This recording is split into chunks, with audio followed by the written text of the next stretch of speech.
Chapter 210. With the Su of Gojosian in his hand, Wu Luding said bitterly, I suddenly remembered that the 11th knew that I couldn't defeat Senior Li's two-sleeved green snake. Since the red armor didn't succeed, if he doesn't hurry up and kill the Bailiang Crown Prince, he might not succeed again. Once he ignores the Bailiang cavalry, Senior will definitely kill me to save him. At that time, there might be more than just the two-sleeved green snake. This sword can't be compared. I have to go back and practice with you. We won't be at a disadvantage in today's battle. The swordsman Suehua didn't seem to be disgusted by this sword crown prince's cowardly behavior. After listening to Wu Liuding's rough explanation, she softly said, Oh.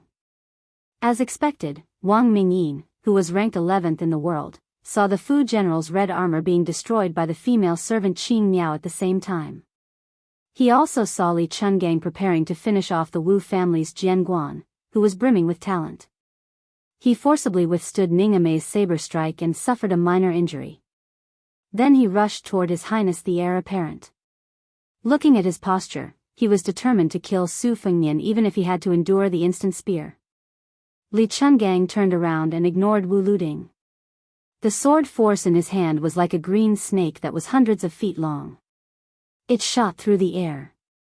The world was overshadowed. As the green snake rolled and pounced towards Wang Mingyin, a huge crack appeared on the wide official road. Wu Luding chuckled and said, Did you see that? That sword strike is really scary. If Wang Mingyin isn't in a hurry to kill the Bailiang Crown Prince, then it's fine. It won't be difficult to block this green snake. If he doesn't care about the consequences, then it's hard to say. The swordsman grunted in agreement. Right, Suehua, have you learned Senior's sword force? Yes. Sigh, what a pity today. It's fine. Next time we fight, you can secretly learn the two-sleeved green snake. Okay. When she spoke to Sword Crown Prince Wu Luding, her tone was roughly like this. Suehua, what are you thinking about? You don't seem to be paying attention. I'm thinking if that person likes to eat pickled cabbage. Wu Luding asked in puzzlement, Who? Senior Li Chungang? The sword attendant didn't say anything. Motherf ***, could it be His Royal Highness? She remained silent. Wu Luding said earnestly, Cui Hua, he's His Royal Highness. How could he eat your pickled vegetables? Don't think about it, I'll eat it. Cui Hua, who had put the Su of Gojosian's sword on her back again, said calmly, But every time you finish eating, you say it's so sour that your teeth are about to fall off. Wu Luding was stunned for a moment before he sighed and said honestly, It's really sour. She asked softly, What does my ability to make sauerkraut have to do with his ability to eat sauerkraut? Wu Luding asked in surprise, You're not going to make pickled cabbage for him? She shook her head. Wu Luding stopped in his tracks. First, he held his belly and laughed out loud. Then, he looked up to the sky and laughed. This pair of sword crown and sword attendant, who had been praised by the sword catacomb as the most talented in the past 300 years, why did they always talk about topics that had nothing to do with the demeanor of experts? Wang Mingyin had indeed taken a hit from the rolling green snake. He had already taken out the golden soft sword at his waist and infused it with Xinqi, cutting off more than half of the green snake's sword energy. His body swayed, and he was struck in the chest by the scarlet spear of Xana. No matter how invincible Wang Mingyin's body was, he couldn't come out unscathed. He didn't look at the face of the owner of the spear of Xana whose 7 orifices were oozing blood. Wang Mingyin, who had been pushed back a dozen steps by the spear, roared angrily. The soft sword shot out like an arrow, piercing towards His Royal Highness. At the same time, his body flashed in front of the obstructing woman holding the spear of Xana. The young woman, who had used her life to exchange for her master's life, was knocked into a locust tree by the roadside. Wang Mingyin stepped forward again. His speed was so fast that he was able to grab the soft sword when he was 10 steps away from His Royal Highness. The second green snake came. Wang Mingyin's feet sank deep into the ground. He raised the soft sword to the height of his shoulder and used the spear to break the ferocious green snake formed by the sword energy. As long as he could withstand this green sleeve snake, no matter how badly he was injured, he was confident that he could take the head of the descendant of the Su family. In fact, Wang Mingyin did withstand it. The green snake's sword energy, which was rarely seen in the world, exploded in front of this ordinary-looking man. The green snake, which was 100 feet long, was destroyed by this farmer who had his back to the sky and his face to the earth. 100 feet long section of the official road was enveloped by the green sword energy, and the 2 rows of locust trees that were affected were broken into countless pieces. This man with terrifying martial arts was not like a farmer, but he was. Everyone in the world laughed at his title of the 11th, saying that he was the expert who should hate Wang Xianxia the most. Because the city lord of the martial emperor city claimed to be the second in the world, the top 10 experts had been reduced to the 11th place. Wang Mingyin, on the other hand, had been on the list for a long time and steadily occupied the 11th place. But in fact, Wang Mingyin didn't care about this at all. He only cared about that little acre of land with beautiful mountains and limpid waters, where a gentle woman was waiting for him to return. The crops in the field needed a man to take care of them. Since she had met him, she had never seen a soft sword, let alone know who the 11th in the world was. She only knew that he was a good, dull man who was not good with words. She could entrust the rest of her life to him, and it didn't matter if his family was poor. Finally, he blocked it. Now, there was only the head left. Blue Bird lay dejectedly on the side of the road. She struggled to get up to pick up the instant spear in the distance, but she still couldn't stand up after spitting out a mouthful of black blood. She hated her father who had killed her mother, so she hated this famous spear that had always been stored in the Tide Listening Pavilion. Originally, this instant spear was only meant to be used to kill the man who was number 1 in spear arts but no longer used a spear. But before leaving Bailiang, de Zhugua had said that it might be useful and sent the instant spear to her. She had accepted it without hesitation. Today, she had taken it out without hesitation. She was proficient in assassination, so facing the enemy head-on had never been her strong suit. But as a man of sacrifice, the third of the heavenly stem men of sacrifice, how could she not know how to die? She met her death without hesitation. Just like Blue Bird, everyone on the road was too late to save His Royal Highness. Even though Li Chungang had already flown over. Wang Mingyin was about to make a move, but he couldn't move. He slowly lowered his head. He saw an arm coming from his back and piercing through his chest. It was a fair arm, not thick and strong. This was a frighteningly sinister hand chop. It was believed that there was no assassination in the world that could cause a greater sensation in Jianghu. The expressionless but sweaty Su Fengnian stood with his blade in hand. He saw a head poke out from behind Wang Mingyin. This assassin who was destined to be famous all over the world didn't look fierce at all. Her face was young and delicate, and she was still a young girl. She smiled. Haha. Chapter 211. I wanted to take a short nap yesterday afternoon, but I didn't expect to sleep for more than 10 hours. After the girl chuckled, the old god of swords had already rushed over. She pulled out the hand knife that had pierced through Wang Mingyin's body, and her petite and thin figure leaped backward. Her feet stuck to half of an old locust tree, and with another tap, she disappeared like a shooting star. She came and went lightly, but even an old man like Li Chungang, who had experienced the vicissitudes of life, widened his eyes. It wasn't that the girl's martial prowess was superior to Wang Mingyin's, who deserved to be ranked 11th in the world. Wang Mingyin had withstood 2 green snakes that were 100 feet long, and in the middle, he had been struck in the chest by the instant spear. In addition, all his attention had been focused on Su Fengnian, which was why there was a possibility of him being killed in one strike. The girl had grasped the time, place, people, and everything with incomparable precision.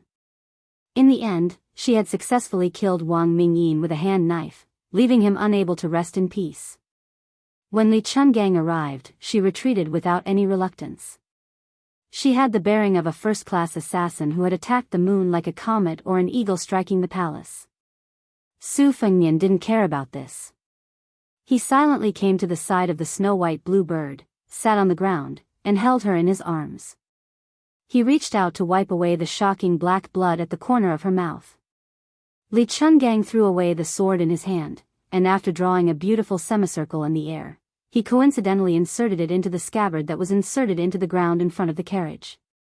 The old man tightened his sheepskin coat and strolled in front of His Royal Highness. This eldest son of Bailiang was able to remain calm in the face of danger when faced with the red armor talisman general who had broken out of the ground. Later on, he had to face Wang Mingyin, who was aiming for his head, and he still hadn't flinched half a step. But now, he was at a loss. He could only stare blankly at the maidservant in his arms, whose breathing was as thin as paper. The old god of swords sighed quietly, squatted down, and pinched the arm of the green-clothed maidservant with 2 fingers. He frowned and asked, "The girl who killed Wang Mingyin, is she your family's kamikaze?" Su Fengnian's answer, "Can she be saved?" Li Chuangong's expression was solemn as he tapped Blue Bird's forehead with his finger, causing her to fall asleep. The old god of swords said slowly, "That depends on fate." This old man first sealed off her reverse flow of qi and blood. He only stopped her on the road to the Yellow Springs. As for whether she would be able to walk back to the world of the living, only heaven knows.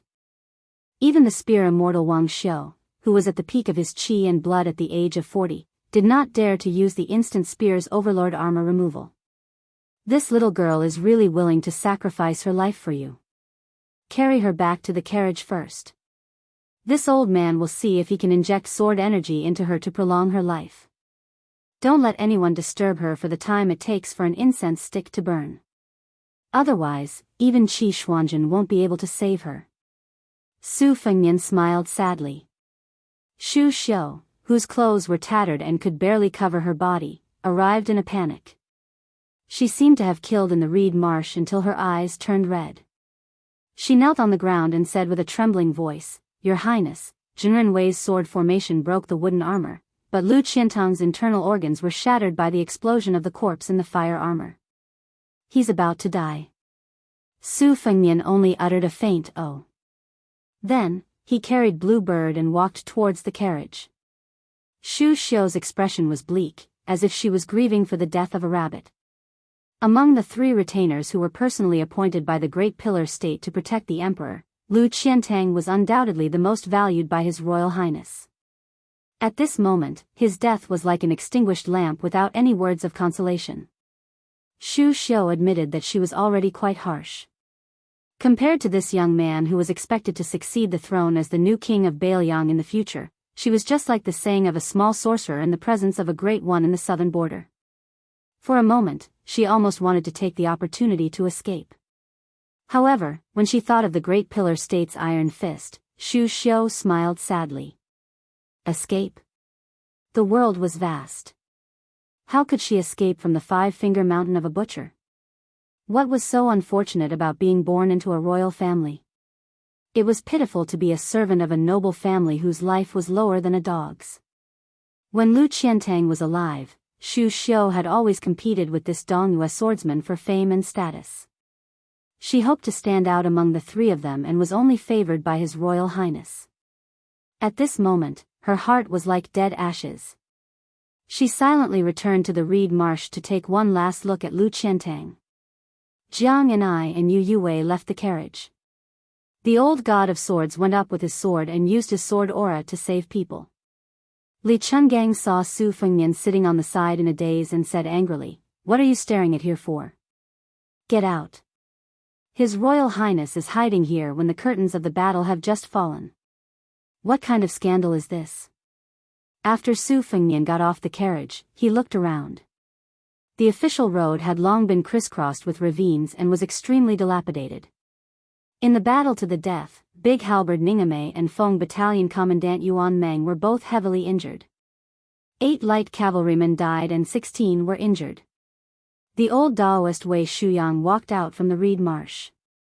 When he saw Su Fengnian safe and sound, he felt relieved. Su Fengnian approached the battlefield and pulled out the iron halberd that nailed one of the light cavalrymen to the ground. He took off his outer robe and covered the dead soldier's body. He returned the halberd to Ningame and said softly, "General Ning, you and Commandant Yuan are in charge of cleaning up the battlefield. I'll make a trip to the reed marsh first." Ningame, whose arm had been broken by Wang Mingyin, nodded heavily. He glanced at his Royal Highness robe that was covering his chest with his outer robe. His eyes softened a bit. Su Fengnian and Wei Shuyang walked into the reed marsh together. Lu Qiantang was covered in blood and sat on the shore near the water. The beautiful Shu Xiao was beside him in a daze. Yang Qingfeng stood not far away. She stretched out her hand and broke the reed swaying in the wind. Su Fengnian carried a pot of wine and sat across from Lu Qiantang, who had placed the crimson cloud sword horizontally across his knees. He didn't say anything. This swordsman had been a lackey in Bailiang Palace for a long time. The heroic spirit he had when he roamed Jianghu had been ground away. Instead, he had a heroic spirit when he was about to die. He was no longer submissive to his Royal Highness. After coughing blood, he laughed loudly and said, "Your Highness, may I ask if this wine is a farewell wine?" Su Fengnian raised the wine pot and asked, "Can you drink?" Lu Qiantang, who was already in a state of terminal lucidity, had recovered a bit of his qi and blood. His thick and sturdy arms softly rested on his sword. He laughed at himself and said, "Even if I can't drink, I still have to drink. Otherwise, wouldn't I have died in vain? It's a pity that my arms are crippled. I'm afraid I can't hold the wine pot. I'll have to trouble your highness." Su Fengnian stretched out his hand and poured the wine into Lu Qiantang's mouth. Wei Shuyang, who had lived a carefree life as a cultivator, sighed when he saw this scene. This was especially true for Shu Xiao, who took pleasure in playing with life. No matter how carefree she was, her eyes still became moist. She sat a bit further away and turned her back to him. Su Fengnian retracted his hand and held the wine pot. He asked softly, "Do you have any last wishes?" Lu Qiantang laughed freely and said, "No. I'm a martial artist. My country has long since been destroyed and my home destroyed. All that's left is the sword in my hand. If I really have to say something, I hope that your highness can scatter Lu Qiantang's ashes into the Guangling River. You can watch the tide and practice your sword for 10 years. Every year on the 15th day of the 8th month, that line of tide is extremely beautiful. If your highness goes to Guangling, you should go and see that scene. That way, you won't have lived in vain." Su Fengnian laughed and said, "Okay." Lu Qiantang spat out a mouthful of blood and suddenly scolded with a smile, "That dog of a His Royal Highness." Su Fengnian laughed it off. Chapter 212. Lu Qiantang laughed so hard that a large pool of blood appeared. He said intermittently, "I've been wanting to say this for a long time. Why should I risk my life for a brat like you? You're just relying on the fact that someone killed your father. What's so great about that? If you have the ability, then go and conquer the world yourself. Only then will I be convinced." Shu Xiong turned around in shock, afraid that His Highness the Heir Apparent would do something extreme in his anger. However, it seemed that Su Fengnian did not mind at all. Once again, he gently poured wine for Lu Qiantang, who had a loose mouth. The latter swallowed the wine along with the blood. Looking into the distance, he seemed to have exhausted his energy. He said softly, "Along the way, in the rain, I have seen the old god of swords of a small Taoist temple with 2 swords, the horse trampling over the Qingyang Palace, and on the river I have seen the sword immortal breaking the river. Today, in the Battle of the Reeds, Lu Qiantang used the sword in his hand to break the fire armor. Before he died, His Royal Highness personally poured wine for him. That's enough." Lu Qiantang lowered his head to look at the giant sword. He closed his eyes and muttered, "But this scarlet cloud sword, I haven't touched it enough." Big Sword Lv Qiantang, who had a peaceful face, was now dead. Su Fengnian put the wine pot on the scarlet cloud sword. He stood up and said calmly, "Yang Qingfeng, cremate Lu Qiantang and put his ashes in the urn." Yang Qingfeng stopped snapping the reed and bowed his head respectfully. "Yes, sir." For some reason, the princess consort of Jinggan, Pei Nanwei, did not linger on the official road. Instead, she jogged after Su Fengnian and arrived at the reed marsh. When she saw this scene with her own eyes, she bit her lip with a complicated expression. When Su Fengnian and Wei Shuyang turned back and were about to ask for some details, they felt the qi in their bodies condense. Just as they were about to draw out the embroidered winter saber, they were stabbed in the chest and fell into the water like a kite with a broken string. Wei Shuyang had no time to block the attack. Pei Nanwei was baffled. She didn't know if she should be happy or disappointed. The heir of Bailiang, who wasn't an idiot, had died just like that. She saw the assassin's appearance. It was the culprit who had single-handedly killed the farmer who treated 100 valiant cavalry as if they were nothing. She, who looked as delicate and pretty as a girl next door, did not retreat after her successful attack. Instead, she stood where she was and wrinkled her nose, as if she was very dissatisfied. Xu Xiu and Yang Qingfeng blocked the enemy while Wei Shuyang went to rescue the others. They were all busy. After Princess Pei came back to her senses, she wondered if this girl was not one of Bailiang's men of sacrifice. Instead, he was here to assassinate His Royal Highness.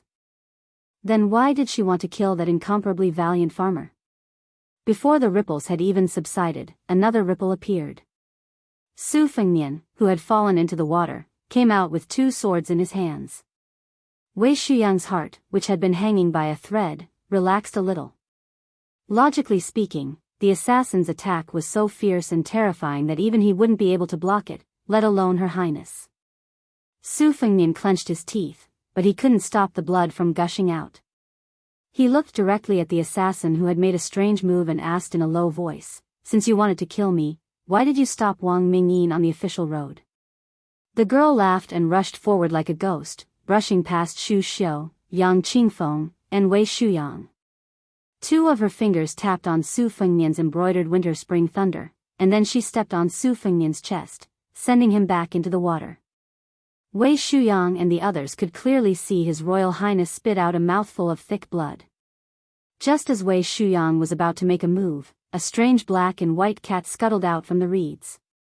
Xu Xiu's palm struck against the cat's head, but not only did she fail to block its ferocious momentum, she was also sent flying by a single slap. Yang Qingfeng was also struck by a single palm. They had fought a life-and-death battle with the red-armored talisman general, and were basically spent arrows at the end of their flight. However, they were still easily beaten back by a beast. It was truly unexpected. Wei Shuyang, who was worried about His Royal Highness's life, roared angrily, "Evil creature." The girl laughed expressionlessly. She and her pet attacked old Daoist me from the front and back. Her hand chopped down on Wei Shuyang's neck, directly slamming the old Daoist priest into the mud. Afterwards, she ignored Xu Xiu and Yang Qingfeng, who were still barely able to stand. She only gazed towards the ripples on the surface of the water. Su Fengnian emerged from the water for the 3rd time. The assassin girl with the large cat pet finally opened her mouth to speak. "The first stab was because you had the Qilin silk armor protecting your body, so you didn't die. However, when I stepped on your chest, where I tore open your precious armor, you should have died." The red mark between the pale Su Fengnian's eyebrows turned a faint purple. He narrowed his eyes and didn't make a sound. The girl let out an "ah" sound, and then suddenly said, "Looks like you really did obtain Wang Zhonglou's great yellow hull. Don't worry, I don't believe that you really won't die. You're still far from the realm of the 9 floors." Su Fengnian clenched his teeth and asked, "Hee, miss, do you have a grudge against me?" "No grudge. However, someone offered 1,000 taels of gold to buy your life. I've always followed the rules when doing business. Since I've taken the money, I have to personally take your life. Besides, if you were killed by that Wang Mingyin, I still have to return 500 taels of gold." Since she could appear behind a peerless expert like Wang Mingyin without anyone noticing, she naturally could slap His Royal Highness's temple as she spoke. Poor Su Fengnian's head shook and flew to the side, rolling over a large patch of reeds. Su Fengnian was already bleeding from his 7 orifices, but he still used his saber to support himself and stood up. "Heh, your life is indeed worth 1,000 taels of gold. When I do business, I've always taken half of the deposit first. Whether or not I make a move depends on my mood. If I'm in a good mood, I'll take the other half of the deposit and start killing people." If I'm in a bad mood, I'll kill the person who paid me the deposit. That's why I haven't made many business deals in the past few years. The one in Xiangfan City has quite the guts. Since I'm in a good mood, I promised him that after killing you, I'll kill a woman called Pei Nanwei. Is that her? No matter what she said, she always put on a delicate and graceful face. Even when she chuckled, it was extremely stiff. By the time she finished speaking, Su Fengnian had already been knocked down by her once again. She did not use any moves and was never sloppy. She always used one move to get the desired effect. Princess Jing and looked distressed. The girl walked slowly towards His Royal Highness, who was kneeling on one knee. She said softly, Su Fengnian, are you waiting for the secret death warriors of Bailiang Palace? Let me tell you, there's none left. Su Fengnian wiped the blood from the corner of his mouth with the back of his hand and smiled coldly. I'm not waiting. It's better to rely on myself than on anyone else. After standing up, Su Fengnian held the winter-embroidered saber in his right hand. Spring thunder in his left hand. His posture was extremely strange. The girl's expression turned solemn for the first time. Sword 1. A sword moving like a dragon and snake. Sword 2. Two swords resonated with each other. Sword 3. The sword energy on the sword weighed 3 caddies. Until Sword 8. Sword 9's sword traveled 6,000 miles. Who in the world was more proficient than Su Fengnian in studying Sword 9's 9 swords? Especially Sword 9. Facing certain death, he used his dual sabers as swords. The reeds were filled with awe-inspiring sword will. Especially Sword 9, who was supported by the surging great yellow cord at the end. His dual sabers faintly emitted a bright yellow sword energy. The girl blocked Sword 1 to Sword 8, which were 70 to 80% similar in form but only 40 to 50% similar in spirit. It was not strenuous at all. Only Sword 9, whose form was only 20 or 30% similar in spirit, finally disappeared and retreated. The old god of swords, Li Chungang, hurried over on the reeds. When he saw the last sword, he stood on top of the reeds like an immortal. He clicked his tongue and praised, one sword to achieve the great path. No matter how many techniques you use, they're all useless. Chapter 213. Su Fengnian stood by the lake in a daze, still maintaining the strange posture of holding spring thunder while embroidering winter.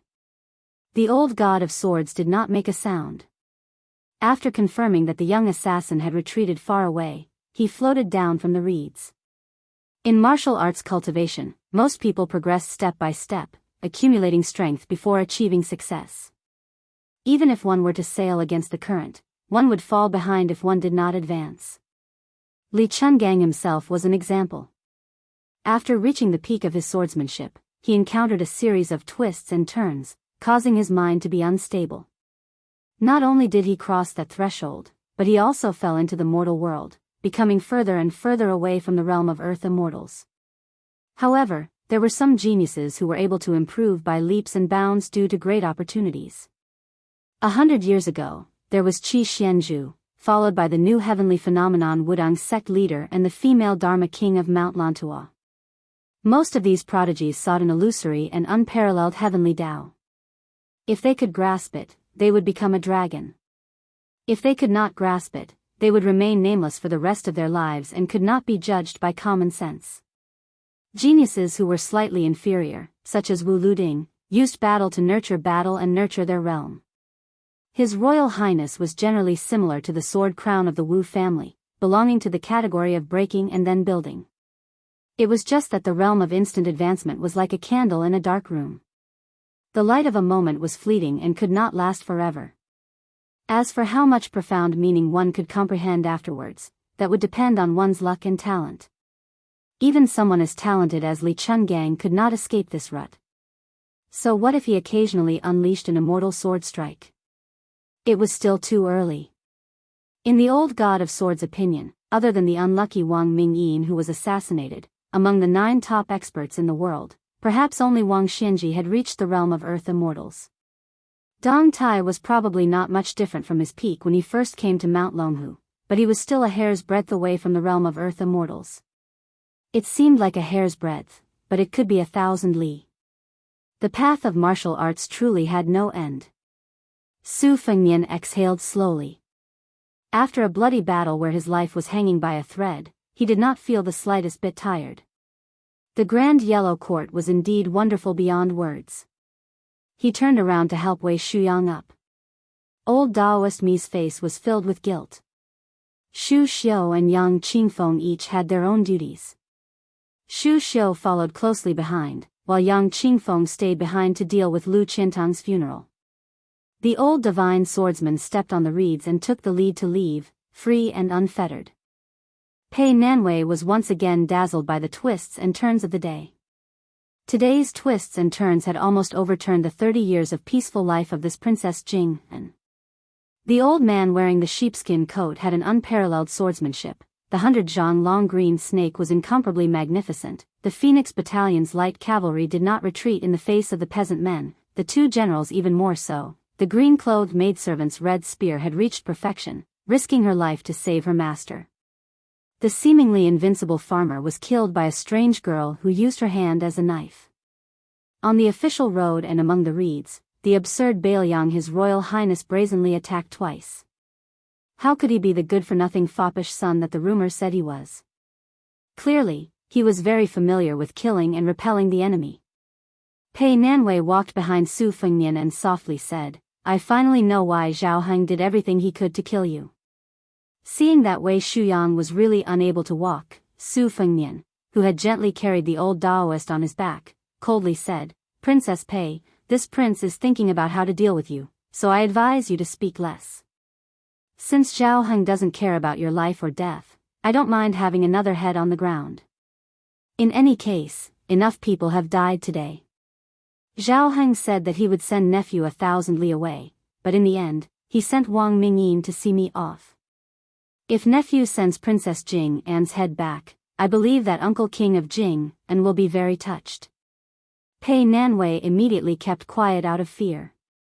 Su Fengmian's tones suddenly became gentler, but it wasn't because Princess Jing and deserved this treatment. Instead, he softly asked a retainer whose status was far inferior to Pei Nanwei's, "Xu Xiu, if you want to leave, I won't stop you. Moreover, I'll explain to Su Xiao on your behalf." Xu Xian didn't seem to have expected that the cold and shrewd His Highness the Crown Prince would say such frank and honest words. She was stunned for a moment before looking at the back of the figure whose robes were stained with dust and blood. In a soft voice, she said, "Your Highness, will there still be such a situation in the future where you have a slim chance of survival?" Su Fengmian looked up at the sky and nodded, "Not necessarily. If there is, it will most likely be more dangerous than today. If you don't leave today, I won't hesitate to use you as a chess piece that I can discard at will." Xu Xiu made a sound of agreement. A light breeze blew past, carrying with it the faint fragrance of reeds. Xu Xiu, who loved to look beautiful, reached out to smooth out the messy hair on her forehead. She looked at the sky with His Royal Highness and smiled, "If I don't leave, will there be any benefits? Your Highness should also know that Xu Xiu is this kind of unscrupulous person." Unexpectedly, Su Fengmian stopped in his tracks and turned his head with a smile. "I already knew that you've been coveting this heir's body for a long time, but this matter, I really can't agree to it right away." Wei Shuyang, who was seriously injured but still conscious, reached out to stroke his beard. He smiled but didn't say anything. Xu Xiu, whose secret had been exposed, blushed when she heard this. Then, she laughed until tears came out. Su Fengmian looked at the charming and flirtatious woman in front of him and smiled, "Xu Xiu, you're actually very beautiful, really." Xu Xiu had the rare courage to tease. All of Bailiang knows that His Royal Highness always speaks the truth when he's in bed. Chapter 214. Su Fengmian walked on the lush green path. From time to time, he would stretch out his hand to push aside the messy reeds. "You're really not leaving?" Xu Xiu smiled. "I'm thinking," she replied. Su Fengmian hesitated for a moment, then said, "If you want to leave, I'll give you silver. If you want secret manuals, I'll give you secret manuals. If you don't leave, Xu Xiu, let me ask you, do you want to be a princess consort? Xu Xiu's heart trembled. She cautiously asked, Princess consort? Su Fengnian nodded. Princess Jing'an, Xu Xiu probed, with princess consort's devastatingly beautiful appearance, it would still be very difficult for her to disguise herself. Su Fengnian grunted in acknowledgement. This had only just aroused Xu Xiu's curiosity, which was as strong as a pond of reeds, but she didn't say anything else. At the same time, he treated Princess Jing'an, Pei Nanwei, as if she was nothing. Wei Shuyang felt that it wasn't proper for him to be carried on His Royal Highness's back. He said, Your Highness, this old Daoist can walk on his own. Su Fengnian laughed out loud. It's fine, it's fine. When I was young, I always had Grandpa Wei carry me on his back in the Tide Listening Pavilion. This time, it's my turn. Wei Shuyang sighed. His smile was full of vicissitudes of life. Pei Nanwei and Xu Xiu each had their own thoughts as they quietly walked behind the old and the young. The wind rose and fell, and the reeds swayed. Finally, they reached the end of the path. The official road was full of silent killing intent. Su Fengnian first placed Wei Shuyang in a carriage. In front of him lay Blue Bird, whose life was uncertain, but seeing his calm demeanor, Su Fengnian let out a sigh of relief. He ordered Xu Xiu to lead some people to carefully collect the talismans and red armor. Finally, he walked over to Wang Mingyin's corpse and squatted down. He had only heard Su Xiao mention briefly about the attack and defense of Xiangfan. Although Wang Mingyin was the younger brother of Wang Yangming, the Confucian general of Xiangfan, he had a deep understanding of the Spring and Autumn Kingdom War. Back then, he had tried his best to persuade Wang Yangming to abandon the city and live in seclusion with him. However, that soldier of Shangyin was determined to sacrifice himself for justice, so Wang Mingyin could only watch from the sidelines until the end. Therefore, he did not have any deep hatred for Su Xiao. He only left behind an oath that he would not allow the Su family to enter Xiangfan. Today, he had come as promised. However, he did not expect that he would not be able to take the head of the Crown Prince of Beiliang. Instead, he was assassinated by an assassin who was supposed to be his ally. The 11th position in the world had become vacant. Su Fengnian picked up the golden soft sword and examined it carefully. Halberd Ningame stood quietly behind him. Su Fengnian placed the soft sword on Wang Mingyin's body and asked, General Ning, how is your right arm? Ningame knelt on one knee. He lowered his head and said in a deep voice, It's fine. It's just that your subordinate is incompetent and almost delayed your highness's important matter. Please punish me, your highness. Su Fengnian stood up and looked at the dust kicked up by the horse's hooves. He shook his head and said with a smile, Punishment or not, let's talk about it later. Get someone to bury Wang Mingyin at the reed marshes. He was the 11th expert in the world. If you are worried that the Phoenix Battalion will have a knot in their hearts, you can ask Xu Xiu and Yang Qingfeng to do it later.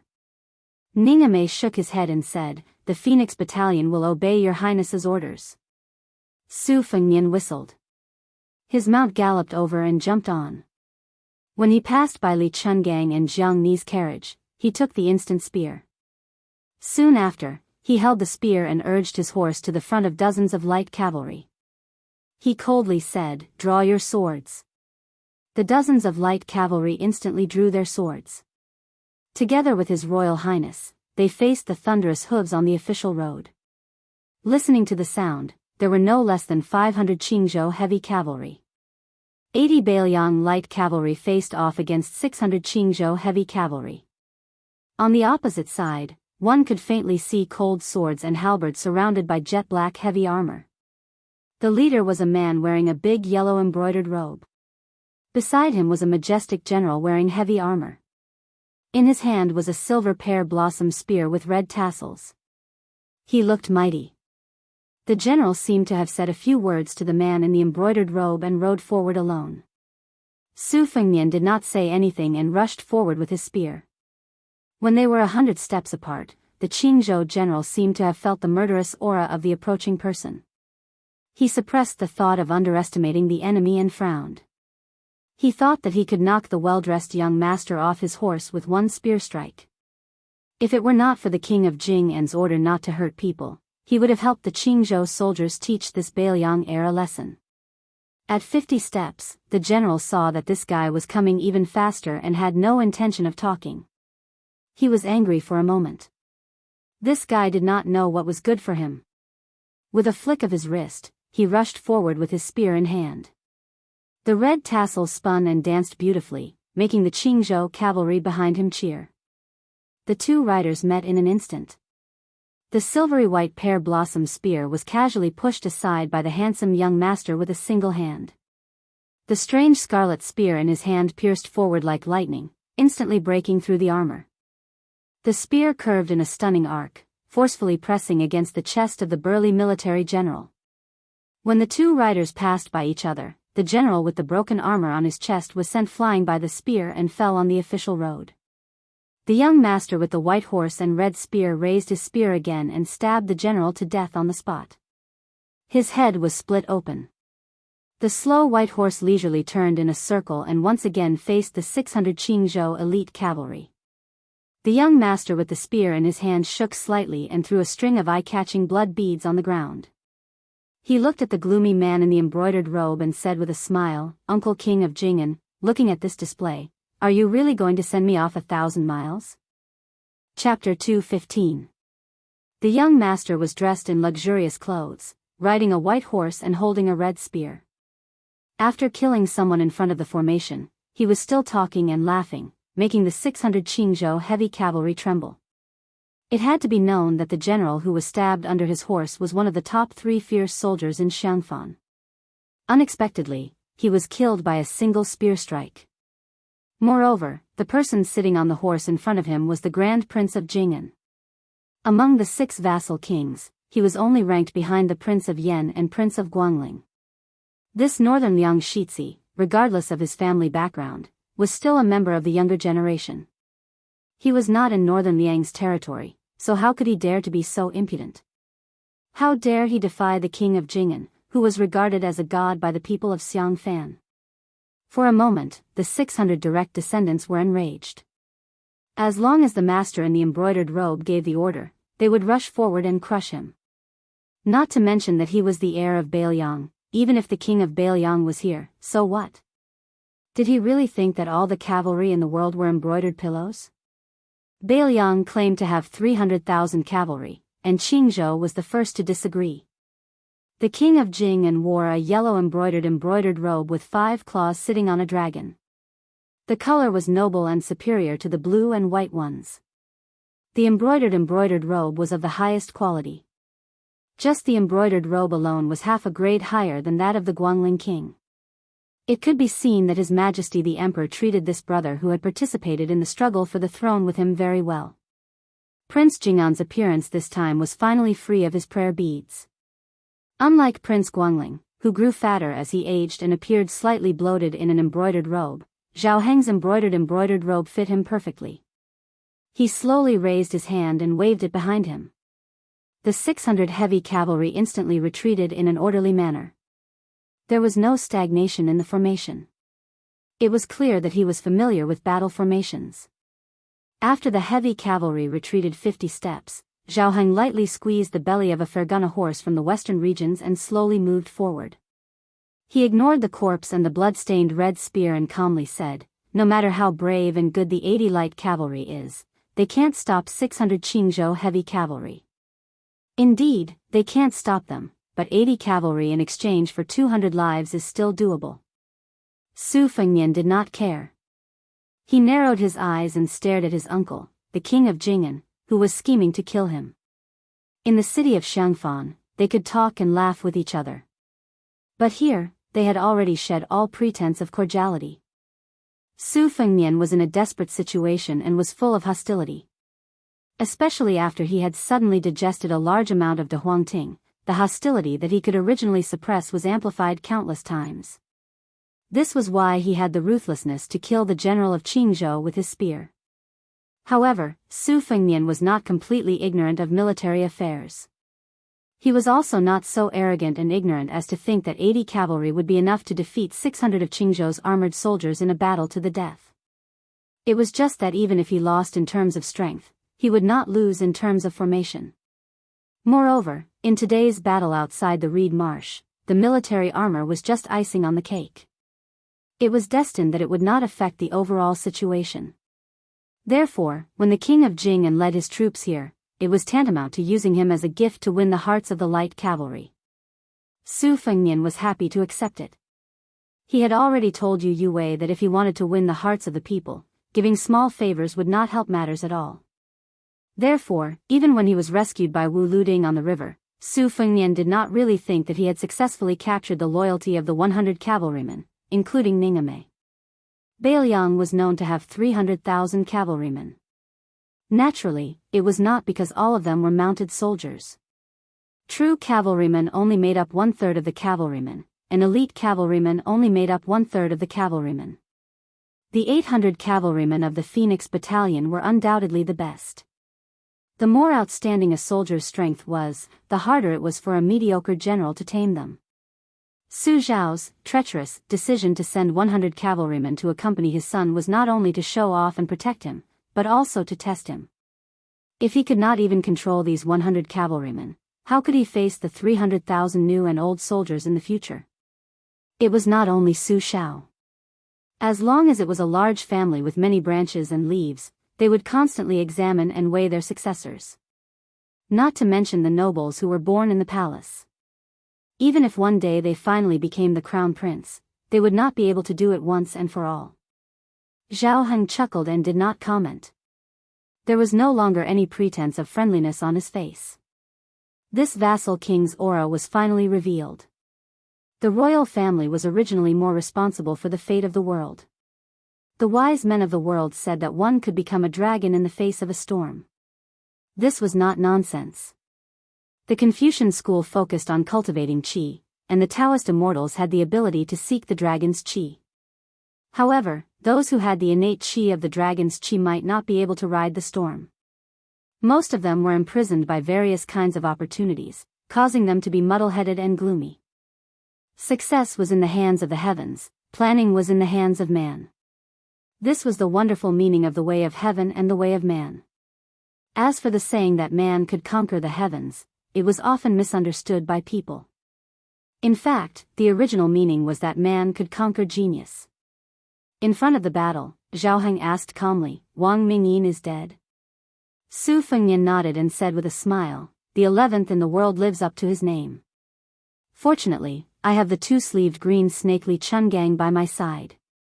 He secretly reminded this vassal king that although the 80 Bailiang light cavalry could not stop them, there was still the old god of swords who could not be judged by common sense. Zhao Heng did not seem to be surprised by this.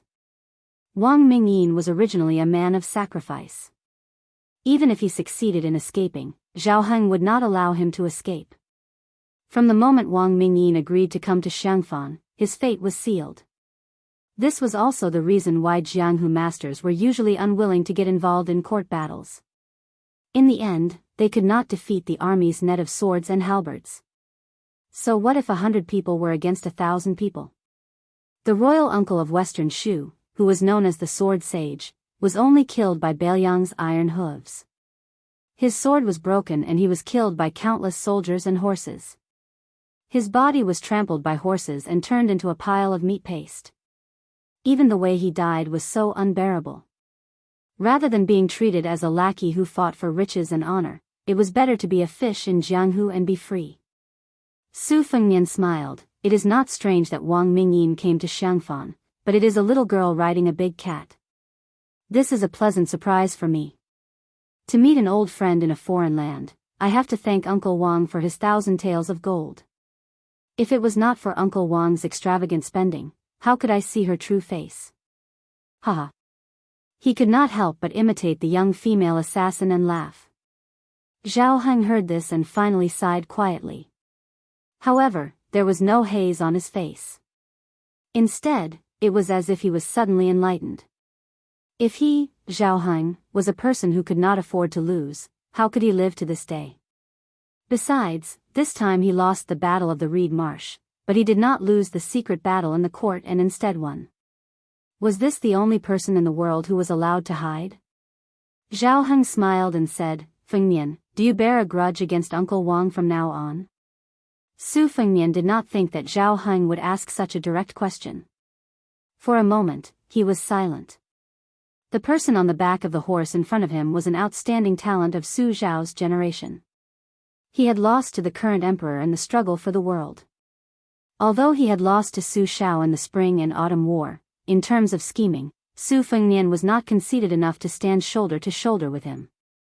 If it was not so, Su Fengnian would not have drenched his clothes and back that day at the Skinny Goat Lakeside Inn. Today, Zhao Heng had come up with one vicious scheme after another.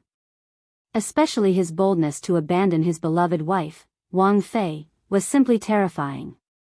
Su Fengnian did not speak, and Zhao Heng did not care. His attitude was calm and indifferent. Su Fengnian was half joking. He laughed softly and said, if Uncle Wang does not give me a parting gift, I will not bear a grudge against my elders. I will treat it as a lesson that cannot be bought with money.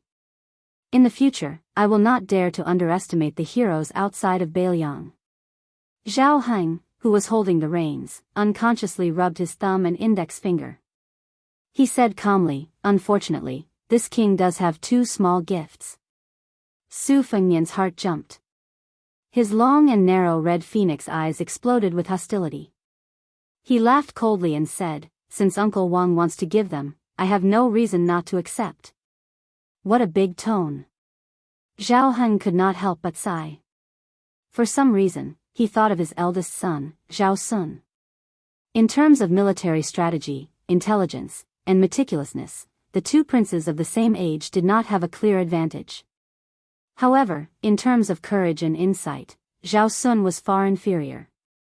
However, this could not be blamed on Shang. Shang had grown up in Jing and Palace and was trapped by the complicated rules of the vassal state. He did not have many opportunities to gain real experience. On the other hand, Shang had lived in Xiangfan for more than 20 years. Many principles could not be taught by words. Thus, Shang had only inherited the feminine side of his father. The masculinity and fierceness that came from killing on the battlefield was lacking. This kind of ambitious and ruthless character was not something that could be raised by killing a few servants.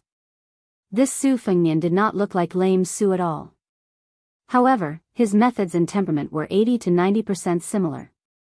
If he were someone else's child, who would dare to openly kill someone in front of a battle? Zhao Heng clearly sensed Su Fengnian's strong murderous intent. He laughed it off and bent down to untie a long and beautiful package from the horse's back. It was slightly cold to the touch, and the chill pierced through his skin. Zhao Heng smiled and said, in this sword box, there is half an ancient sword and a knife manual. This king asked for them from Martial Emperor City. Fengnian, you practice the knife, so the knife manual will be useful. As for the ancient sword, there is no harm in telling you directly. I originally intended to give it to old sword godly after seeing you off. Su Fengnian was shocked and asked, half a wooden horse cow? King of Jing'an looked up to the sky and laughed, that's right. Zhao Heng then looked straight at Su Fengnian. For the first time, he did not conceal his murderous intent. He said coldly, do you believe that this king is the only person in the world who can ask that earth immortal to leave Martial Emperor City? Su Fengnian raised the tip of his spear that was originally pointing downward slightly. He smiled and said, I believe. Zhao Heng's murderous intent disappeared in a flash. His expression returned to calmness and serenity, and there was even a trace of a hero's loneliness. He threw the sword box to Su Fengnian, turned his horse around, and said in a flat tone, the knife manual is the only secret manual that exists in the world. It is nameless, but that person has destroyed countless top swordsmen in his life. You can imagine the importance of this knife manual. Su Fengnian, in the future, if Zhao Sun has the opportunity to leave Qingzhou, whether it is to go to Beiliang or to return to that city, I hope that you will not forget to give me a small gift today. Whether it is me or Su Shao, we are both old people. In the future, it will definitely be you who will come to the stage to stir up the clouds and rain with one turn of the hand. The grudges between your father and I can be considered to have ended cleanly today. You must know that going against the flow of the situation is like drinking wine, but going with the flow is like pouring tea, am I right? Su Fengnian reached out to take the sword box that contained half a wooden horse cow. He hugged it in his arms and did not say anything. King of Jianghu, who was wearing a large yellow embroidered robe, rode away, leaving behind a cloud of dust. Su Fengnian silently turned his horse around and returned with his spear and the box. The 80 riders' eyes were burning with passion. The horse formation immediately opened up a small path in the middle. Su Fengnian rode past and said softly, "Put away your knife." Chapter 2:16. From the beginning to the end, the king of Jianghu, Zhao Heng, never mentioned the princess consort Pei Nanwei. It was true that nobles were emotionless and thinner than paper. After Su Fengnian dismounted, he approached the corpses of the Bailiang light cavalry and the wounded. He stuck the spear into the ground and walked to a young cavalryman whose wound had been personally bandaged by Yuan Meng. He squatted down and took over Yuan Meng's work. All the light cavalry could clearly see that His Royal Highness's movements were skillful, especially when he lowered his head and bit the knot tightly. Even Great Halberd Ningame was moved. They had some understanding of His Royal Highness's nature on their journey. He had risked his life to save people at the gates of hell, but after that, he had never been courteous to anyone on the ship. Later on, during the battle with the Qingzhou Navy, he had led the charge. Did he shrink back at all and damage the spirit of the Bailiang army? Even the king of Jing and Sun was thrown into the water like a drowning dog. Who would dare to say that if he had been there, he would have hung the deputy commandant of the Eastern Forbidden City from Gu Jintang's old subordinates on the city wall? Today, not to mention how domineering he was when he used his blade to save himself, the Phoenix Battalion was shocked by his amazing blade skills. Just now, he had personally led 80 cavalrymen to face 600 heavy cavalry and even stabbed the Qingzhou general to death with his spear. Before the battle, he only said that he was going to draw his blade. After the battle, he only said that he was going to withdraw his blade. How similar was this temperament to the king of Bailiang? And now, he was silently bandaging the wounds of a small cavalryman whose status was thousands of miles away. When did he say anything pretentious? Su Fengnian stood up and said softly to the cavalryman whose eyes were red, "I know your name. You are Wang Chong. When I was practicing my blade skills at the bow of the ship on the Spring God Lake, you were on guard duty." Su Fengnian paused for a moment and said, "At that time, the one who was on night duty with you was called Lin Heng. He died in battle, stabbed to death by Wang Mingyin's halberd. I remember when you were quietly arguing with him at the bow of the ship, Lin Heng spoke up for me, saying that I didn't practice the saber for show. It's a pity that he died." Su Fengnian stood up and took out the instant spear. He walked towards the carriage and said calmly, "I hope I won't die again." More than 90 white horses were loyal to him. Regardless of whether they were injured or not, they all knelt down and said in a deep voice, "The Phoenix Battalion is willing to fight to the death for His Royal Highness. Don't retreat."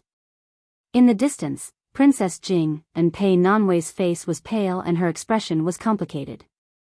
At the edge of the scattered cottages in the reed marsh, an old man stood up and left. He grabbed a handful of grass that could be found everywhere and used for divination. This was a lost ancient divination method. Grass could be picked anywhere, but not everyone could use divination to see the secrets of heaven.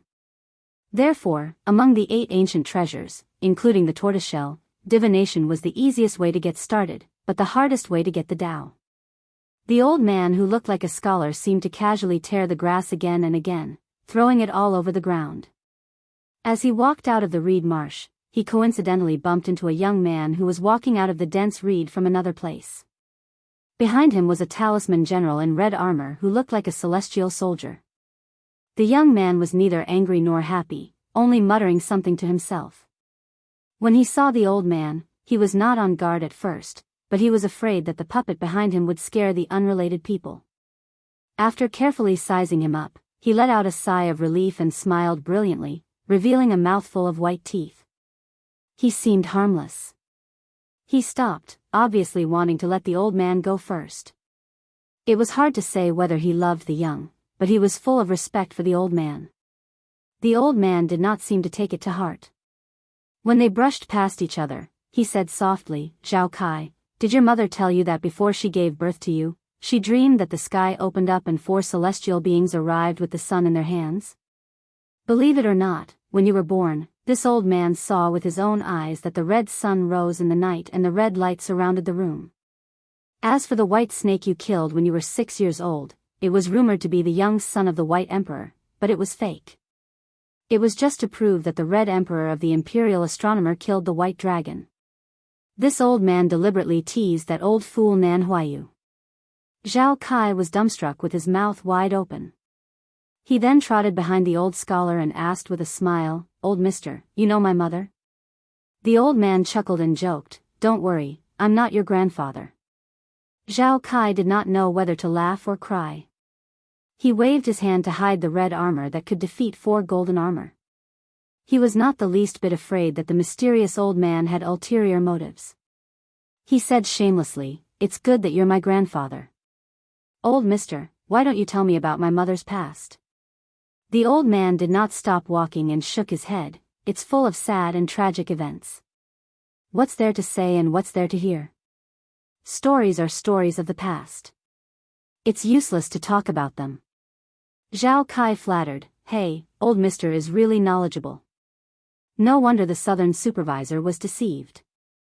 This explanation of the story is really interesting. The old man laughed and scolded, "You little brat, you still don't know that Nan Huayu's surname is Nan Huai and not Nan. That old guy couldn't wait to give his granddaughter to you." Zhao Kai exclaimed and blushed with shame, "I really didn't know that the southern supervisor's surname is Nan Huai. There's such a strange surname." The old man waved his hand and said bluntly, "Stay away from this old man. You little brat, your aura is too strong. Don't make this old man unable to play chess in the future. In the past 20 years, only a little girl with the surname Jiang can surpass you in terms of providence in the world." Zhao Kai still acted as if he did not have any ulterior motives. He shamelessly followed behind the old man as if he had picked up a treasure on the road. Chapter 217. The old man looked back and said, "The Zhao family is lucky to have a kid like you. Just now, I was talking to a little girl in the reed marsh. You go to the Carp Guanyin temple 10 miles away. She will go there alone later. If she sees the fire in the reed marsh, you must stop her. The second daughter has the second class of the 36 ranks of women, a young phoenix. You can keep her by your side as a little wife. You have lost 4 red armor talisman generals in a row. If you can get her help, it will be no different from 40 red armor talisman generals. She and a few others will be the top figures in Jianghu 10 years later. In the previous 100 years, there were only 2 or 3 earth immortals. These 100 years have been strange. Let me count with my fingers. 4, 5, 6, 7, at least 7. Plus your old enemy, it might be 8. TSK, it will be a lively scene rarely seen in 1,000 years. All of this is thanks to 2 people. One of them is far away in Beimang, and the other is right in front of us. It's you. Zhao Kai, you didn't reincarnate in vain. How can the crown prince of Beiliang win? This old man is very curious." The seemingly simple-minded young man smiled and asked, "Old mister, is the world going to be chaotic again? More chaotic than the spring and autumn war?" Was he talking nonsense, or did he hit the nail on the head? The old man glanced at him indifferently and said, "This old man says yes, and he says no? Can't you wait for it yourself?" Zhao Kai said with a bitter face, "I'm afraid I won't live to see that day." The old man sneered and said, "You're so tacky that it's interesting." Zhao Kai, who was jogging all the way, scratched his head and said, "It's not interesting, it's not interesting. I'm used to being poor when I was young, so I'm just timid. But I see that old mister walks like a dragon and a tiger. You're really a master." The old man was about to say something when Zhao Kai saw a shocking scene. The old man, who he had just praised for walking like a dragon and a tiger, was sent flying by a girl carrying a sunflower with a powerful whip kick. Fortunately, the old man patted the dust off his body and stood up unscathed. He probably didn't have the face to talk about anything in front of Zhao Kai, so he quickened his pace. An even more absurd scene appeared. A big cat jumped out of the reed marsh, followed behind the girl, and disappeared from sight with the old man. Zhao Kai, who stood still, sighed with emotion and said, "Old Mister can fall like an immortal. I'm impressed." Zhao Kai thought for a moment and really went to look for the Carp Guanyin temple. On the other side, the old immortal in Zhao Kai's heart said earnestly, "Daughter, in the future, give this old man some face in front of outsiders. This old man has taught you the most life-saving martial arts that he has learned in his life. I don't ask you to take care of this old man in the future, but at least give me a smile when you see him, right?" The girl with a sunflower on her shoulder and a burly cat behind her hesitated for a moment before she forced a stiff smile with a serious expression. The old man said helplessly, "Forget it, forget it." What followed was the old man talking to himself, asking but not answering. "I told you that Bailiang's son is not easy to kill, but you didn't believe me. Now you've failed, right? It'll be hard for you to find another chance. As for King of Jing'an, don't look for trouble with him. Zhao Heng still has some ability and luck. Old Monster Wang has no children in his life. In the past, he made an agreement with the late emperor that he only recognized Zhao Heng as his half-adopted son. If it's not unexpected, the Jianghu will be like the scholars of the past 100 years. Talents will compete for supremacy. It'll be difficult for this old man and old Monster Wang to stand out and look down on everything. Today, Wang Mingyin was killed by you, but you still have a chance. However, this old man will tell you first. Don't be in a hurry to kill those who have the potential to step into the realm of Earth Immortals. Firstly, I'm afraid you won't be able to kill them. Secondly, I'm afraid you'll kill them and make the Jianghu boring. Don't laugh at this old man, don't pretend to laugh. This old man is terrified. Daughter, think about it. When they become immortals in the eyes of the world, you can kill them. Isn't that the best? Just now, this kid surnamed Zhao can't be killed. Otherwise, it'll be a waste of this old man's effort to catch the white snake and put it in front of him. As for the birth chart of the young phoenix, this old man is just bluffing. How can there be so many coincidences in the world? If the streets are full of them, they'll be too worthless. Alas, this old man can't do anything about you. Who asked you to look like this old man's daughter who died young? The old man sighed again and asked, "Oh right, do you still like to collect hairpins now?" The girl, who always gave people a naive feeling when she wasn't killing people, was carrying the sunflower. Finally, she showed mercy and agreed. For the first time, the old man showed a helpless expression. Who was he? I killed 3 million people with my 3-inch tongue. Together with Su Shao the butcher and Han Diaoxi the cat, they were known as the 3 great devils of the world. Out of the 14 sages of the spring and autumn period, I dominated the top 3.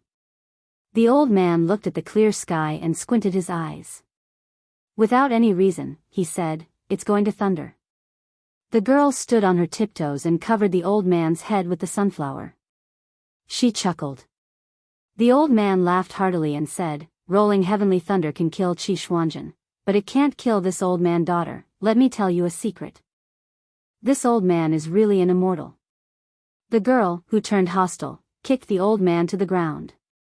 This time, the old man was not in a hurry to get up because there were no outsiders present. He sat on the ground and muttered to himself, "Back then, my father once said that everyone wants their children to be smart. I was misled by my intelligence. I only hoped that my child would be stupid and careless." How could that butcher not understand these words? With his current achievements, if he gave birth to a legitimate eldest son, he could guarantee several generations of wealth and stability. He didn't want such a good thing and insisted on raising a Do Kue to be a devil in troubled times. He implicated lame Su and had to work hard until he was old. He didn't even have half a day to enjoy happiness. Why bother? However, considering that it was because of your son that this old man was able to meet my daughter, this old man did not cause any trouble for you these past few years. However, since you have already obtained the hereditary title, let your son fend for himself in the future. This old man wants to see how he will fight against the Jianghu, the imperial court, and the entire world. The old man turned to look at the girl and muttered, "For a hairpin, is it worth it?" The girl still made a sound of agreement. The old man shook his head and nodded. In this world, human lives are lighter than hairpins. Yes and no. The old man stood up and slowly said, "Let's go." In a while, the Qingzhou cavalry will use the name of suppressing bandits to start a massacre. This reed marsh will still be lush next year, but the hundreds of lives will be lost. Chapter 218. Su Shao only brought a few Bailiang retainers with him as he left the Demoyi Inn. It was summer, and the capital was hot and humid. The chirping of cicadas was irritating, and the air above the rooftops was filled with white steam. The road was scorching hot. Su Shao, who was dressed like a rich man, walked and stopped. When he rested, he asked for a bowl of tofu from a small stall. The small porcelain bowl was cool, and he felt comfortable holding it in his hand. The snacks in the capital were similar to this bowl of almond tofu. They were particular about the taste, and there was a clear distinction between the two. If it was cold, it had to be cold, and if it was hot, it must not be eaten warm. The slightly hunchbacked Su Shao sat in front of the stall, together with the commoners who relied on a few copper coins for a bowl of iced almond tofu to relieve the summer heat. Su Shao held a spoon and scraped a small piece of translucent tofu from the porcelain bowl. He put it in his mouth and tasted the authentic flavor. He smiled. This almond tofu did not look expensive. It did not taste better just because the rich poured more osmanthus sugar water into it. It also had to be able to taste a hint of bitterness. Only then would it be in line with the ancient saying, "Summer is bitter." Su Shao asked for 2 bowls and finished them all. He stood up and paid 5 copper coins. 3 copper coins for a bowl, and 2 bowls for 5 copper coins. Su Shao continued walking. He walked for a full 2 hours until he could see the Directorate of Astronomy, which was under the jurisdiction of the imperial astronomer. In the past 20 years, the number of times he, the only king with a different surname in the dynasty, could be counted on one hand. However, he had never come to the imperial astronomer, where the emperor observed the astronomical phenomena and announced the calendar. The entrance was heavily guarded by imperial guards. Anyone who approached would be detained and interrogated, not to mention entering. Su Shao had 3 retainers behind him, including spear immortal Wang Xiu. When he approached the imperial astronomer, his aura suddenly increased. The imperial guards did not dare to step forward. It was only when Su Shao was less than 10 steps away from the entrance that an imperial guard silently raised his spear. Su Shao did not need to speak. The world's top spear expert Lu Yanbing angrily shouted, "How dare you!" Holding a spear in front of Lu Yanbing was really a joke. As for blocking the king of Bailiang, who could carry a sword into the palace, it was even more of a joke. However, this was the duty of the imperial guards. Furthermore, the imperial astronomer was right in front of the emperor.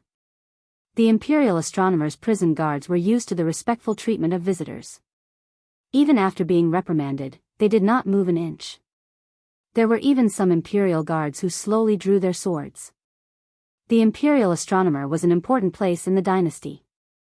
Even the important figures of the ministers and aristocratic families would not dare to trespass. Just like Su Shao, a plain-looking young woman walked out of a group of visitors who came in light. She said gently, "Don't be rude to the king of Bailiang." After the imperial guards saw the young woman's face clearly, they didn't dare to look at her anymore and immediately knelt down. Just as they were about to open their mouths and shout, the young woman softly said, "Forget it." Su Shao turned his head to look and was slightly surprised. Probably because of his hunchback, it was hard to tell if he was bowing or not. He said indifferently, "Su Shao respectfully welcomes the Empress." Not only that, Su Shao no longer looked at the Empress of the Phoenix, who could be said to be the most noble woman in the dynasty. He only glanced sideways at a young woman who had some cute freckles on the tip of her nose. He smiled and said, "Princess Sui Zhu, how did you suddenly become a young lady? I remember that the last time I saw you, you were still a little girl with braids." This princess seemed to be familiar with Su Shao. She made a playful face and took a few steps forward. She held Su Zhao's hand and said softly, "Uncle Su, do you still remember the last time you brought Xiaoya to eat almond tofu? I asked the imperial kitchen to make it after returning to the palace, but it didn't have the same taste. I wanted to leave the palace to look for it, but unfortunately, without Uncle Su leading the way, I couldn't find it. I cried miserably at that time." Su Xiao laughed loudly and deliberately exhaled. Smell, I just tasted 2 bowls. Are they both almond tofu flavor?" Princess Sui Zhu pinched her nose and snorted, "It doesn't smell good. Uncle Su is lying." Su Zhao's attitude toward the most famous woman in the dynasty could be said to be flat and abrupt, but it seemed that he was very intimate with the little princess in front of him, who was famous for being mischievous. With Su Zhao's status, if he liked you, he liked you. If he didn't like you, scolding you would be considered light. You also had to have some qualifications to be scolded by this person. Why did he have to pretend?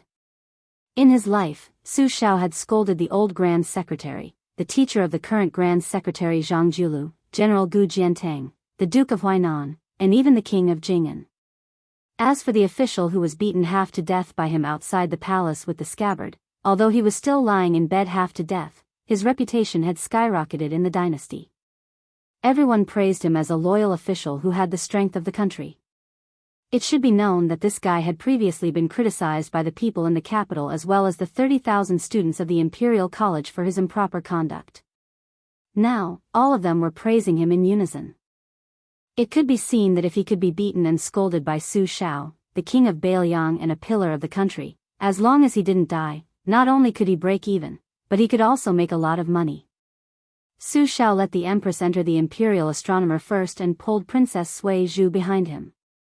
He raised his head and glanced at the plaque that said, "Beautiful Land Connecting Way," and sneered, "Beautiful my ass."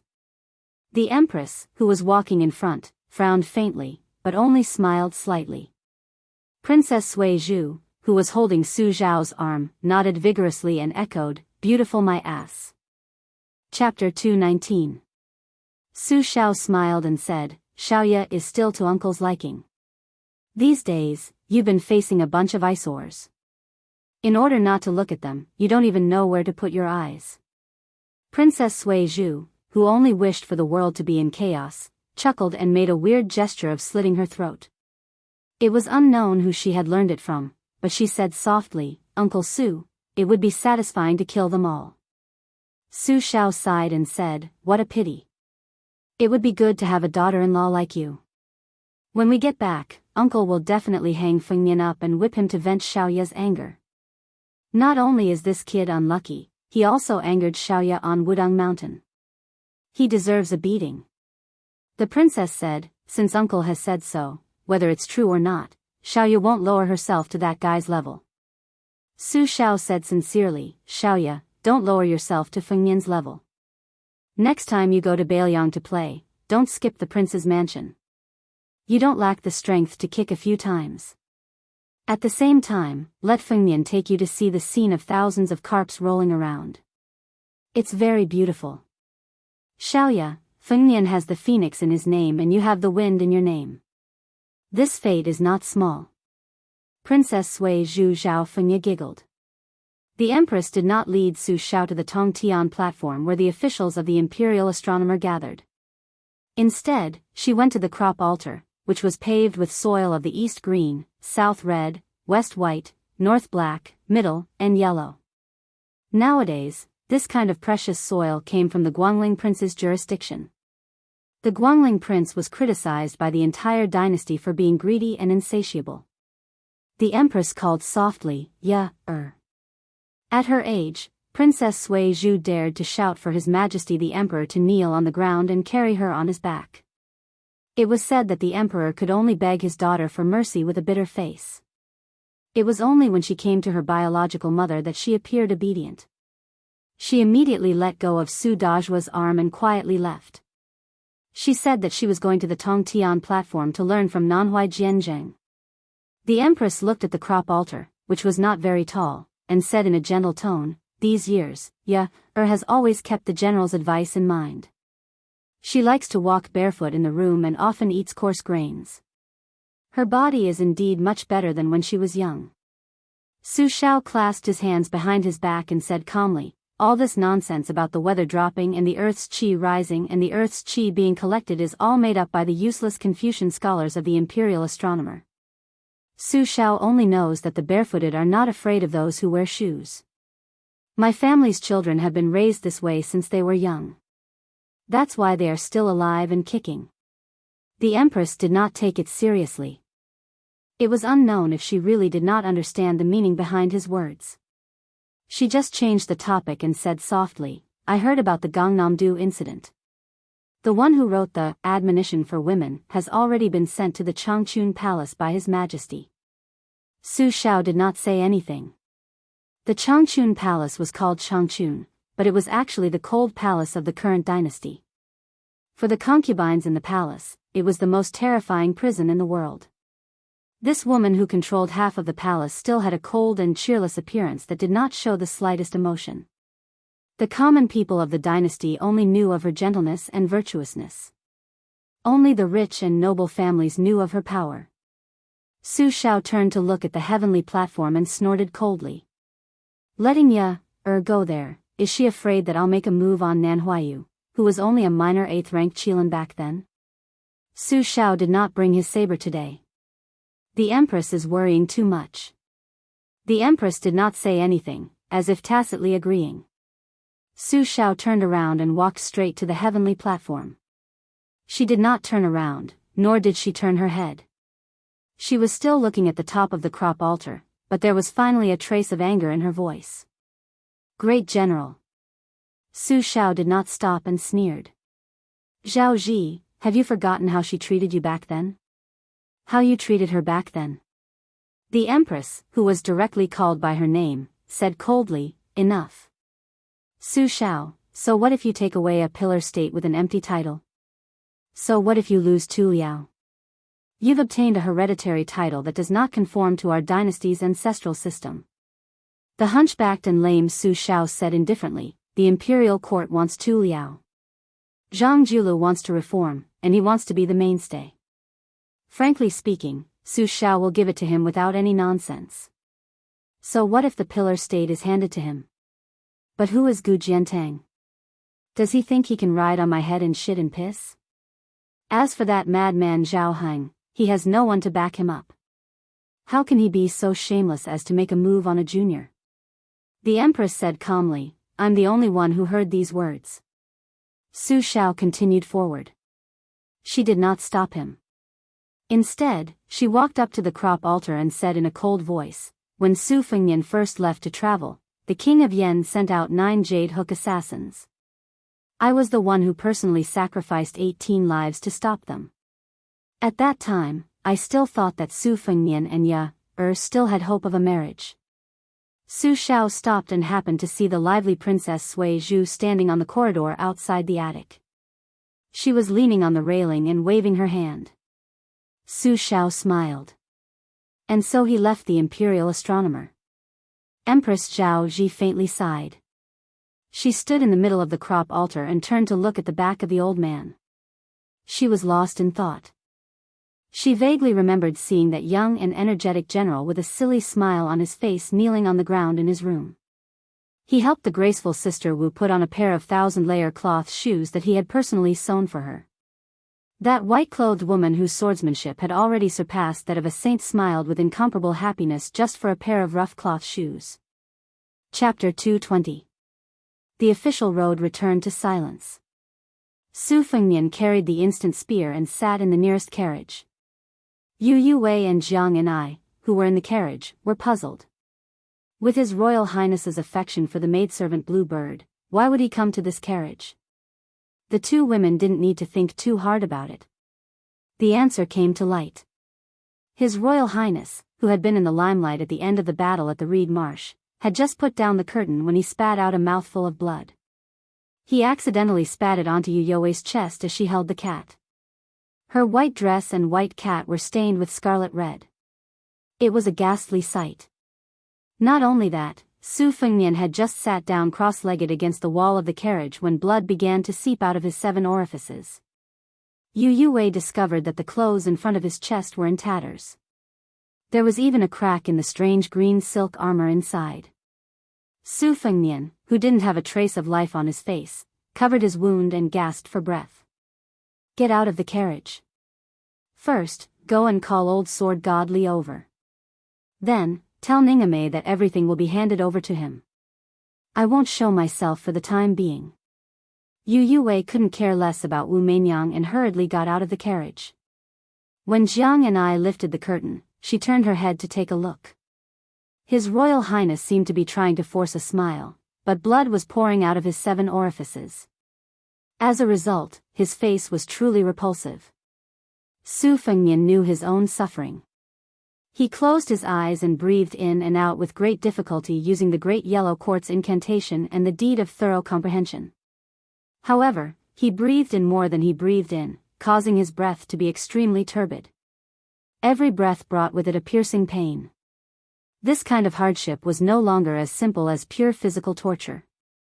The Daoist Danding study described the human body's 36 major acupoints and 72 minor acupoints as the paradise. Many acupoints were not named for nothing, but each had a profound meaning. Su Fengnian was forcibly instilled with the cultivation of the Great Yellow Court by Wudang's old chief, Wang Zhongluo, so he only dug 6 acupoints and opened 14. The rest of the majestic qi was like a hidden dragon hibernating in the remaining acupoints so that it wouldn't invade his meridians. Relying on the Daoist incantation, he slowly absorbed the qi, which was beneficial to him. Later on, when the Guanyin statue in Xiangfan City traveled in the night with thousands of ghosts, he saw the profound benefits at first glance and ascended to the 2nd layer. At that time, Li Chungang stopped the two from looking at each other. After that, he reprimanded Su Fengnian for acting recklessly. Unexpectedly, today's battle was like a spring thunder that awakened all living things. Most of the acupoints in his body were opened, and the 6 layers of the Great Yellow Quartz skyrocketed to the 4th layer. This was supposed to be the vast genuine qi that Su Fengnian could only withstand after he cultivated the physique of Vajra realm. Not long after, Li Chungang entered the carriage with a solemn expression. When he saw Su Fengnian's half-dead state, he frowned and asked in a deep voice, exhaling one najio, "Are you really determined to take the Great Yellow Court over your life? Without your life, so what if I give you 10 portions of the Great Yellow Court?" Su Fengnian raised a finger with difficulty, as if he was smiling.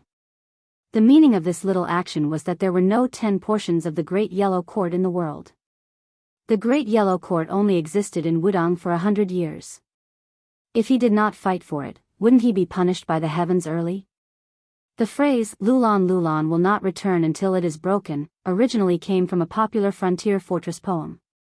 It was widely retold in the Orthodoxy to explain the determination of the Great Yellow Court Pass of the Great Yellow Court. Countless painstaking Taoist masters were blocked outside the Great Yellow Court Pass. There were at least 20 Taoist masters on Mount Longhu who cultivated this pass but could not come out. Opening the acupoints to nurture the sea of qi, and forming a world of its own. This was the Taoist master recorded in the Orthodoxy's classics who controlled the world and yin and yang. If he could close the acupoints as he wished, he would be a free and unfettered immortal. Under this, so what if you were the Taoist master of Mount Longhu? You would still be half true and half secular.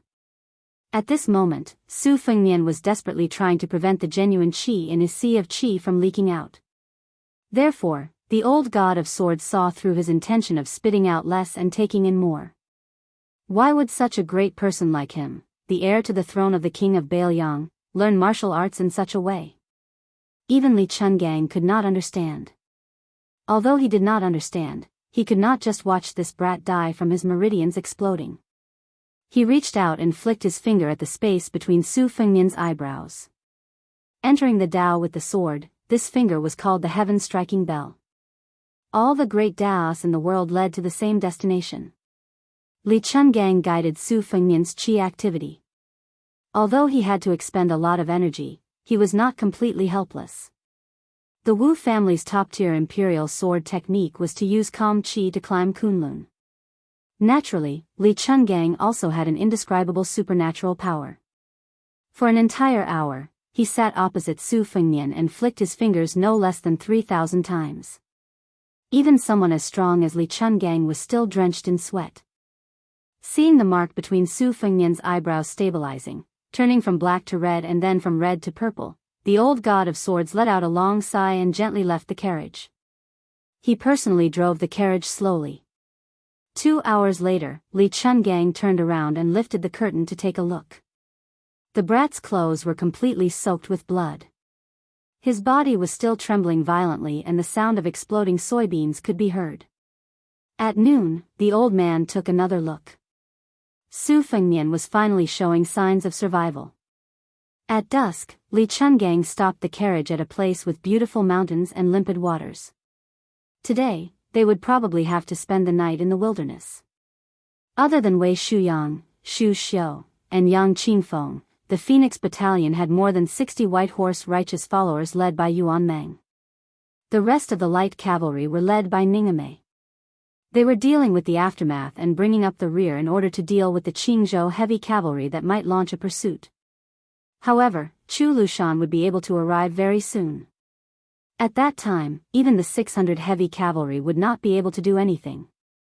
Chu Lushan, who was known for his ruthlessness, was naturally ruthless. He was even more cautious. Otherwise, with his reputation, he would have died 1,000 times over. This fat ball that provoked the wrath of the heavens and the resentment of men would definitely not dare to leave Beiliang if he did not have the ability to protect his life and intimidate others. Chapter 221. Princess Jing'an, whose future was uncertain, sat in the carriage with Jiang Ni and Yu Wei. The female servant, dressed in a green dress and covered in black blood, took up most of the space in the carriage. Princess Pei, who loved cleanliness, endured with great difficulty. When the carriage finally stopped for a rest, she immediately jumped off. There were more than 10 light cavalry patrolling nearby.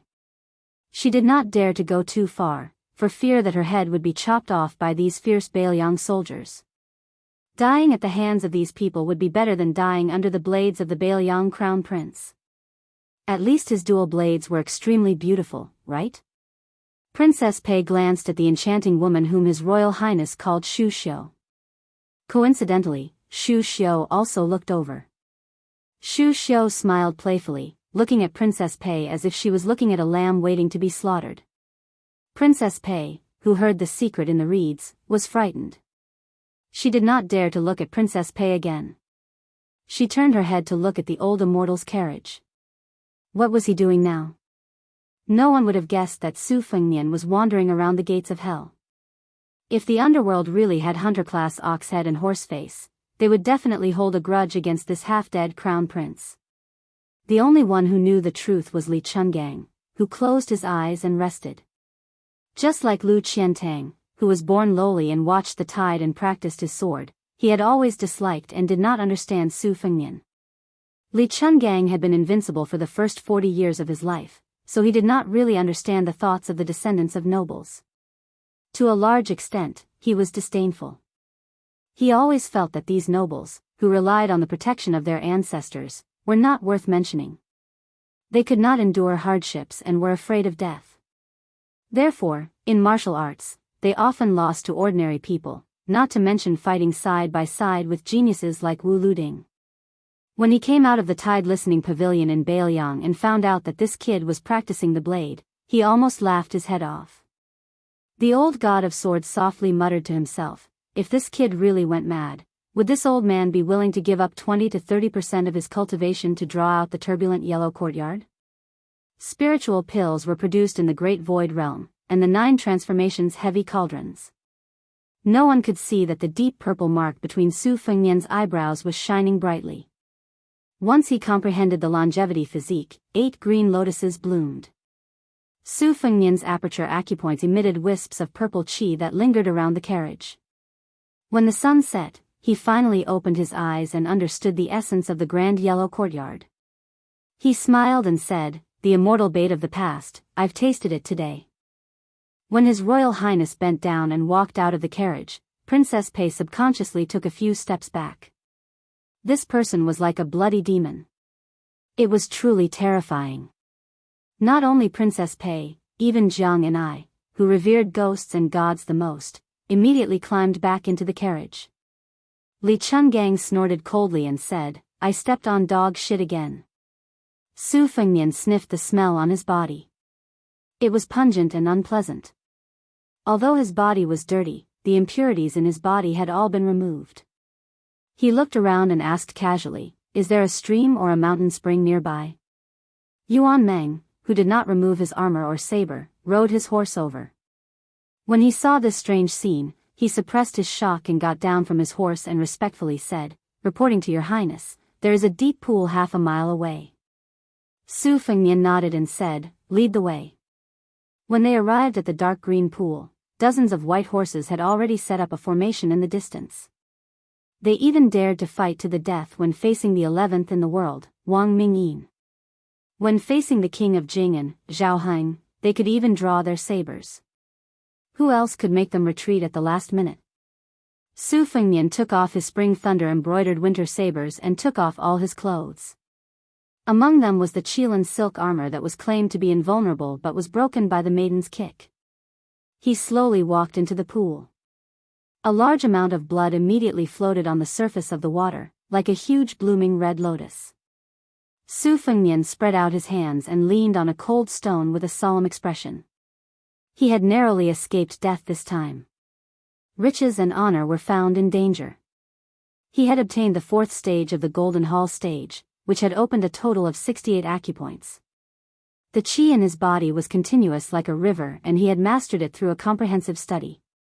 It was too wonderful for words.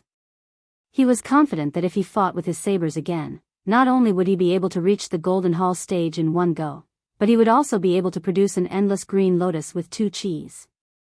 As long as his opponent was not Wang Mingyin, who was the strongest in the world and could kill him in one blow, even if it was the Red Armor Talisman General, he would have a 50-50 chance of winning by relying on the exquisite moves he had picked out from the miscellaneous secret manuals. Su Fengnian's body dived down a little and the surface of the water was level with his chin. He lightly blew, causing ripples to appear. He muttered to himself, "Now that I have obtained 4 Red Armor Talisman Generals, half a wooden horse ox, and a saber manual, it can be considered a great harvest, right?" Su Fengnian's eyes were gloomy. "Don't forget that there is still a Princess Jing." Naked, he stood up and walked out of the pool. Yu Yue was holding a brand new set of ivory jade robes. She turned her head and did not dare to look at His Royal Highness directly. Su Fengnian put on his clothes and silently walked back to the carriage. He entered the carriage and stared blankly at the unconscious blue bird. He stretched out his hand and gently stroked the delicate and pretty face that he had forgotten to carefully examine because he was too close to her. Some people were always standing quietly beside or behind you. Only when you were careless and could not see them again did you realize that you did not even remember their appearance clearly. Su Fengnian clenched his teeth and fiercely suppressed the urge to turn Wang Mingyin's corpse into a Red Armor Talisman General. He mocked himself, "I still blame myself for being too useless. Whether it's eldest sister who dotes on me the most, second sister who never seems to need anyone to take care of her, or Huang Manor who was born in the Vajra realm, even if you don't feel the need, I still want to be able to protect you one day. Su Xiao was unable to protect our mother back then. I can't make the same mistake again." Su Fengnian slowly let go of the hilt of his saber. He picked up a leaf that he plucked from the forest and placed it next to his lips to softly play a tune. The ballad of the spring god ended. Su Fengnian muttered with red eyes, "Mother."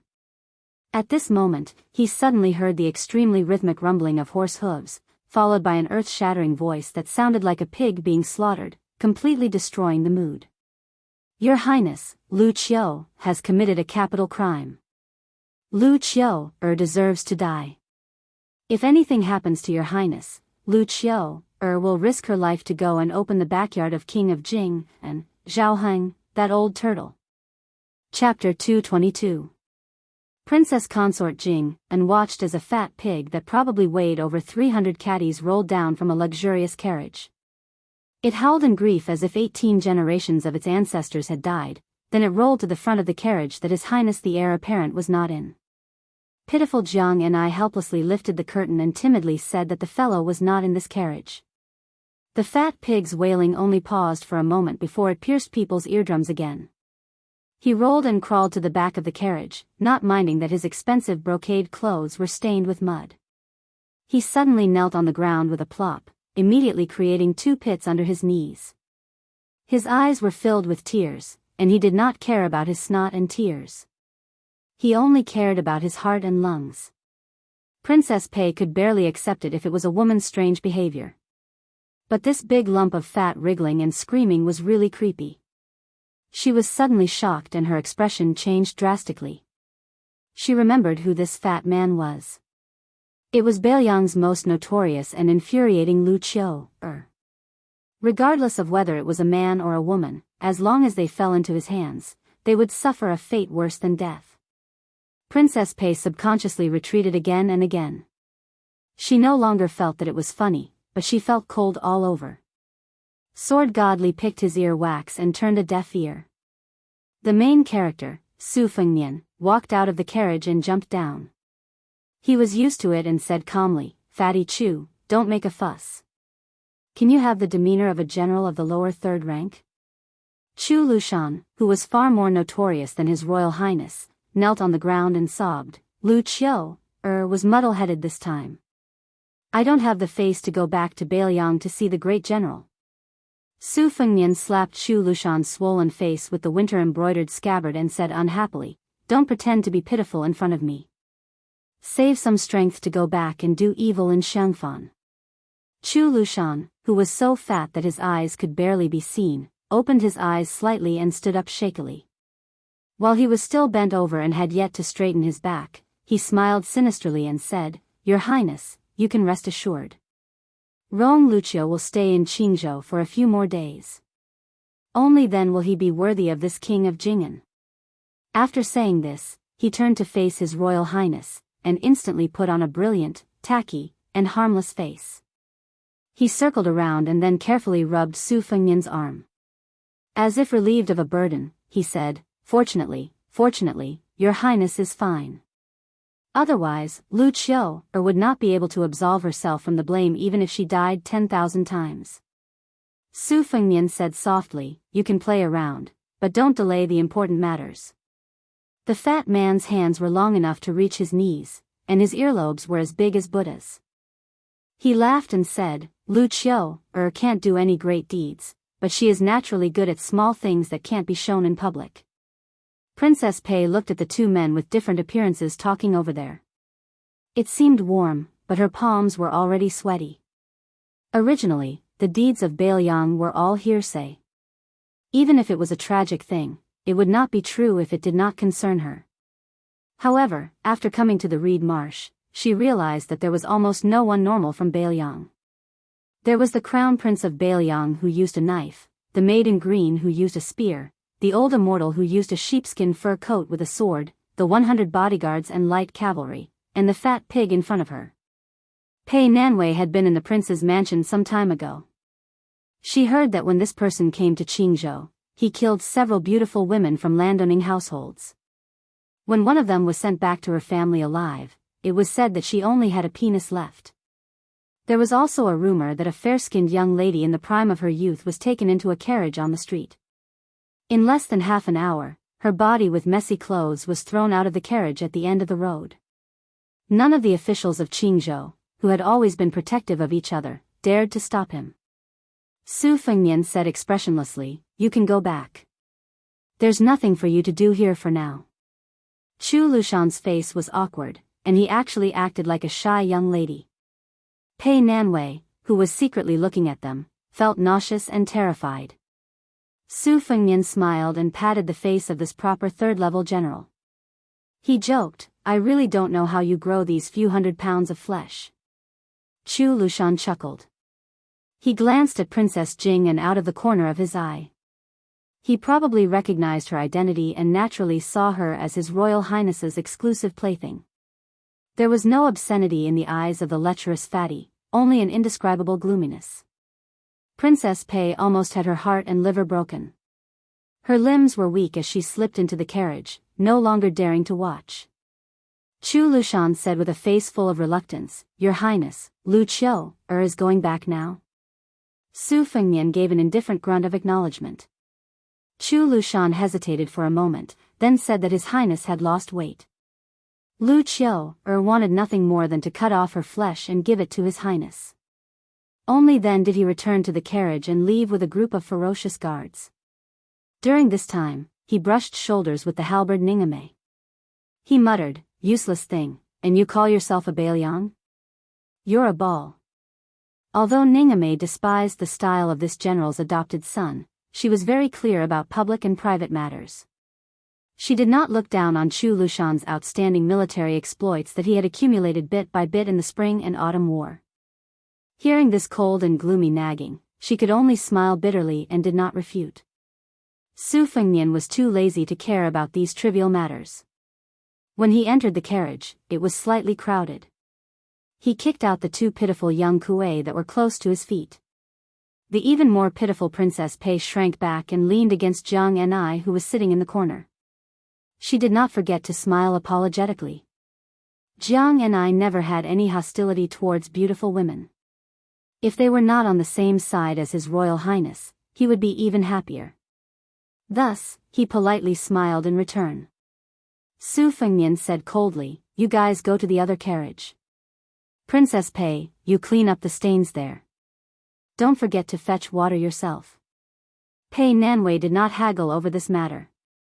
Instead, she asked, "Aren't you afraid of retribution for associating with someone like Chu Lushan?" Su Fengnian sat close to Blue Bird. Without raising his head, he said, "Yu Yue, go tell Ningame to tell Chu Lushan that Princess Pei wants to talk to him all night about morality and righteousness." Princess Pei bit her lips. Her eyes were half filled with hatred and half fear. She stared at Su Fengnian's side profile. Yu Yue was the first to leave the carriage. Princess Pei was afraid that Yu Yue would really have someone stop Yu Yue. She hurriedly chased after Yu Yue. Seeing that she had no intention of pushing her into a pit of fire, she secretly let out a sigh of relief. However, when she lifted the curtain and saw the bloodstains on the carriage and the smell of blood that assailed her nostrils, she froze on the spot. Could it be that she really had to listen to his orders and do the work of a servant?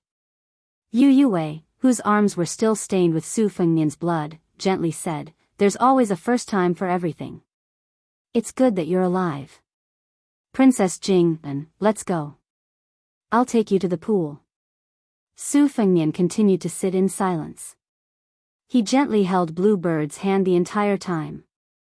In the curtain of night, General Qian Wu, who was sitting like a small mountain on Chu Lushan's side of the carriage, narrowed his eyes into slits. In his hand was a secret report that he had received long ago. It was densely packed with information about Jing and Palace. It didn't even include the fact that heir apparent Xiao Sun was secretly raising a canary that looked like Princess Jing, and the only thing missing was the specific address. Chu Lushan put down the secret report. His 10 fingers crossed over his abdomen. No one would believe that this fat pig, whose military career was known for his cruelty, had once been jokingly called Shu Basha by Li Yishan at the Tide Listening Pavilion. This was not a derogatory remark, but rather an overestimation of Chu Lushan's talent and learning. Li Yishan personally said that Chu Lushan's ideas were beautiful, that he was adept at writing poems, and that he could write poems with his hands crossed. Generally speaking, among the scholars in the literary world, those who were quick-witted could compose poems in just a few steps. But this fat pig, who was addicted to good people's milk, could write poems with his hands crossed 8 times. Moreover, his poems were not ordinary. These words were personally commented by Li Yishan, so naturally there was no exaggeration. Su Fengnian didn't believe it at first, but later he had no choice but to believe it. One time he asked Lu Qiu, face to face, why she didn't rely on this to win scholarly honor in the past. He never thought that this fat pig would smile and say that it would be too unfair to the old bird under her. Who would have thought that the number 1 person in both civil and military affairs in the Bailiang army was Lu Qiu, who only had a fierce reputation? Chu Lushan lightly crossed his 10 fingers a few times. Every time he crossed his fingers, he reported a person's name. There was King of Jing An's eldest legitimate son, Xiao Sun, as well as several of his other sons. After the 8 crosses, not a single one was left out. Even a few of Qingzhou's feudal officials who were very close to the Jing'an palace were not let off. Lu Qiu opened her eyes and laughed like a Mithraea. She said, "Have you guys cleaned your buttocks yet?" Chapter 223. Chu Lushan did not enter Xiangfan city directly. Instead, he boarded the ship and went to the Spring God Lake. In the middle of the night, Chu Lushan, who was sleeping in his room and snoring loudly, slowly woke up. Outside the room, a trusted subordinate who accompanied him out of Bailiang said softly, "General, we have arrived. They are requesting to board the ship." For the first time, Chu Lushan did not put on airs. He said in a low voice, "Go back and tell them that I am going to meet them." When Chu Lushan got up, the sturdy bed creaked. He went to the window and saw a large ship from Qingzhou approaching carefully. There was no flag on it. If he did not receive news that His Royal Highness was assassinated and had no choice but to rush over, he would have met with the ship outside during the day. The person on the boat was a local tyrant in Qingzhou. The reason why the Green faction was able to bully others in the imperial court was because of their ability to act on the whims of the wind and to form an alliance with the aristocratic families through marriage. The person they were about to meet was a roly-poly in the Green faction, one of the few old consecrators. Since Chu Lushan was able to put up a good show, he was naturally very meticulous. However, during the Spring and Autumn Kingdom War, he was completely devoid of conscience and thus covered it up. After tidying up his clothes, Chu Lushan walked out of the room. Because his body size was too rare, the deck that connected the two ships was widened. There were 3 more boards than usual. Presumably, they were afraid that the board would not be able to bear the weight and cause the infamous general of Bailiang, Chen Youwu, to fall into the water. Chu Lushan strode forward. Even though the deck was stacked with 2 layers, it was still bent by his terrifying weight. The elegant middle-aged Confucian scholar opposite him was sweating. When the adopted son of the king of Bailiang boarded the ship, he immediately bowed and said respectfully, "Lu Dongjiang welcomes General Chu. Lu Dongjiang's rank is the same as mine." "It is not appropriate," Chu Lushan said with a smile. Although he was polite, he did not help Lu Dongjiang up. If this scene was seen by the officials of Qingzhou, it would cause a huge commotion. Lu Dongjiang was the governor of Taishi County in Qingzhou. His father was the previous governor of Qingzhou. Most importantly, the ancestor of the Lu family who was still alive was one of the 14 pillars of the dynasty. Together with the other 2 old consecrators, they were the leaders of the Green Party. Lu Dongjiang's family's knowledge was profound. He was especially good at writing big regular script, which was his strength, but it did not lose its charm. Hence, he was called Lu Dongjiang. In the palace examination in the early years, even the late emperor was full of praise after seeing Lu Dongjiang's writing. Lu Dongjiang's grandfather, Lu Feiqi, was an important official of 2 dynasties. He had moved through the 3 ministries of military and civil affairs. He had once formed a cabinet with the old Grand Secretary. His experience and popularity were first class in the Liang dynasty. Even though he retired a few years ago due to health reasons, he was still greatly favored by the emperor and retained the title of Pillar of the State. Last year, this pillar of the state caught a cold. The current emperor personally sent an imperial envoy to Qingzhou to greet him.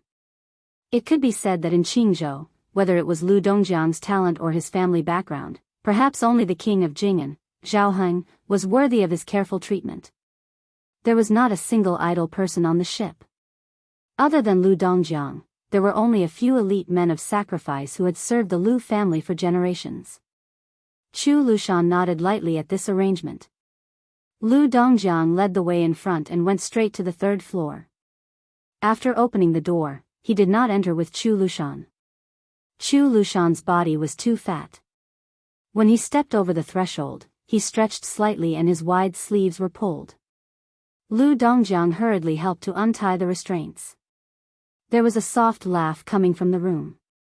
When Lu Dongjiang heard it, it was as if he had been struck by lightning. He carefully raised his head and glanced at Chu Lushan. Seeing that this fatty was not acting strangely, he suppressed the urge to reprimand him. He was annoyed at this mischievous daughter of his. How could she be so troublesome? Normally, she relied on the old ancestors' pampering and mischievous style. Today, at such a critical time when the rise and fall of the family was at stake, she still did not know how to restrain herself. Let's see how he would deal with her when she returned home. Chu Lushan entered the room with incense burners in the four corners. He sniffed and felt relaxed and happy. The fatty looked over and smiled. This was indeed a first-class large family in Qingzhou. The east and west burners were the east Yu plum green incense burner and the west Shu pink five-legged incense burner.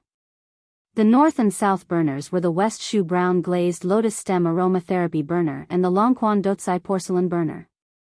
Just these four little burners, which were originally tributes to the imperial palace, were worth a lot of silver. Chu Lushan glanced at the incense burners as if there was no one else around. Only then did he look at the old man sitting on a couch in front of him. His beard and eyebrows were snow white, and his two long eyebrows hung down. He wore a warm smile, which made him appear even more benevolent and kind, and his aura was otherworldly. This was probably the pinnacle of the nourishing beauty residence. Beside the old man was a young and graceful woman gently massaging his back. She was the one who had laughed out loud at Chu Lushan's embarrassment when he stepped through the door. The old man saw Chu Lushan standing in the room without the courtesy of a junior or the attitude of a subordinate. He didn't take it to heart. He only smiled and patted the back of the woman's hand. Go get a chair for General Chu. There was a large yellow pear-wood chair tailor-made for Chu Lushan in the room. It was a small and luxurious chair that had to be hastily made by a craftsman.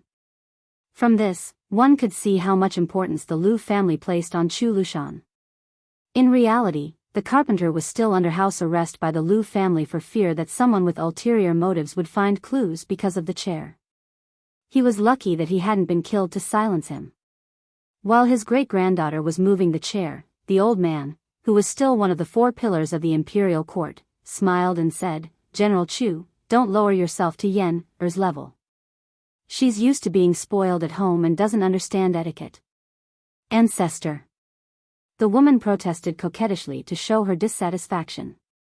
However, after moving the chair, she didn't forget to give Chu Lushan a small bow. She didn't show the disgust of seeing a fat pig or the fear of hearing of Lu Qiu's reputation as an ordinary woman. One of the few remaining elders of the Green Party saw this and smiled slightly. Chapter 224. This woman was the oval-faced beauty who made tea for His Royal Highness a few days ago on the Yellow Dragon ship. After Su Fengnian made the Qingzhou Navy lose face, in the following days, she was the least afraid of the gossip of her friends on the ship. She was even touched by Beiliang's crown prince many times. These few days, Qingzhou seemed to be calm, but under the surface, the Qingzhou aristocracy received a few secret letters from the capital. The rest of the Qingzhou aristocracy who had a similar reputation to Lu Feiqi were still in the imperial court in the capital. The contents of the letters they sent back were exactly the same. In summary, it could be summed up in one word: wait. The fat on Chu Lushan's cheeks trembled slightly as he smiled and said, "It's fine, it's fine. Miss Lu has made tea for His Highness before. It's fine even if she comes up and slaps Chu Lushan a few times." The young woman who just sat beside the old ancestor asked innocently, "Really?" Lu Feiqi unknowingly increased his tone and said, "Don't be presumptuous." The young woman immediately lowered her eyes and carefully massaged the old ancestor's shoulders. Lu Feiqi still seemed unsatisfied and said calmly, "Didn't you say you were hungry 2 hours ago? Go ask your father for some supper." Lu Qingyan made an "oh" sound and secretly stuck out her tongue. She unwillingly got off the bed and left the room. After closing the door, she saw her father's sour face. She walked closer and held Lu Dongjiang's arm and said coquettishly, "My good father, who are you angry at?" "Will scold him for you," Lu Dongjiang said helplessly. In the end, he couldn't bear to scold his beloved daughter. Firstly, she was the smartest among the children. Secondly, the old ancestor was good at reading faces and doted on his great-granddaughter. In the 3 generations of the family, there were close to 100 people. Even Lu Dongjiang himself didn't have the qualifications to be personally taught by the old ancestor. However, Yan had followed the old ancestor and learned to read since she was young. Lu Dongjiang walked to the bow of the boat and stood against the wind. He was really handsome. At that time, there were many women in Qingzhou who adored him, but in the end, Lu Dongjiang only married a woman from an ordinary family in Qingzhou under the arrangement of the old ancestor. Therefore, Lu Qingyan's birth mother could only be considered virtuous, but not knowledgeable. These years, she had been teased by her peers and friends. Lu Dongjiang also liked to travel with prostitutes. He also had some friendship with Li Baisher, who was both beautiful in Xiangfan city. Therefore, there were some common poems in the scholarly circle. Lu Dongjiang's second daughter was personally married off to Bailiang by the old ancestor. However, this son-in-law of an aristocratic family had no deep connection with a prince with a different surname. His family was at the bottom of the second class in Bailiang and was far from being worthy of the Lu family. It was no wonder that his second daughter complained every time she returned to her parents' home. This time, Wei Wei arbitrarily used the yellow dragon warship to provoke them. Lu Dongjiang was the first to receive the news and immediately wanted to stop his daughter who wanted to join in the fun. However, the old ancestor, who had not paid attention to worldly affairs for many years, unexpectedly acted out of character and refuted his actions. As for today's private meeting with Chu Lushan on the Spring God Lake, it didn't seem to be an impromptu idea. Lu Dongjiang was undoubtedly kept in the dark about all of this. He didn't even know as much as his daughter. This made Governor Lu, who had a smooth career, a little discouraged. Lu Qingyan skipped over to the bow of the ship to tease a young man who had been brought back by the old ancestor when he was young. This man of sacrifice, who could kill several martial artists raised by the Lu family at the age of 10, followed the Lu family's surname and was named Do. The most extraordinary thing was that this person had double pupils, which was rare even in the vast history of the Qing dynasty. That was, one eye contained two pupils. Lu Dongjiang didn't have any good feelings about this young man and even somewhat didn't dare to look him in the eye. If Lu Do wasn't a servant that the old ancestor especially valued, and if Yan wasn't saved from the claws of a wild bear when she was young, Lu Dongjiang really wouldn't be willing to get close to him. For some reason, Yan was very close to this person of the same age as her and he only smiled at Yan. Lu Qingyan patted the Lu family's trusted man of sacrifice who was clad in heavy armor and asked with a smile, Lu Do, can you beat that Lu Qiu? It's that fatty. The young man nodded without hesitation. Lu Dongjiang panicked and whispered, Yan, don't talk nonsense. There was a touch of disdain in the young man's eyes that did not match his identity, but it was hidden very deeply and disappeared in a flash. However, when he turned to face Lu Qingyan, his determined face was still sincere and kind. After an hour, Lu Qiu walked out of the room. Lu Dongjiang and Lu Qingyan naturally had to send her off personally.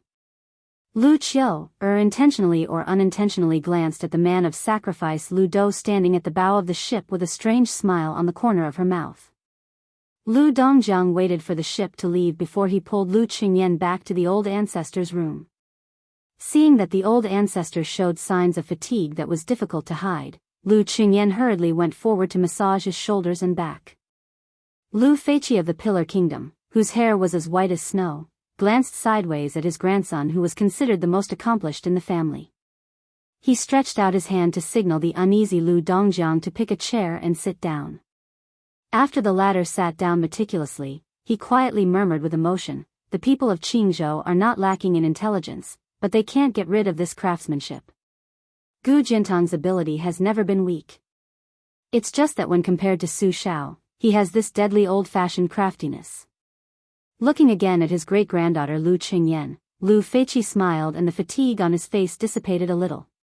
He once again faced his grandson Lu Dongjiang and said earnestly, Wen Tai, Hong Lingshu, and the other old fellows must be watching this time.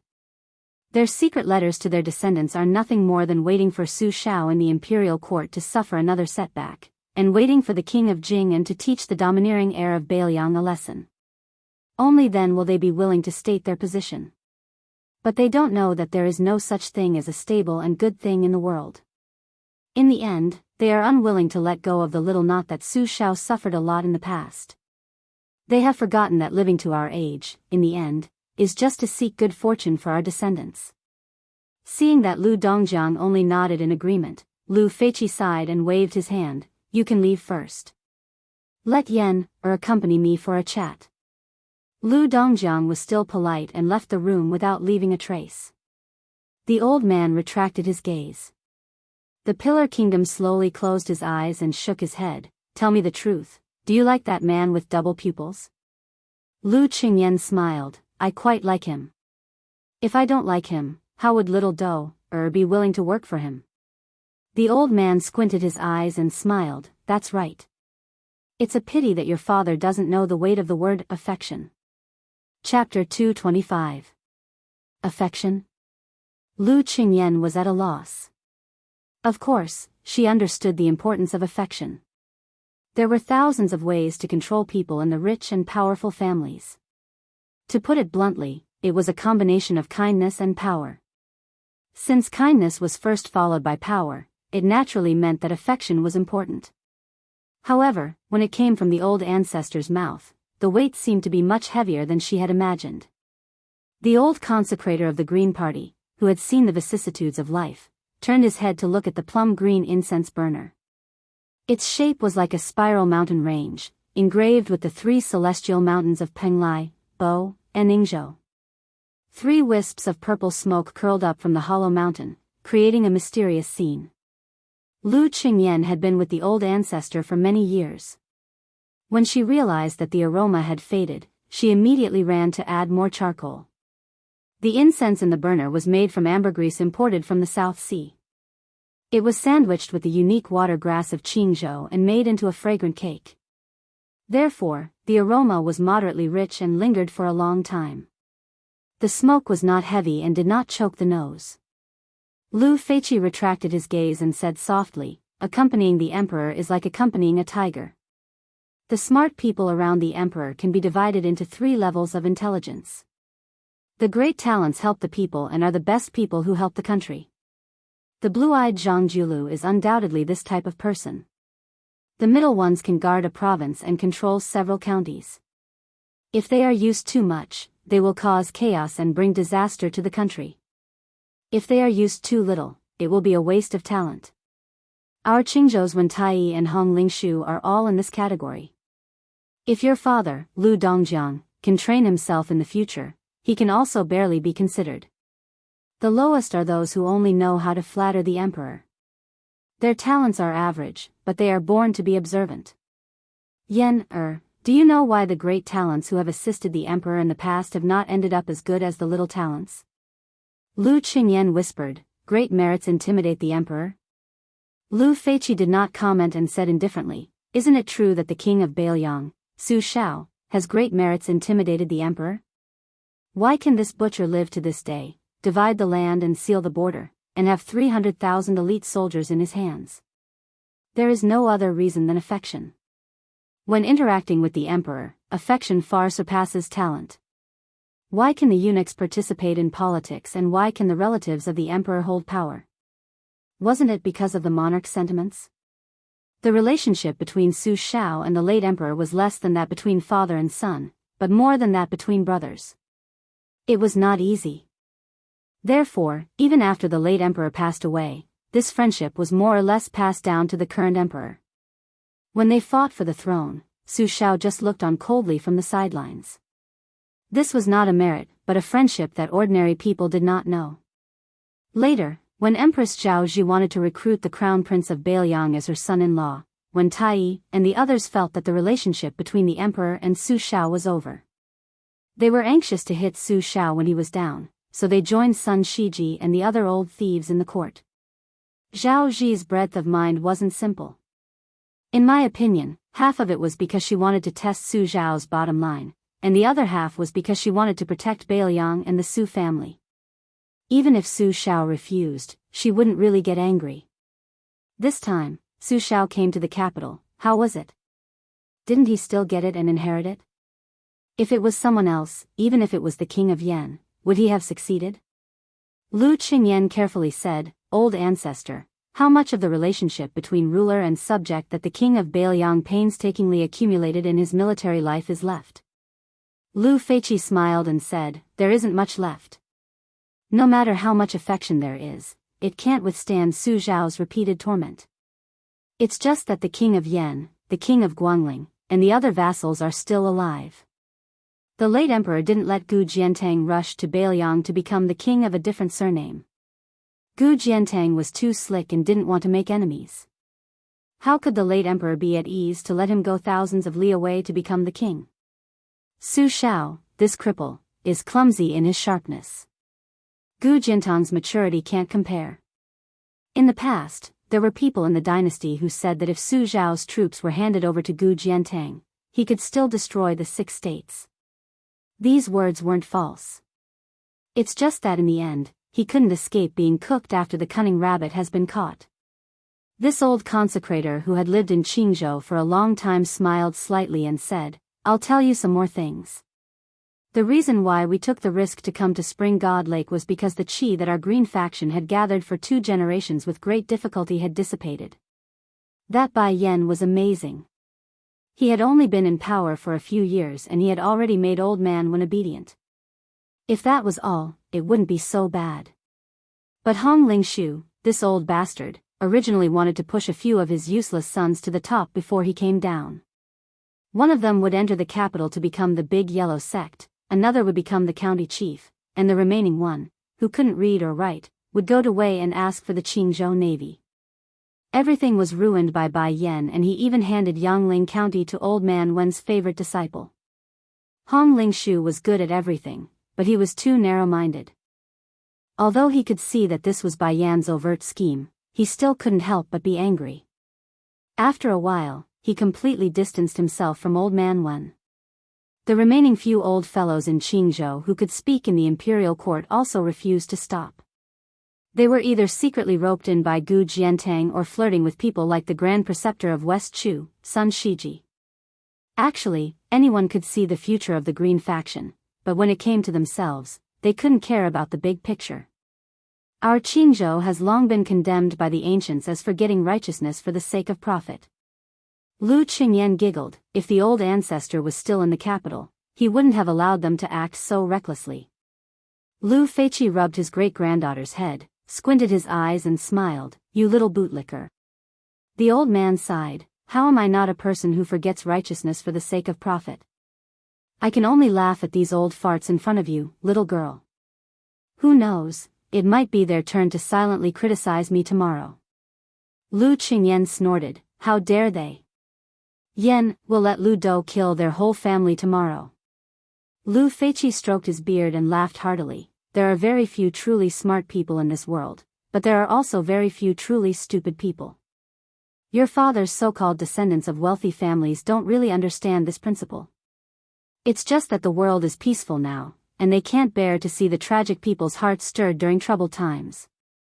The Lu family's aides and officials who wish they could dig out their hearts and organs to call themselves loyal are not that important in my opinion. Scholars from poor families only study for food and clothing, while nobles only study for a bright future. Those who study for righteousness and wisdom are few and far between. It's a pity that so many history books that recorded the bloody lessons of our ancestors have been lost. Lu Qingyan nodded. Of course, scholars who study for nothing are useless. Only those who study for a living can be considered inferior in all aspects. Only by studying for a living can one be considered superior. Chapter 226. The old man laughed and praised, "You have to let your father hear this." Lu Qingyan made a naughty face. "That won't do. Father will definitely nag at Yen about this and that." Lu Feiqi restrained his smile and slowly got up with Lu Qingyan's help. He walked to the window and sighed softly. It's not strange that Crown Prince Zhao Sun lost to His Highness Bailiang, but it's interesting that even King of Jing'an, who was determined to cut off all means of retreat, couldn't keep him. This is interesting. Just now, Chu Lushan said that he wouldn't fight back even if you slapped him. Yen, don't think that it was a joke. This smiling Lu Qiu, is very serious. Lu Qingyan exclaimed in surprise, "It's the truth." Yan thought it was a joke to warm up the atmosphere. Lu Feiqi smiled faintly. That's why I'm prepared to let you enter Bailiang Palace.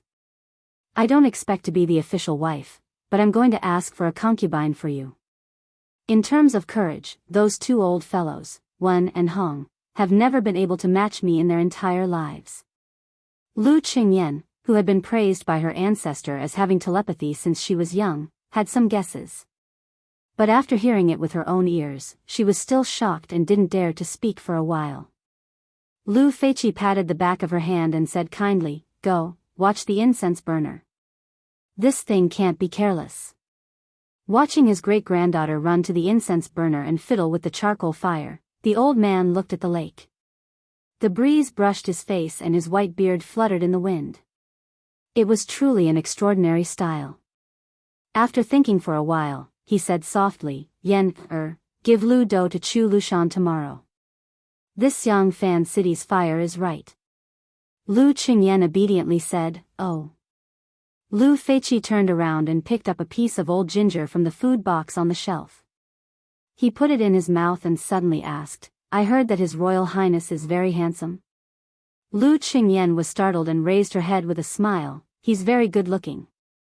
Lu Feiqi slowly chewed on the slightly spicy ginger and stroked his beard with squinted eyes. "It seems that he's half as handsome as our ancestor back then."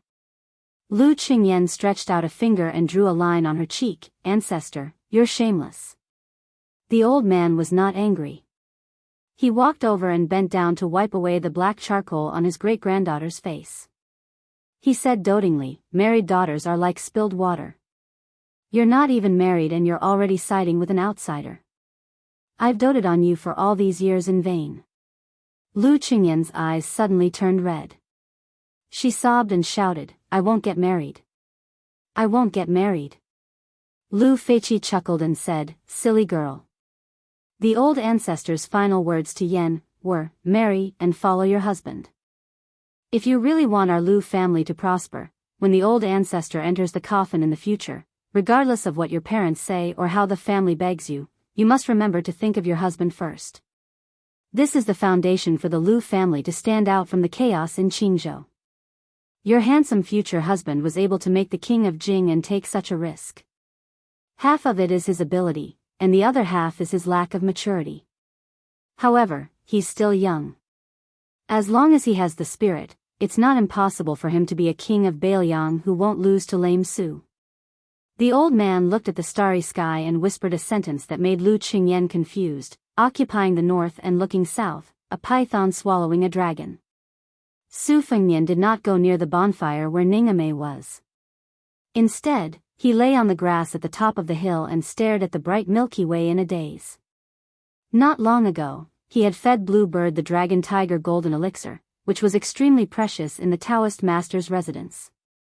There were only 2 in a box. It was said that it could prolong one's life and was no different from prolonging one's life. It was only slightly inferior to the elixir refined by Qi Xianzhu. Back then, when the old god of swords Li Chungang went to the demon-slaying platform of Dragon Tiger Mountain, he asked for the elixir that was rumored to be able to bring the dead back to life. Therefore, when he saw the 2 Dragon Tiger Golden Elixirs after the box was opened, the knowledgeable Li Chungang asked if he was willing to give it to the maid in green. The old god of swords' original intention was that the maid's injuries were no longer serious and that her survival was certain. This priceless golden elixir was not necessary and seemed to be a waste. Unexpectedly, His Royal Highness calmly said that he was willing and then directly asked when the second golden elixir was suitable to be consumed. The old man wearing the sheepskin coat came to His Royal Highness' side and sat down. He pulled out a piece of licorice and held it in his mouth. He lamented, "The sky is like a dome that covers the wilderness. Who isn't a frog in the well?" Su Fengnian laughed, "Old senior, this doesn't sound like something you would say." The old god of swords curled his lips and said self-deprecatingly, in front of the little mud man, "Of course I have to put on the airs of an expert. Otherwise, how can I trick her into practicing swordplay with this old man?" Su Fengnian rolled his eyes and imitated the old god of swords to pull out a piece of licorice. He flicked away the dirt and put it in his mouth to chew. He said vaguely, "It's sweet." In the past, I used to sleep in this kind of desolate place with old Huang. There was no bed or blanket. I would curse when I had nothing to do. When I was really out of energy, old Huang would pass me this kind of licorice. The old god of swords said calmly, those few strokes of yours in the reed marsh must be the 9 swords of the 9 swords of the 9 swords of the 9 swords of the 9 swords. Although this old man has never seen this person use his sword, the first 8 swords are still okay and can only be considered ordinary superior swordsmanship. The 9th sword, however, is truly the style of a master. How long have you secretly practiced it for? Su Fengnian shook his head and said, I only read the sword manual and have never really practiced it. I don't know why I was able to use it during the day. Old man Li's face was full of doubt. Su Fengnian sat up and turned his head to ask, Old senior, why didn't you accept the sword case? The old god of swords laughed and said, then why didn't you eagerly flip through that peerless sword manual? Su Fengnian lay down again and crossed his legs. The old god of swords laughed loudly and said, if the heavens didn't give birth to me, Li Chungang, the path of the sword would be as long as the night. Su Fengnian said helplessly, you can boast about this to ginger mud. The old god of swords stood up and kicked off the little rascal's crossed legs. He said angrily, get up. This old man will let you know if these words are boasting or not. Su Fengnian was stunned and said in disbelief, are you going to teach me superior swordsmanship? The old man sneered and said, superior swordsmanship is nothing in the eyes of the world. This old man will teach you the green snake in 2 sleeves tonight. Chapter 227. The Heavenly Platform of the Imperial Astronomer. In addition to numerous complicated observation instruments, the top floor was also used to store books.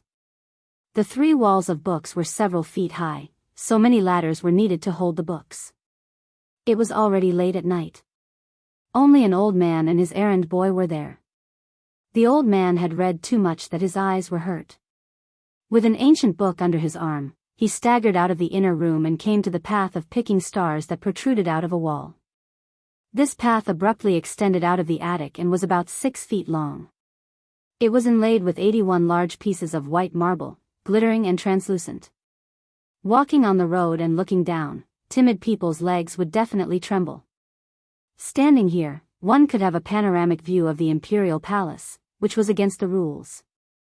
Therefore, there was no record of the heavenly platform in any map or document of the current dynasty. The old man walked to the end of the Jade Road and looked up. The little attendant hurried to put on a coat for Jianzheng. The little attendant with red lips and white teeth was not afraid of heights. He sat down on the side and dangled his feet in the air. He accompanied the old man to look at the vast starry sky, lost in thought. The little attendant asked softly, Grandpa Jianzheng, can you really see anything? I heard from Lord Xiaohu that he saw with his own eyes 8 great pillars of qi rising into the sky from the territories of the 8 kingdoms, and then they collapsed one by one. Now, only our Liang dynasty is left, and it reaches the heaven. Since he was called Jianzheng, he was naturally the first person in the imperial astronomer, Nan Huayu. The old man gathered his coat and smiled, I'm old and my eyes are not good. I can't see clearly. The young attendant said disapprovingly, Grandpa Jianzheng, you have heaven's eye. Can't you see clearly?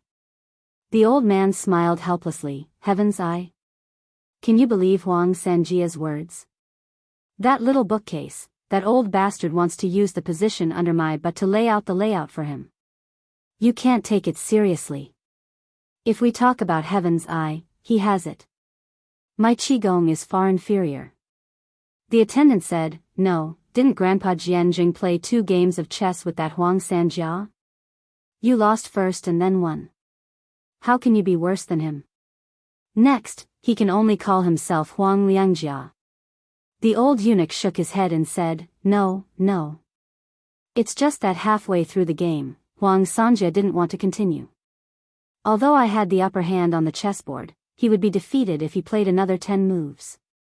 Back then, I thought it would be a draw. 10 years ago, I thought that I would lose in 20 moves. Now that I thought about it, there were only 10 moves left. God knows if in a few days, I would think that I would lose in 5 moves. Maybe before I died, I would find out that Huang Sanjia only needed one move to turn the tables. Wang Jisun said that Huang Longshi's play was like Huayan's use of troops to conquer every enemy. These words were clearly a foreign language from someone who had only read the book and not personally played the game. It should have been Huayan's decision to deploy more troops. Huang Sanjia's true strength was in the mid-game. Only in the endgame could one see his foundation. It was a pity that there was no one in the world who could compete with him in the endgame. Presumably, this was the real reason he instigated the Spring and Autumn War. After all, a 3-chi chessboard was too small for him. Nan Huayu, who was treated as a state preceptor by His Majesty, called Little Bookcase, smacked his lips and said, "Then isn't this demon really invincible? Is it true that no one can beat him in chess?" The old man thought for a moment and said with a smile, "It seems that no one can beat him, but there are some who can draw." The boy's eyes lit up. He pulled on old Jian Zheng's sleeve and asked impatiently, "Who is it?" The old man was afraid that Little Bookcase beside him would catch a cold. He first had the boy sit up and then put a book under the boy's butt. Then he said slowly, "Back then, the late emperor personally came out to welcome him. Hundreds of thousands of Great Peace City citizens lined the streets to welcome him." "Little Bookcase, who do you think it is?" The boy exclaimed, I know. The white-robed monk, the immortal who proposed enlightenment in the 2 Zen temples." "Grandpa Jianzheng, can you really become a Buddha? Does that mean that I'll become a Buddha just by standing there? If that's true, then I also want to become a monk." Old Jianzheng said with a heavy tone, "I don't know if enlightenment is real or fake. I'm not a Buddhist after all. Even if I've read some Buddhist scriptures, I can't speak nonsense. But it's true that cultivating means spending money, practicing Zen, and spreading luck. If the ruler of a country is obsessed with Buddhism, it's definitely not a good thing. It's fine if you worship old Huang's purity. It's a waste of the country's wealth. It can be taken from the people and used by the people. But if you worship Buddha, it's hard to say. Once luck is scattered, gathering it again is as difficult as ascending to the heavens. When Buddhism first entered the Central Lands, it was criticized. It's not just the superficial ambiguity between Confucianism, Buddhism, and Taoism. In reality, it's because Confucianism and Taoism, who value qi the most, are worried that Buddhism will ruin the momentum of the Central Lands. The boy said with a bitter expression, "Then I'd better not be a monk." The old man smiled and rubbed the boy's head. The boy raised his head and asked, "Grandpa Jianzheng, that king of Bailiang came to our imperial astronomer during the day. Why is everyone so afraid?" "I'm not afraid." Old Jianzheng stood and said, "It's good that you're not afraid. All right, we've slacked off enough. We should go back to work. After we finish editing this new calendar, I should close my eyes. If that white-robed monk gets there first, it'll be another immeasurable disaster. Fortunately, this old man who's about to die has the help of you, Little Bookcase. I reckon that I won't be able to be a human in my next life. This is the fate of revealing the secrets of heaven." The little attendant looked sorrowful. Nan Huayu squinted his eyes with some difficulty and turned to look at Bailiang. He pointed and said softly, "Little Bookcase, after I die, I'll rely on you to suppress that giant python." There were 2 big bunches of bonfires. Old Taoist Wei and a few other unusual retainers, as well as Yu Wei and Jiang and I, these womenfolk, occupied one bundle.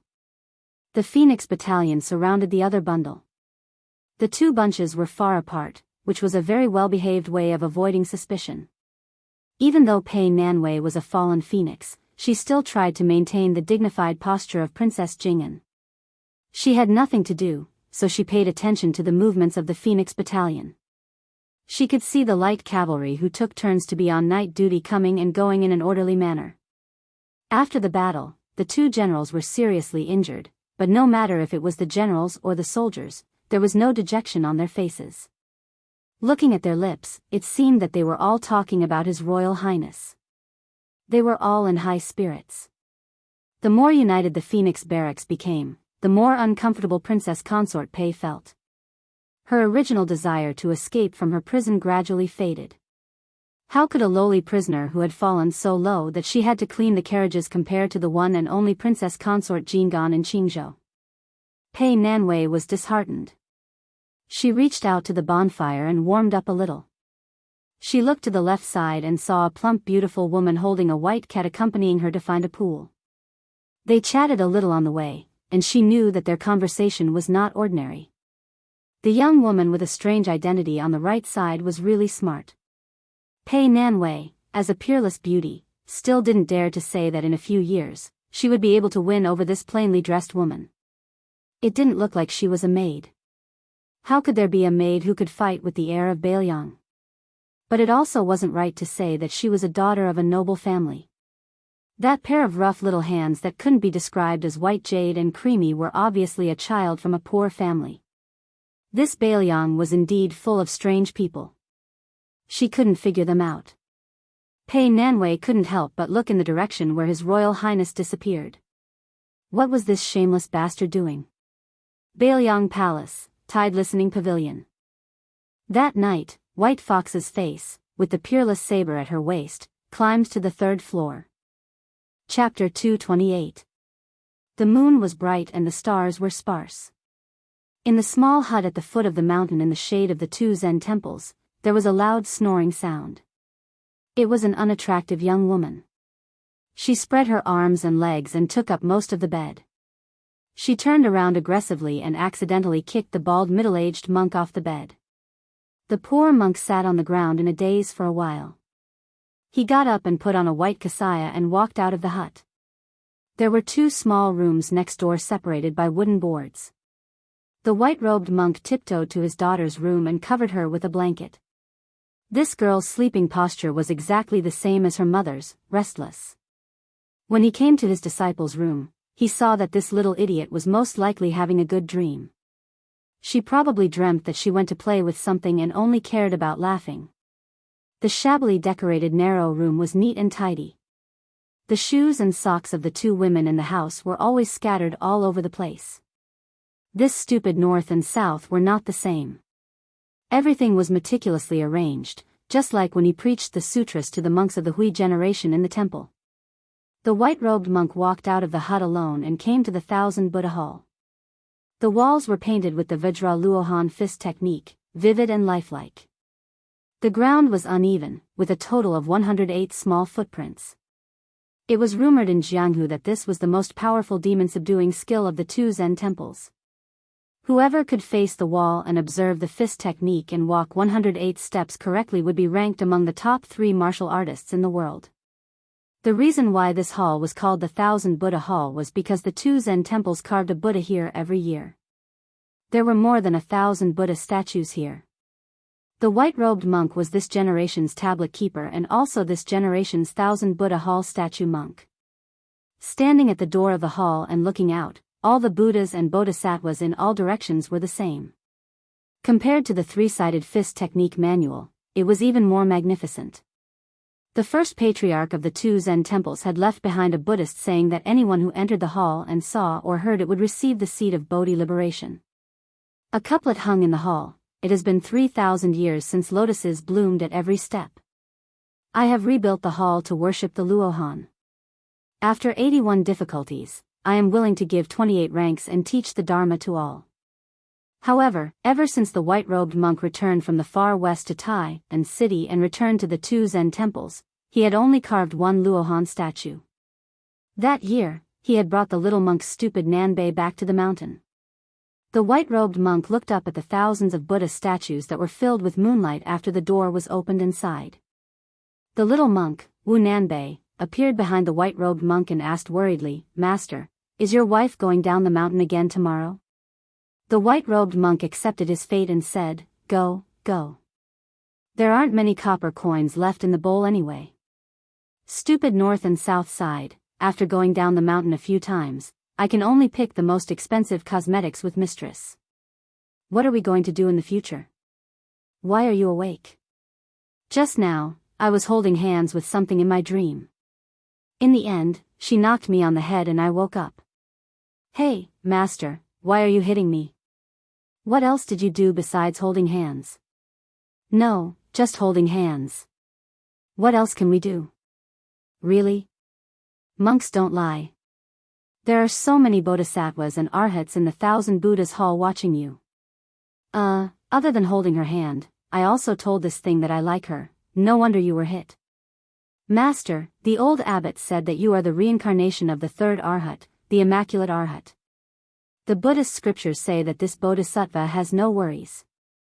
Why do you always have a bitter face from mistress and that thing? The great abbot also said that you are the last disciple of Buddha, Subhadhara. You received the bodhisattva fruit when Buddha was about to enter nirvana. It sounds very powerful.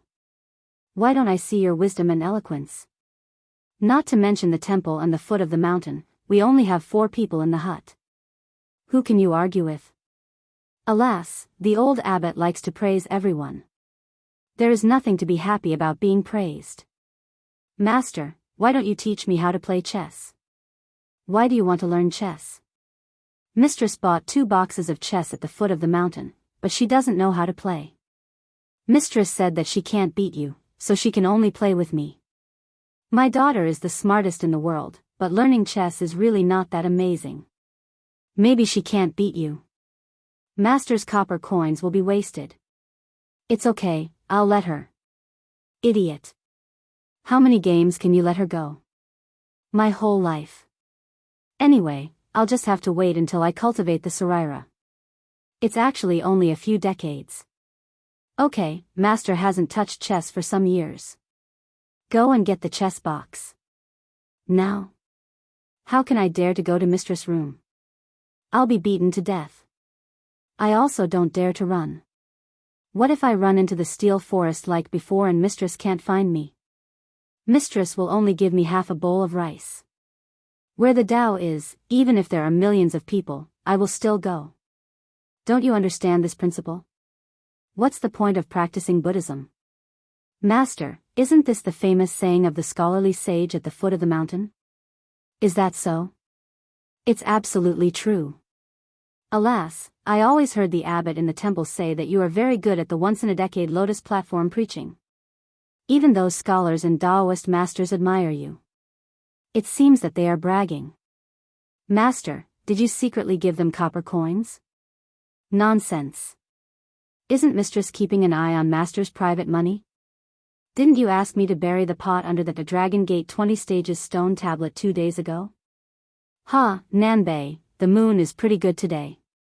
Wait here, Master will go and get the chess box. After a while, the white-robed monk came back with 2 boxes of chess pieces and a rough chess block made by the little monk. The master and disciple sat on the ground in the 1,000 Buddha hall. The white-robed monk rolled his eyes at the chess block with crooked lines and abandoned it. Instead, he used his finger to carve 17 lines on the floor. The floor of the hall was carefully paved with a special stone material. It was called the diamond mirror by the people. There was once a swordsman who had achieved Tao and cut it with a sharp sword but did not leave a mark. Therefore, the 108 clear footprints showed the power of a sage. The little monk Wu Nanbei was not surprised by the lines his master drew with his finger. He only said with a sad face, "Master, the abbot is fine. The other abbot will definitely talk to me for a few days and nights." The white-robed monk said nonchalantly, "Let them nag." The little monk said with grief and indignation, "But they don't want to talk to you, Master. They just won't let me go. Talk, talk, talk." This was the unique catchphrase of the strange family of 4 in this temple. The white-robed monk turned a deaf ear to it. He glanced at the 19 chess blocks and made a sound of surprise. He thought for a while and clapped his hands and laughed. "Wonderful, it's a pity there's no wine. Back then, Master played 2 games to a draw with an old hooligan like you. They were 15 and 17. He said angrily that if there were 19, I wouldn't be his opponent. But looking at the situation at that time, this hooligan wasn't willing to be the first to propose 19. Stupid Nanbei, do you know who came up with the idea? I think it's Su Fengnian's second sister. She's called Su Weisheng. This name is very impressive. This thing has been envious of you for a long time. She complained that you didn't care about the name at all. Actually I think this thing's name is nice. I just don't dare to say this to this thing. It's Su Fengnian again. When Master goes back, I have to record how many cleavers he has in the account book. Master, you're recording cleavers every day now. If Su Fengnian really comes to the temple in the future, what should I do? Should I help this thing or you, Master? What do you think? I'll help Master first. When the time comes, I'll help this thing. Nanbei, Master really didn't see it before. Turns out you're not stupid. Isn't that so? If you're not stupid, then you're still stupid. When the day comes when you're not stupid, this thing will really not like you. Master, don't scare me. I won't be able to sleep at night. I won't have the energy to cook for you tomorrow. If that's the case, just pretend that Master didn't say that. Master, I don't want to learn chess anymore.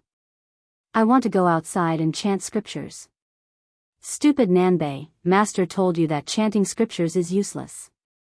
The scriptures and the 1,000 Buddhas in this 1,000 Buddha hall are all dead things. If chanting scriptures could produce relics, the abbot would have burned tens of thousands of them. Let's not talk about this anymore. I'll teach you how to play chess. The white-robed monk only roughly explained the rules of chess. In the first round, he allowed 6 stones. Both the master and disciple placed their stones very quickly. The stupid Nanbei naturally lost. In the second round, he allowed 5 stones. The little monk still lost. In the third round, he allowed 4 stones. The little monk lost 3 rounds in a row. The white-robed monk frowned and said, Nanbei, this won't do. How are you going to give this thing a handicap tomorrow and not let her see that you're giving her a handicap? The little monk, who had a serious expression once he did something seriously, nodded and said, Master, I'll play more seriously. In the fourth round, he only allowed 3 stones. According to common sense, the white-robed monk allowed fewer stones. Moreover, he didn't deliberately give the little monk a handicap. Naturally, the little monk's game should be getting worse and worse. In fact, after 4 rounds, the little monk's situation gradually improved. In the 5th round, the white-robed monk looked at the sky and said, I won't give you any stones in this round. If you can last until the 160th round, you win. You can go play with this thing tomorrow. Chapter 229. The stupid North-South nodded vigorously. Just as he was about to start with the white piece, he accidentally saw an ant scurrying around in his cassock. The little monk smiled innocently and gently stretched out his 2 fingers that were still holding the chess piece. He let the little ant climb onto his hand and then placed it on the ground. After it was far away, he placed the chess piece on the Vajra mirror. In the end, the little monk had made more than 170 moves in this game. The monk in white did not continue. He smiled and said, Are you asleep now? The little monk touched his bald head and said happily, Okay. The monk in white waved his hand and said, Go, leave the chess set and the chess box. The little monk nodded and got up to leave the 1,000 Buddha hall. The monk in white sat cross-legged and waited for his disciple to leave before returning to the hut. He then rested his chin on one hand and leaned his body to look at the chess game. The white-robed monk stretched his back and said softly, Chao Zhangqing, you're still so patient. No wonder you're called Chao Guanzi. Apart from his words, the hall was still silent. The monk in white reached out and grabbed. The dozens of white chess pieces on the ground suddenly floated in the air. With a light flick, the chess pieces shot to the side like rain. After a while, a scholarly man dressed in a green robe appeared in the hall leisurely. He held the 16 chess pieces in his hand and flicked one chess piece with each move. The chess pieces were nowhere to be seen in the air. In the blink of an eye, 15 chess pieces were stuck to the monk's cassock. This frivolous monk who drank wine, ate meat, and even had a wife and a daughter did not move. However, the 1,000 Buddha statues in the hall were shaking together as if they were being invaded by demons. Especially the few Vajra Bodhisattva statues. When they swayed back and forth, they were particularly intimidating. It must have been the 15 chess pieces that hit the monk's cassock. Each chess piece brought about a violent surge of qi activity and caused such a phenomenon. The handsome middle-aged scholar only had one chess piece left in his hand. He smiled and said, "Sure enough, no one in the world can break your Vajra realm." Without any movement from the monk in white, 15 white chess pieces fell from the cassock and quickly rolled back to their original positions on the Vajra mirror as if they were endowed with intelligence. The white-robed monk calmly replied, "It's just Chao Guanzi's 15 mysterious fingers. Why don't you take out a celestial phenomenon cultivator and try?" The slender scholar smiled and gently tossed the chess piece in his hand onto the ground.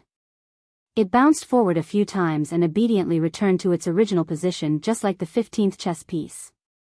He shook his head and said, "I won't try anymore." Back then, the number one person in Beimang who was said to be able to fight with Qi Xianxia came from the south. When you arrived at the two Zen temples, you still couldn't harm a hair on your body. However, in your anger, you left 108 Vajra prints on the ground. But I'm very curious. You always end up in a draw when you fight, but why do you still like to end up in a draw when you play chess? In the past, Huang Longsha used the lives of more than 300 monks to play against you, each playing one piece. In this game, 43 people died. Fortunately, you were able to draw. Later, after the Spring and Autumn War, Huang Longsha forced you to play again. However, he used the hundreds of Buddhist temples in the hundreds of counties in the world as chess pieces. If he lost, he would destroy one. If he won, he would let the Liang dynasty build one more. Why did you still end up in a draw? After I read the chess record, the chances of you winning the first game were indeed not high. However, in the second game, you clearly had a chance to beat Huang Longsha. The white-robed monk raised his head and looked at the world-famous Chao Guanzi. Similar to himself, this guy had also played chess with Huang Longsha. It was said that the two of them were close to the level of chess. Chao Guanzi was of course much better than those national chess players in the palace. However, in the face of this immortal in the eyes of the world, the white-robed monk was still as calm as an ancient well. He said calmly, "If I say that I'm in a hurry to go home and cook for my wife, would you believe me?" When Chao Guanzi heard this rare joke, he actually didn't laugh.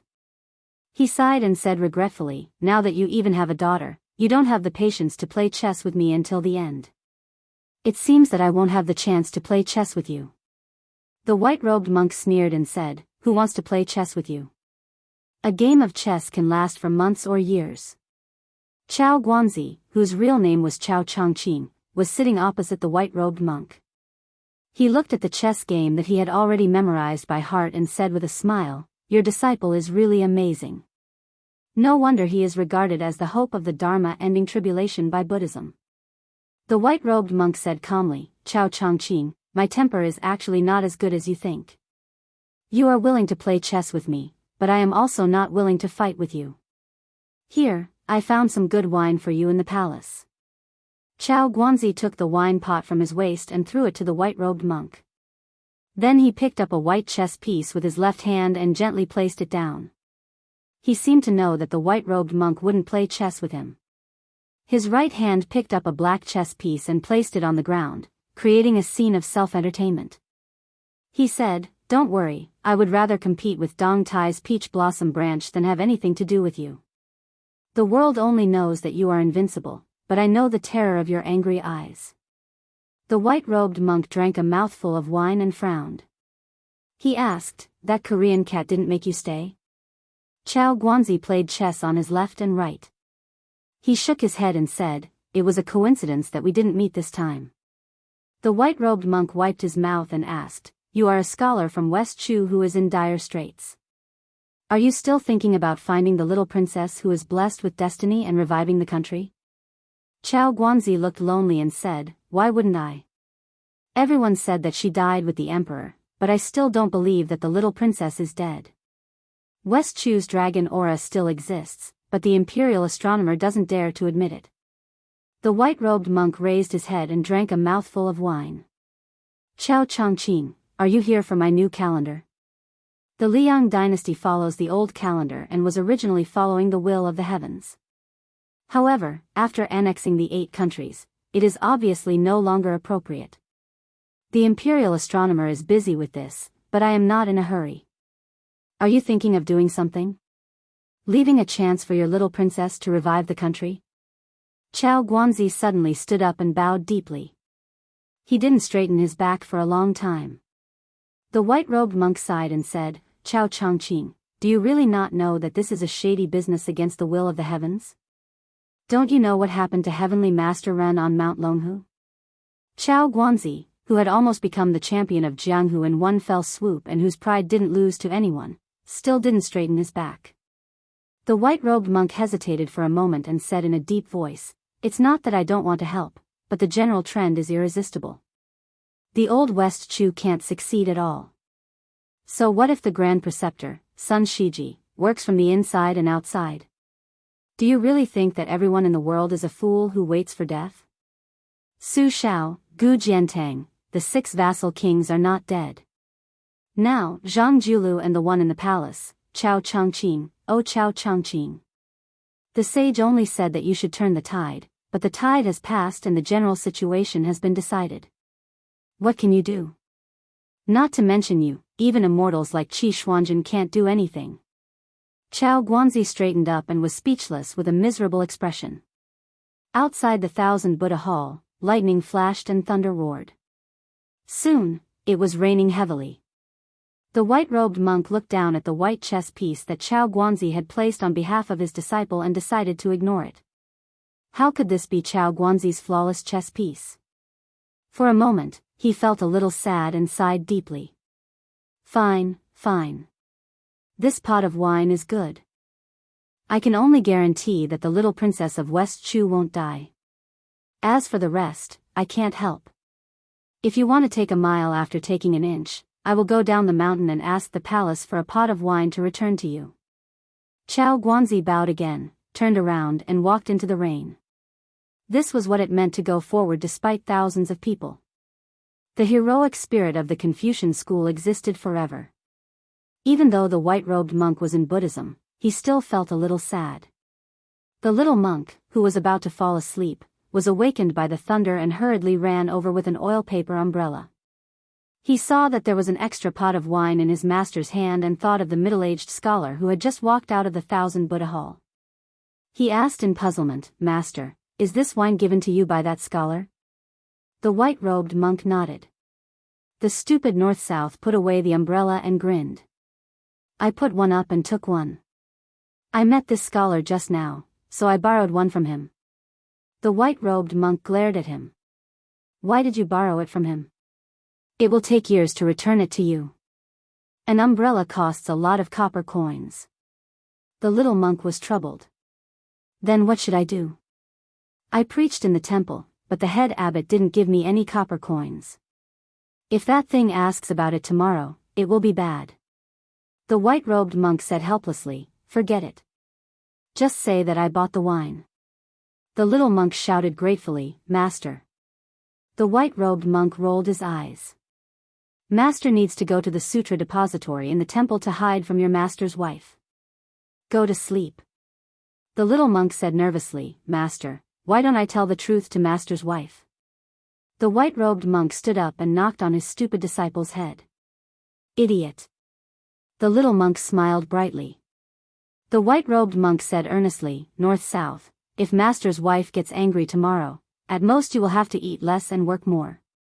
But when your master's wife is in a bad mood, she likes to go down the mountain to buy clothes that she can't wear more than a few times a year. This is all master's hard-earned money.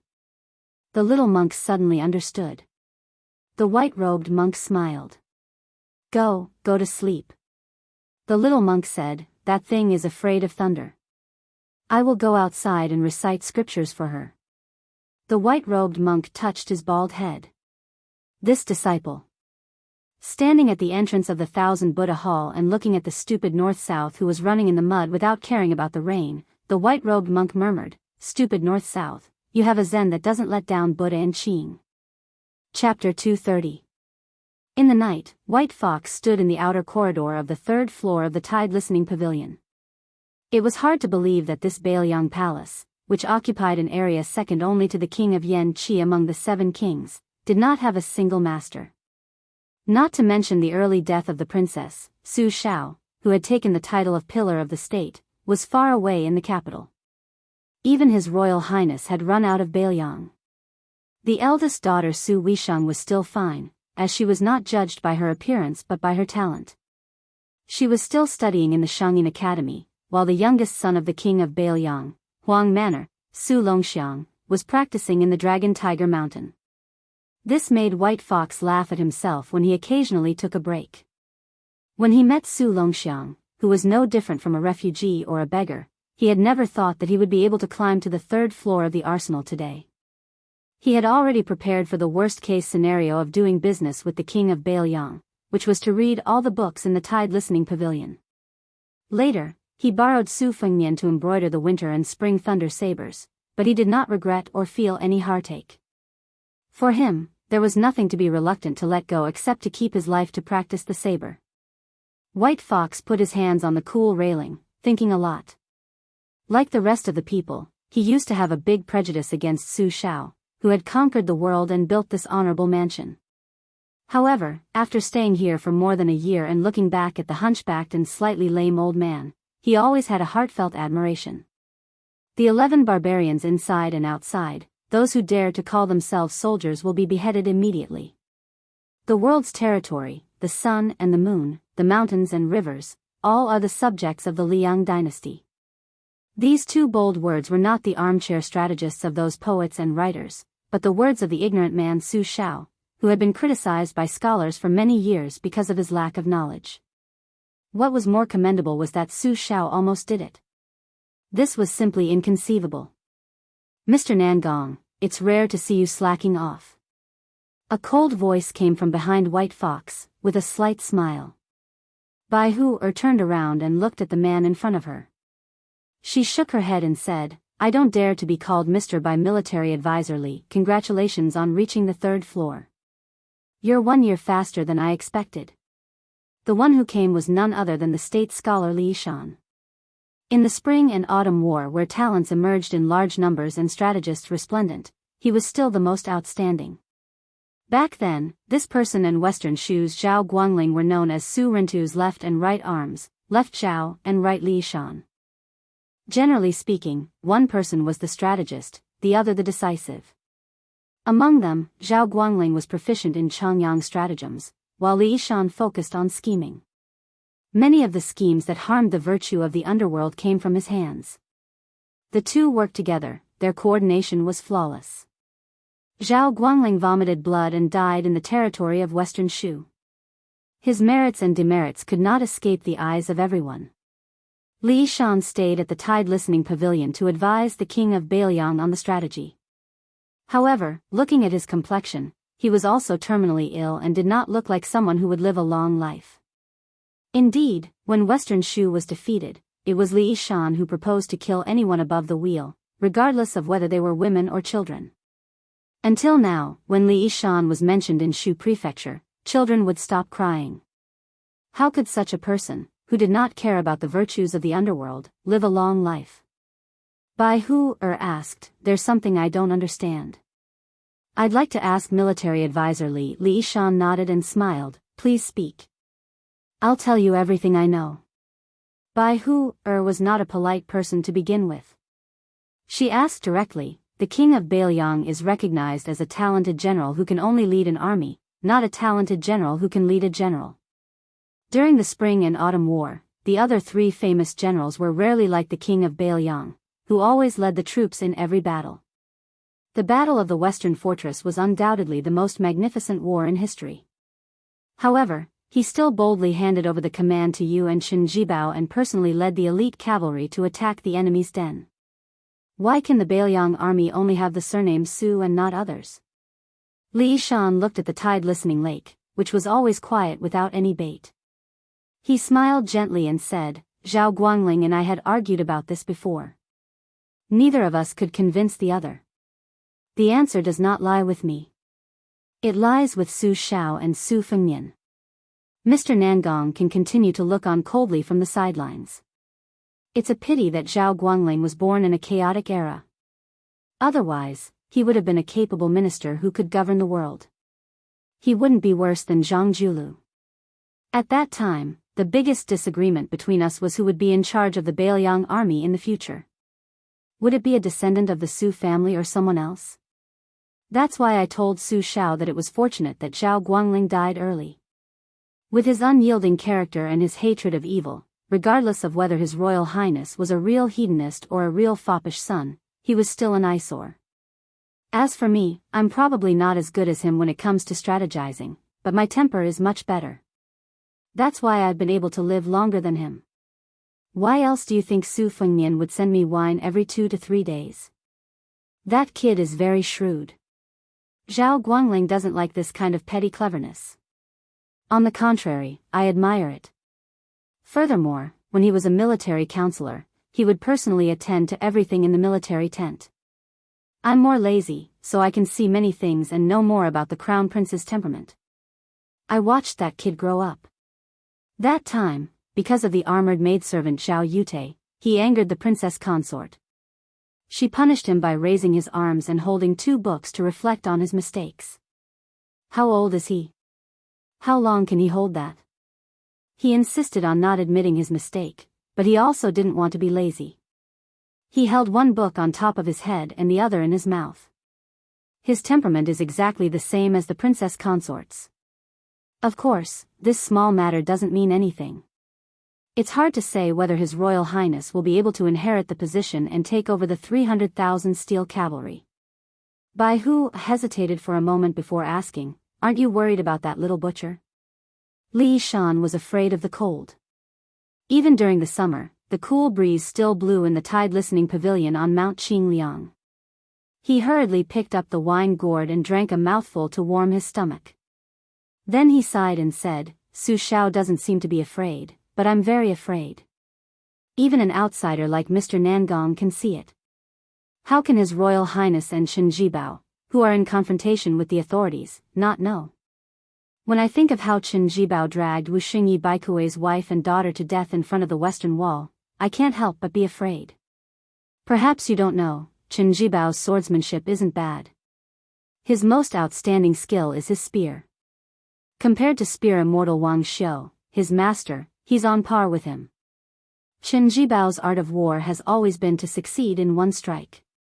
Presumably, it's nothing more than this. Many things in the world are beyond one's control.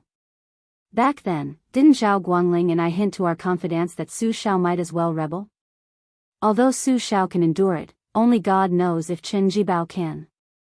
That person in the capital has spent a lot of time and effort on this for the past 10 years. To be honest, Mr. Nangong, it's not that Li Yuanying cherishes his life. It's just that I'm afraid the building will collapse. I'm sorry for the princess in white who plays the drum." Bai Hu Er's face seemed to be affected by Li Yishan's invisible murderous aura. Her mood was somewhat heavy. Li Yishan exhaled deeply. He raised his head and drank a mouthful of wine. He laughed and said, "Today, I came downstairs to tell Mr. Nangong these words from the bottom of my heart. I hope that Mr. Nangong will remember this faint friendship when you come out of the tide-listening pavilion. Fengnian's cleverness was carefully taught by me, a dying man. Mr. Nangong, please don't be angry at this guy's slyness. Since Fengnian's temperament is similar to that of the princess, he is naturally not bad." Bai Hu Er's face only nodded. Li Shan, however, knew that it was enough. The man who had seen countless battles with his own eyes said in a trance, "It's a time of peace now." Not to mention the common people, even some young generals can't imagine the magnificence of hundreds of thousands of soldiers fighting a fierce battle. Such a scene, although covered in bones, can still inspire countless men to advance dauntlessly. Bailiang is a good place. Horses galloping from the north are arrogant, and songs from the south are all dead. Although they are worried about the fall of the country, they are not mourning. I just don't know if I can see Fengnian leading an army and trampling the 13 provinces of Beimang in my life. The wind, the rain, the thunder, and the river are still incomparable to the hooves of the horses in Bailiang. Li Shan turned and left the outer corridor with a smile. Bai Hu Er's face looked at the skinny back with mixed feelings. Bai Hu Er's face looked into the distance again and frowned. He seemed to be regretting that he did not agree to leave Liangzhou together. He was annoyed by this unprecedented emotion. He snorted and forced himself to suppress it. After calming down, Bai Hu-er's face narrowed his peach blossom eyes that were more beautiful than Su Fengnian's. He looked in the direction of the eastern sea and gritted his teeth. The second in the world? Chapter 231. Only one chapter for today. Hearing that the old god of swords was going to impart the two-sleeved green snake, Su Fengnian was shocked beyond words. Without waiting for him to react, Li Chungang coldly snorted and said, "Lend me the sword." The spring thunder at Su Fengnian's waist trembled incessantly. He subconsciously wanted to press down on the simple and unadorned short knife to prevent it from leaving its scabbard. The old man wearing the sheepskin fur coat sneered and said, "I'll let you experience the Wu family's sword mound's imperial sword ascending Mount Kunlun." How could Su Fengnian defeat the old god of swords who had been in seclusion under the tide-listening pavilion for so many years? The spring thunder was still guided by the old god of swords' finger and leaped into the air. Li Chungang pressed down with his finger and the spring thunder descended. With a twist of his finger, the spring thunder spun rapidly in front of him and finally formed a circle of bright knife shadows without a blade. The old god of swords allowed the spring thunder to spin in circles in the air. He reached out and grabbed the handle of the knife. Two streaks of green gang instantly exploded from the simple spring thunder blade like two mysterious green snakes. The old god of swords did not remind Su Fengnian to be careful. Using the knife as a sword, the sword aura was imposing and he chopped down at Su Fengnian who was pondering the imperial sword school. The sword aura roamed and instantly shot towards Su Fengnian's face. Last time on Mount Wudong, Su Fengnian fought against an imperial bodyguard of the Dongyue imperial family. That bladesman used a pair of wild brocade knives. What Su Fengnian valued and envied the most was that person's unique drawing knife technique. Seeing the green snake surging toward him, Su Fengnian did not know how to understand that mysterious meaning. Since the green snake sword aura was unavoidable, Su Fengnian drew his knife out of its scabbard in a flash. With one breath, he raised his knife to block the cold sword aura. Standing at the top of the slope, Su Fengnian was pushed to the waist of the slope by the two intertwined green snakes. Dust flew up from the ground. His Royal Highness sleeves and shoes were all destroyed. However, the old man with the sheepskin coat took advantage of his position to bully Su Fengnian. One sword after another, the sword aura grew stronger and the green gang became denser. Su Fengnian did not even have time to catch his breath. Fortunately, the fourth floor of the grand yellow courtyard allowed two chis to produce green lotuses. Together with the green snake out of the hole, he was forced to retreat from the waist of the mountain to the foot of the slope. The old god of swords narrowed his eyes as he stood at the top of the slope. He asked, "Your drawing of the blade is a small trick." If this old man is not wrong, this is the famous technique of the East Yu imperial family. It has never been written down in a secret manual and is only passed down by word of mouth. How did you learn it, kid? The chi in Su Fengnian's body was surging like a tidal wave. His grand yellow courtyard had just stabilized, so he immediately felt extremely uncomfortable. He said bitterly, "I once saw a member of the East Yu imperial family use drawing of the blade once. You can say that I learned it secretly." The old god of swords nodded and did not think much of it. He only smiled and asked, "Have you rested enough?" Su Fengnian made a prompt decision and said resolutely and decisively, "Not yet." The old god of swords was not a kind person. He laughed and the green snake in his hand rose again with an even more ferocious momentum. It was not that Su Fengnian did not want to avoid the sharp edge, but that he could not escape at all. He could only use the most clumsy method to meet force with force. Fortunately, Li Chungang seemed to be holding back on purpose. Every time he attacked, he was not ruthless.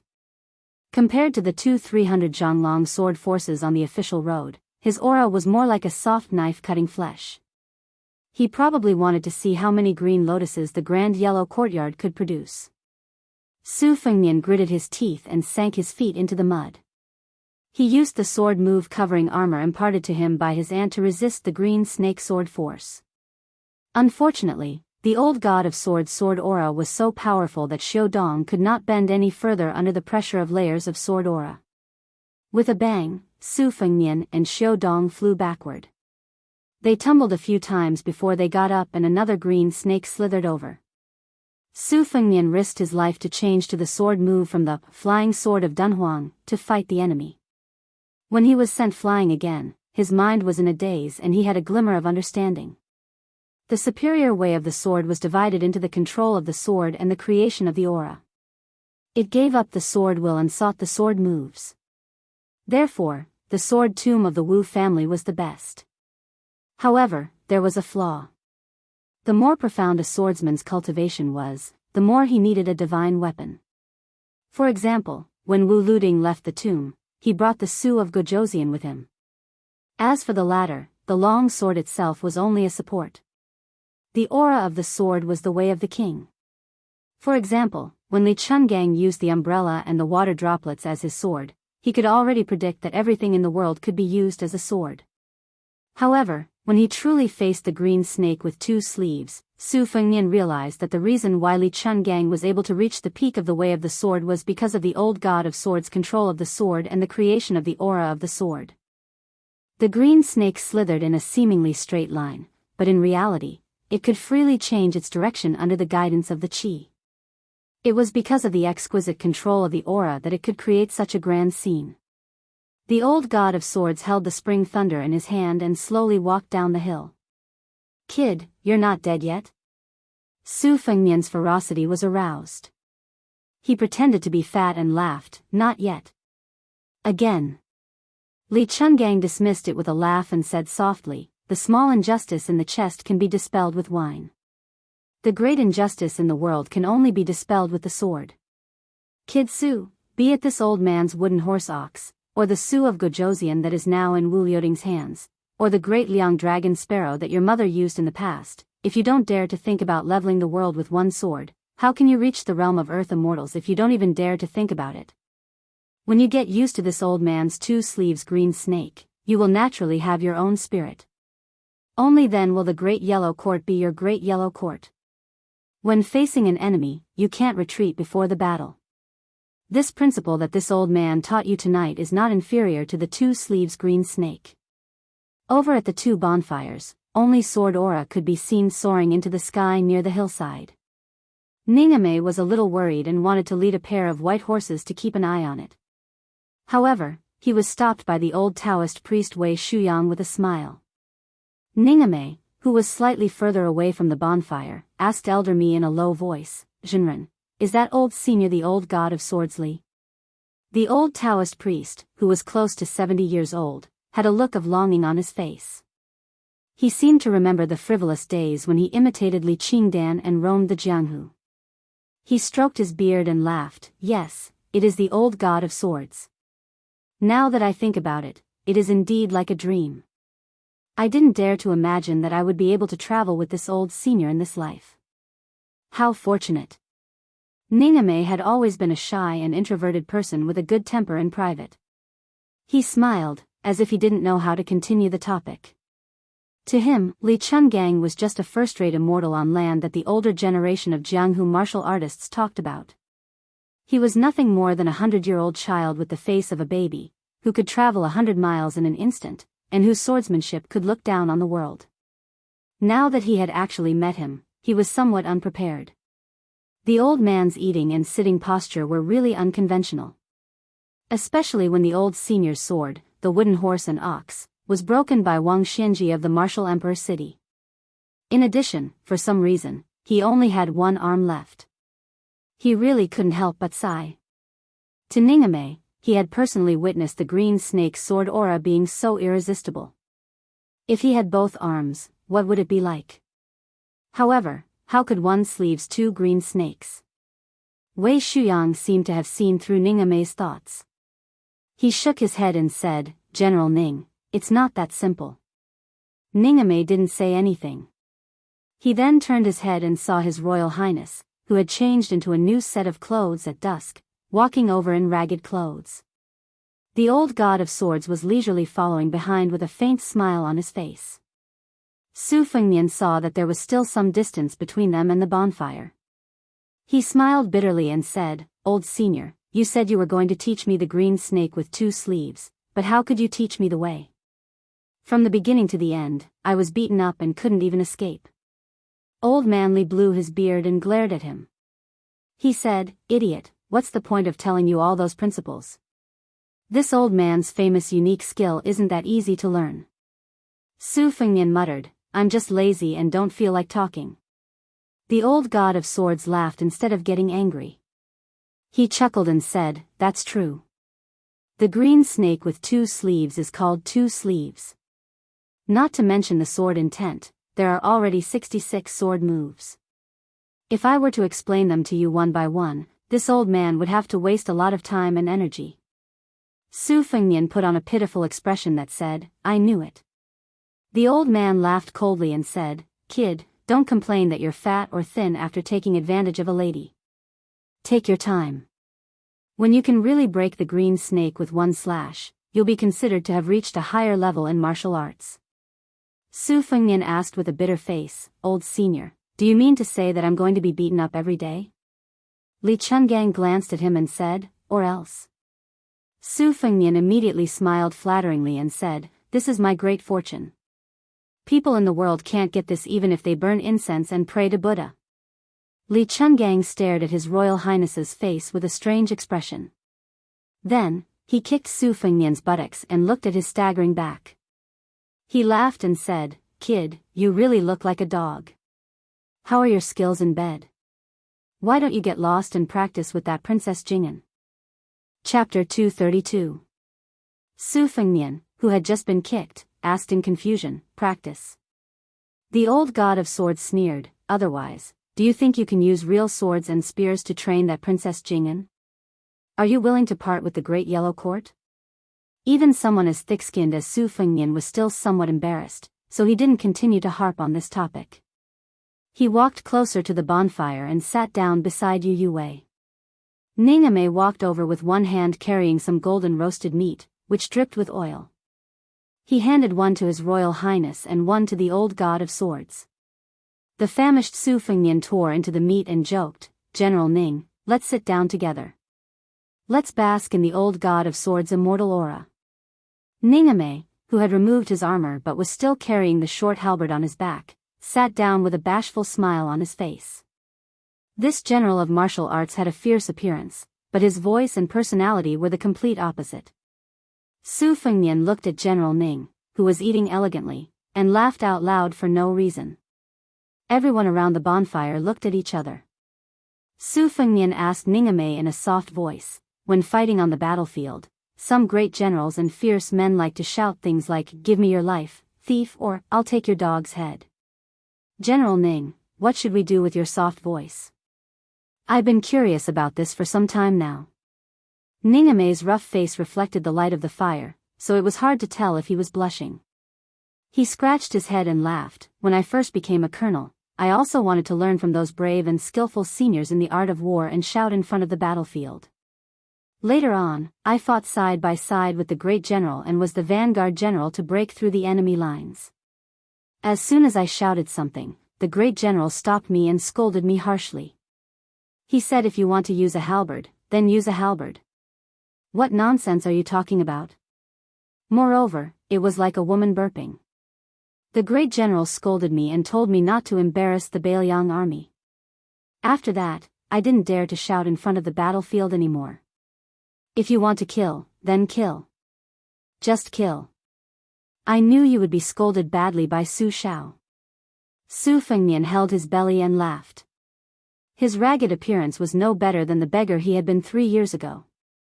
As he laughed, he swung the barbecued meat in his hand. Princess Jing'an, who was not far away, looked a little absent-minded. Needless to say, King of Jing'an, Zhao Hain, had always been high above the masses, spotless and sanctimonious. Even heir apparent, Zhao Sun, had always had a crafty style of not getting tired of eating good things and not getting tired of delicacies. From the large decorations in his room to the small jade pendant on his waist, all of them were treasures and had absolutely no fate with the word tacky. Su Fengnian glanced at Princess Pei and then smiled at Li Chungang, who was wolfing down the food. Old senior, how is General Ning's halberd skills? Can it be said to be at the point of perfection? Hearing this, Ning Amei immediately became restless. As expected, the sharp-tongued old man with the sheepskin fur coat spat out a piece of bone and laughed. Point of perfection? That empty-handed Wang Mingyin who stole the halberd should have already transcended mortality and become a saint. Why is he only ranked 11th in the world? You rascal, if you want this old man to teach this fellow halberd skills, just say it. Don't try to trick me. Su Fengnian smiled and said, Old senior, please do not hesitate to teach me. The old god of swords said impatiently, we'll talk about it when you're in the mood. Su Fengnian saw that Ning Amei, the big halberd, was only immersed in shock and surprise. He quietly stretched out his leg and kicked him. The latter's body trembled and he cupped his fists and said, Ning Amei thanks the old god of swords. Old Manly glared and said, What old god of swords? Did you recognize Dong Tai as the new god of swords? As long as I haven't fought with this junior, this old man is still the god of swords of the Jianghu for the past 100 years. Ning Amei was terrified. How could he understand Li Chuangang's temperament? He could only look at His Royal Highness for help. Su Fengnian waved his hand and signaled Ning Amei to leave first. Just as he was about to smooth things over, he inadvertently saw the little mud man holding a book and wiping her tears. Her slender shoulders trembled. He stretched his head and vaguely saw the title of the book. He laughed involuntarily. It was Wang Chudong's The First Snow, but he did not know which volume she was at. Su Fengnian sat over and gently snatched the book. He glanced at it and looked at the pages. Jiang and I was already at the end. She was probably feeling sad because of the line, May all lovers in the world be together. Without waiting for the little mud man to fly into a rage, he tactfully returned the book to her and teased, It's all a fictional story. You can even cry after reading it. Countless infatuated men and women in the world have shed tens of thousands of caddies of tears for this book. You're nothing more. Jiang and I held the book, The First Snow, tightly with tears in her eyes. Choking with sobs, she scolded, Do you think everyone has a heart of stone like you? Li Chungang joined in the fun and said, This old man had time to take a few glances. The love in the book is still okay, but this Wang Dongxiang's poem is really good. It follows the sages of the past and has a deep understanding of the essence of poetry. However, there are a few pieces that are not up to standard. I don't know who he learned this bad habit from, but there are large sections that are copied from the three mysteries of Lao Zhuang and Yi. Especially some of the rare words peeled from the Buddhist scriptures. If this old man were to comment, he would be suffering from a Zen disease. However, after the Spring and Autumn War, hundreds of thousands of scholars fled Zen. Therefore, it can't be said that this Wang Dongxiang is not talented enough. He is just following the trend of the times. Suddenly, Su Fengnian and the old man tacitly stared at each other, making the people around them look at each other in dismay. These two fellows had strange smiles on their faces at the same time, but Li Chuangang's smile had a hint of regret. Both of them sighed at the same time. Even Jiang and I could not help but tidy up her emotions. She curiously muttered, What happened to these two fellows? Naturally, she did not know that the old god of swords' nickname, Li Qingdan, came from a poem that was gifted to him by a lady from a noble family. That lady was no different from Wang Dongxiang. At that time, she was also a prodigy like a poet in the scholarly and literary world. However, the most brilliant poems in her life were all written for Li Chungang, whom she admired. Unfortunately, Li Chuangang's heart was undistracted. He was deeply in love with the way of the sword. When he was young, he did not care about love at all. Many women were sad because of this and could not rest in peace until they died. In this matter, how similar were Su Fengnian and Li Chungang. Chapter 233. The Sutra Pavilion of the two Zen temples contained countless classics. It was made up of 16 floors, but there were still many books that could not be stored. Although it was not a forbidden area, there was no place to burn incense. Pilgrims did not dare to walk around in this sacred land of Buddhism. Therefore, there were very few people in this area. Only a few monks came and went in a hurry, either to borrow books or to return books. Therefore, the group of 3 was particularly eye-catching today. A woman who looked like a young woman was holding the ear of a young monk who was wearing a special monk robe.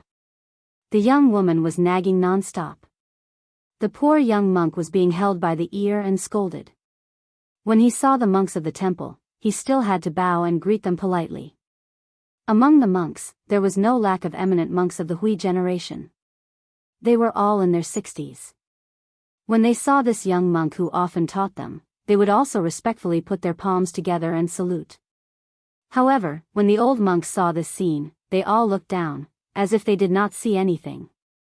As for the younger monks of the temple, the more timid ones would blush and grin at the young woman and the girl behind the monk. The more courageous ones would stop and follow a few steps, calling her mistress. Most of them would try to worm their way into being friends with the girl of the same age. Unfortunately, the girl ignored them and was annoyed. She glared angrily and said, "Go away, who are you gathering so many bald heads to light up the lanterns for in broad daylight?" The young monks laughed and dispersed, not forgetting to sneak a few glances at the girl. The young woman who had been holding the young monk's ear said angrily, "Nanbei, you're really loyal. If I didn't ask my daughter to do it, how long would it take for you to give up your master? Tell me, why is your master hiding in the Sutra Pavilion? Which vixen at the foot of the mountain did he receive a love letter from this time?" The young monk who had no choice but to tiptoe said with a bitter face, "Mistress, I really didn't. Master is really studying the Buddhist scriptures. In the past few years, whenever the great abbot handed me a letter, I would quickly take the initiative to hand it over to mistress." The young woman laughed and said, "Bullsh *t. When was it not intercepted by something first? You 2 little brats peeking at it? What's there to see? Isn't it just a roundabout way of expressing admiration, adoration, and yearning? These women don't even know how to be shy. They're actually flirting with a monk." These 3 were, of course, Miss East-West, the little monk Zun Nanbei, and the famous tigress of the 2 Zen temples. "Mother, you even married a monk. Mother, you're married to a monk." The young woman was very amiable towards her daughter. She increased the strength she used to twist her daughter's ear. She turned her head and said softly, "Daughter, how can this be the same? If I don't go to hell, who will? It's enough for your father to harm one woman." Stupid North and South hurriedly expressed their loyalty and said, "Mistress is kind and virtuous." The young woman did not loosen her grip after listening to his flattery.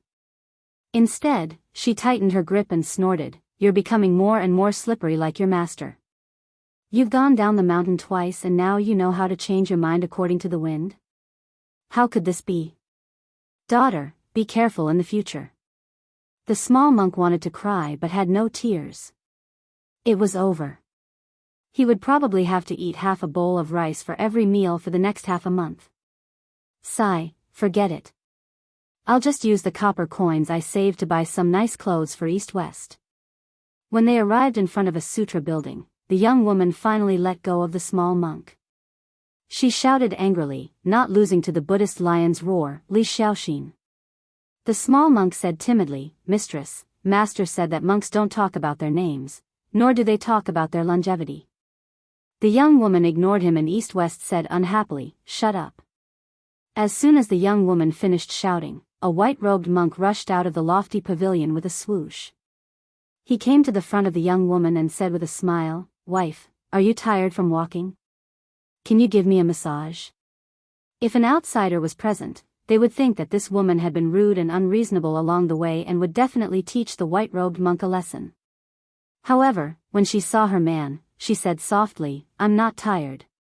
It's just that I haven't seen you for a few days and I miss you a little."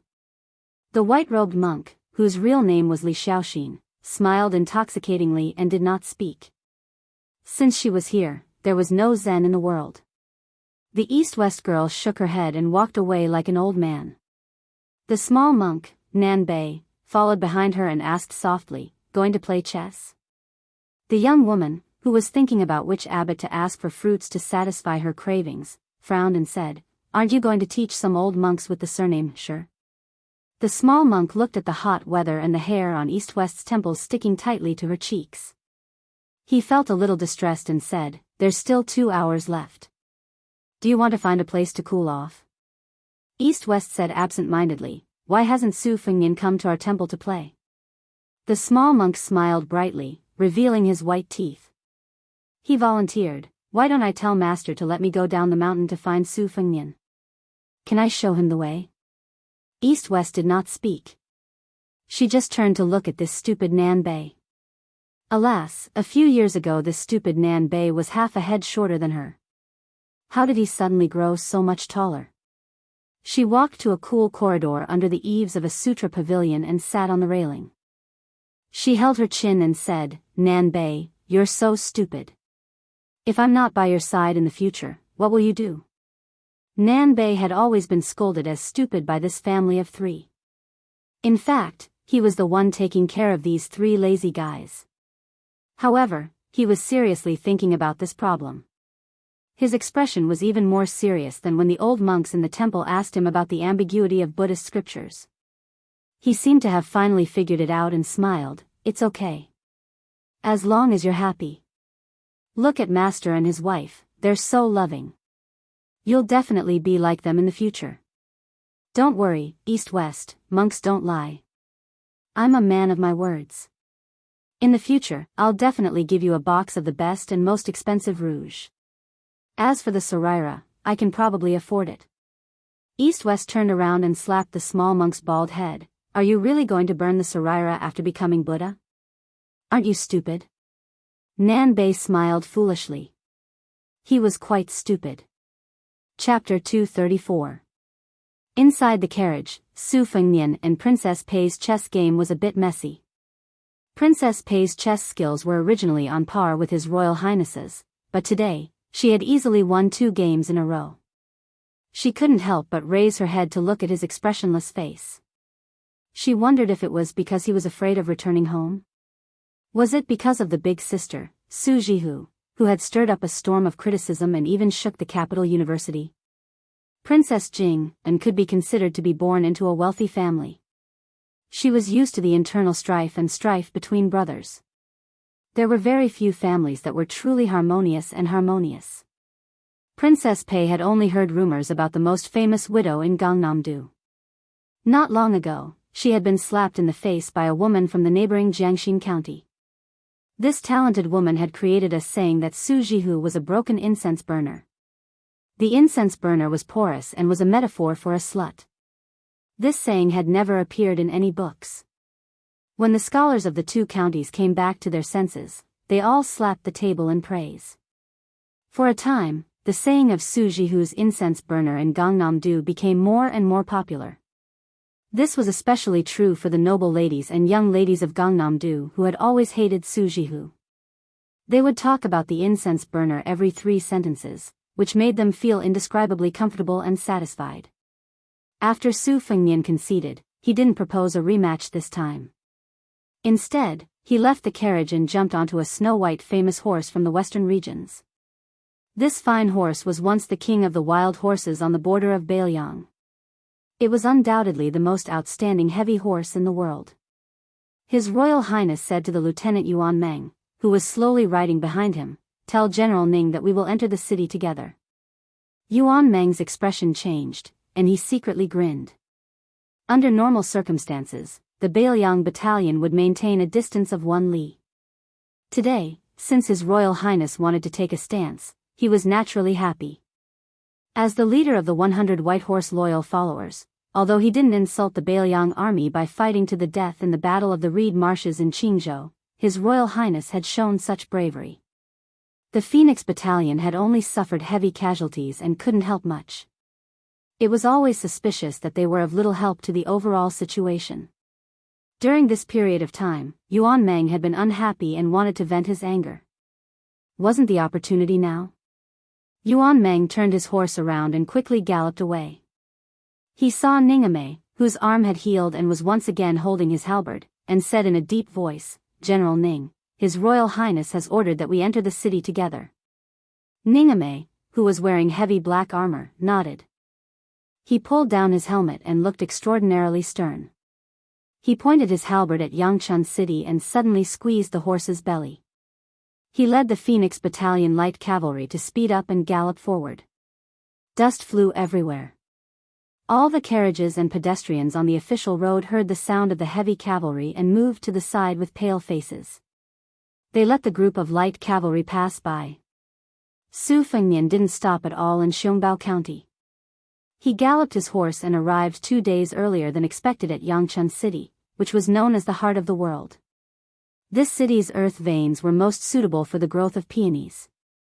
Therefore, Wei Ziyao and Huang Chu-chun were among the top 3 of the dynasty's top 10 peonies.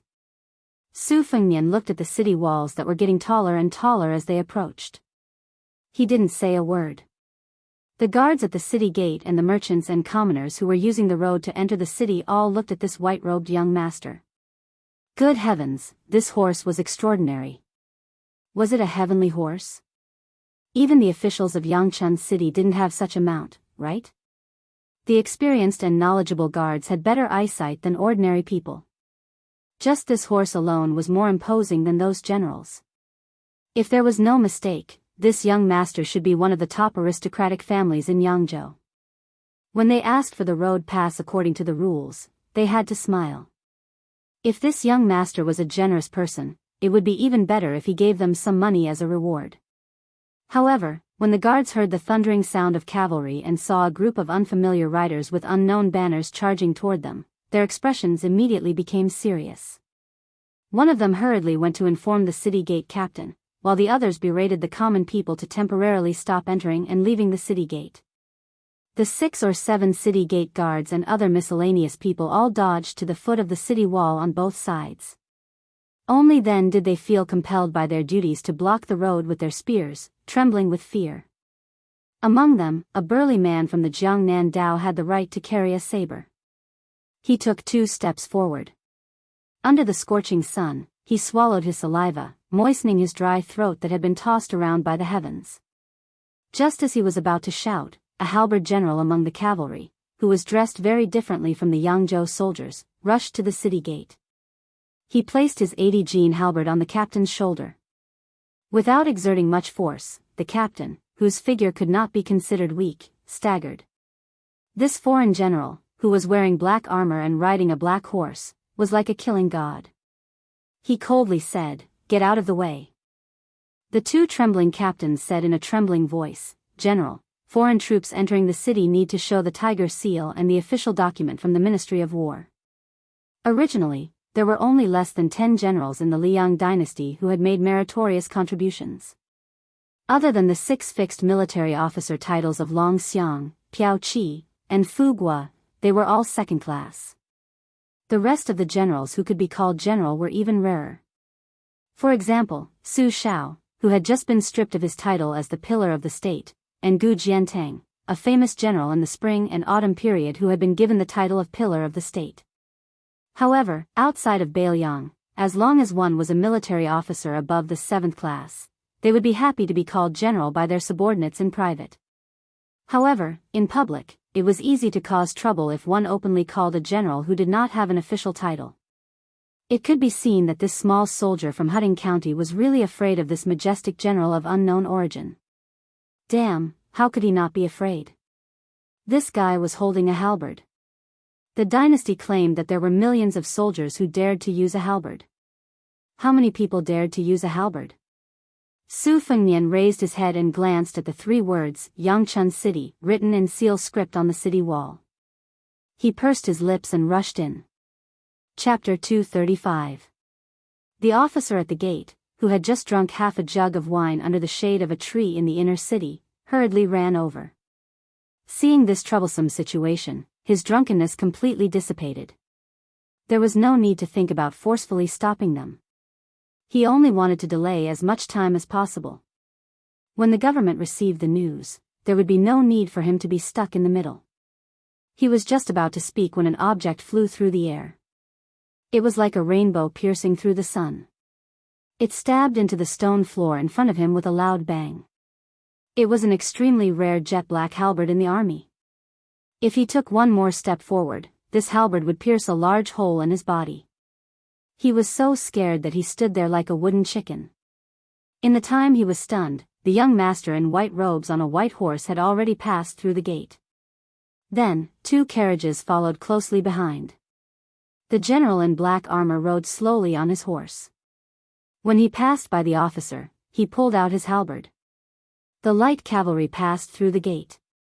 More than 100 cold and beautiful standard knives were unsheathed. They shone dazzlingly through the gate. No one dared to move. It was not until the cavalry troop that trespassed the city gate of Yangchun City disappeared that everyone, who did not dare to breathe loudly, finally felt relieved. The common people near the city gate, who had their eyes opened, discussed animatedly, guessing which family's young master in their province would act so domineeringly.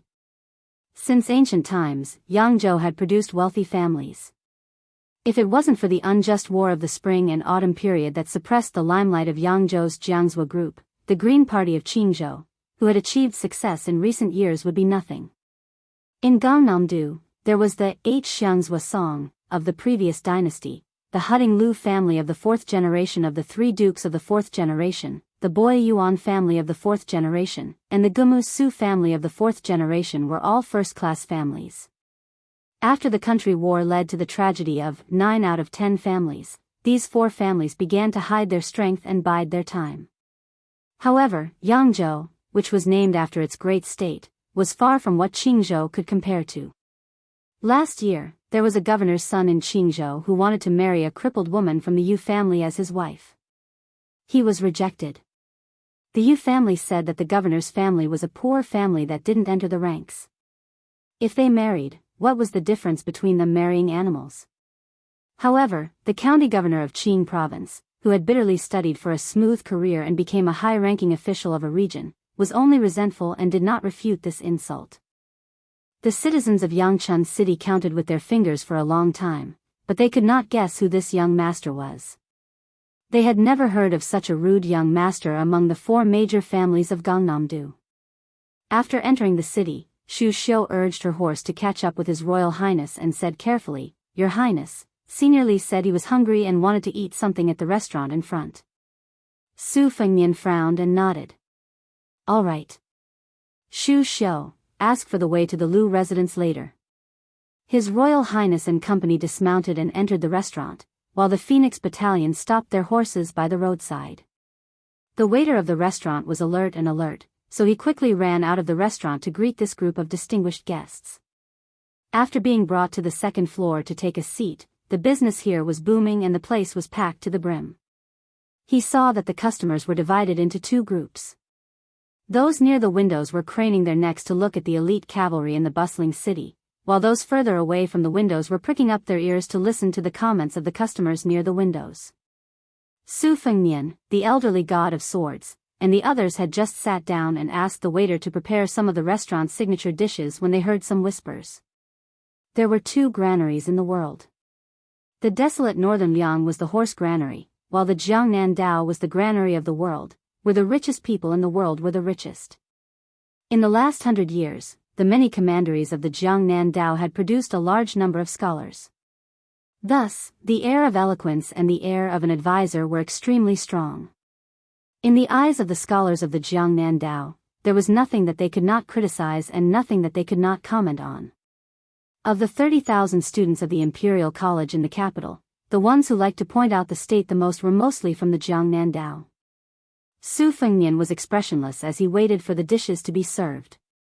Xu Xiu had already asked for the location of the Lu residence in the lake pavilion. She bowed beside him and reported the details respectfully. Xu Xiu was a naturally beautiful and charming woman. She was the type of seductress that men would think of in bed with just a glance. Especially now that she was bending over, the view in front of her chest was very aggressive, like a pair of inverted bamboo shoots that were about to burst out of her clothes.